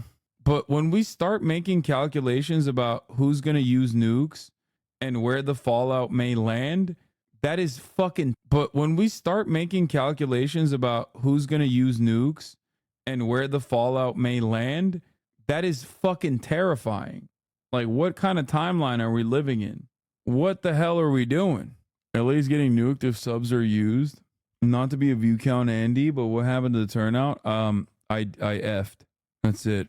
Do you think a nuke gets, not to be a view count Andy, but let me be a view count Andy. You can tell that you have never been this close to the equator before, darling. Whoa! You're gonna end up visiting. I know that hurts, sweetheart. I want to save your friend from the sun of Florida. Y'all are worried about the fires of hell, and the sun of Florida is literally cooking your friend's feet down there. You're not even gonna put sunscreen on your friend's feet. What the fuck kind of Christian are you?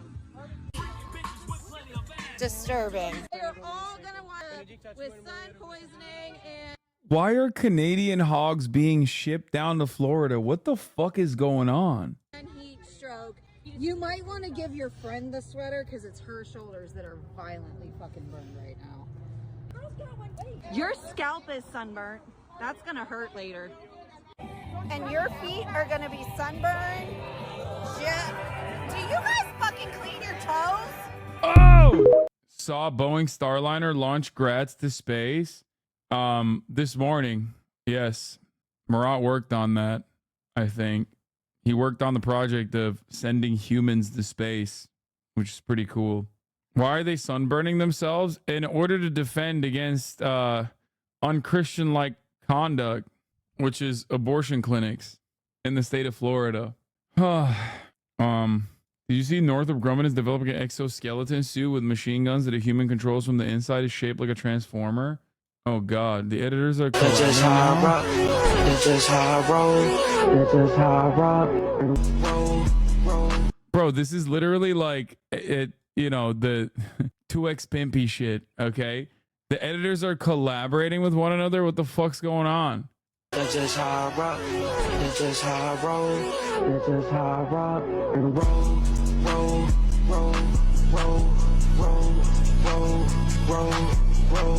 I wanna rock and roll. You can tell by my clothes. I get high as fuck every day. I think I see a UFO. I'm done. The fuck? They send down Canadians and Midwest anti-abortion people to universities of Florida. That's awesome, dude. It's a good waste of money. If I seen you around my girl, I'd probably cry myself. I'm gonna keep a buck, dude. There was so much migrant shit that we were supposed to cover today, and I'm just like so fucking tired. I don't know what happened. Maybe it's the bad dreams that I had last night. Celtics son or Mavericks daughter? Mavericks daughter. I ain't trying to have a fucking racist son, bro. Anyway, I'm done for today. I apologize. You always pick the daughter. That's not my fault that people always give the better option to the daughter. Nightmares, you got hit by the top of the hour. I already ran the last 3-minute ad break. I'm too tired. This is the second day in a row where I avoided covering the fucking Joe Biden Time article. What the hell? I'm tired. You've been balling too hard, old man? I think so. Anyway, I'll be back tomorrow. Hopefully more energized. All the shadows trickling in has helped people hate. But yeah. Sunny Los Angeles, California, says Hassan. That's all we got for today. Love you all, and I'll see you tomorrow, okay? Hopefully more energized. Bye-bye. There is again a sun is streaming, a sun is streaming. There is again a sun is streaming, a sun is streaming. Reviewing the P.O. box, Uncle Uger's face. Sudden discord agitprop, great names take embrace. Tiny Bernie Sanders, LGBTQ Air Force. The whole left at your fingertips, on at your door. H3 crowded debate, the Young Turks online show. 3 full fucking years of this, plenty more to go. 90-day fiance, talks of champagne bourgeoisie. A Trump rally live reaction, a mass riot at DC. There he is again. Her sun is streaming. Her sun is streaming. There he is again. Her sun is streaming. Her sun is streaming. Reading a live stream, fair comments, Austin show chat advice, and all the ways the right-wing pipeline can suck you in online. JCS react, Lord frame gets broken, cover blown, a full-blown mass pandemic, monster streaming at your home. Total radicalization coming out to find the system you were taught to trust in was broken the whole time. All these daily streams, whether big or whether small, have helped me and so many find the meaning through it all. There he is again, the sun is streaming.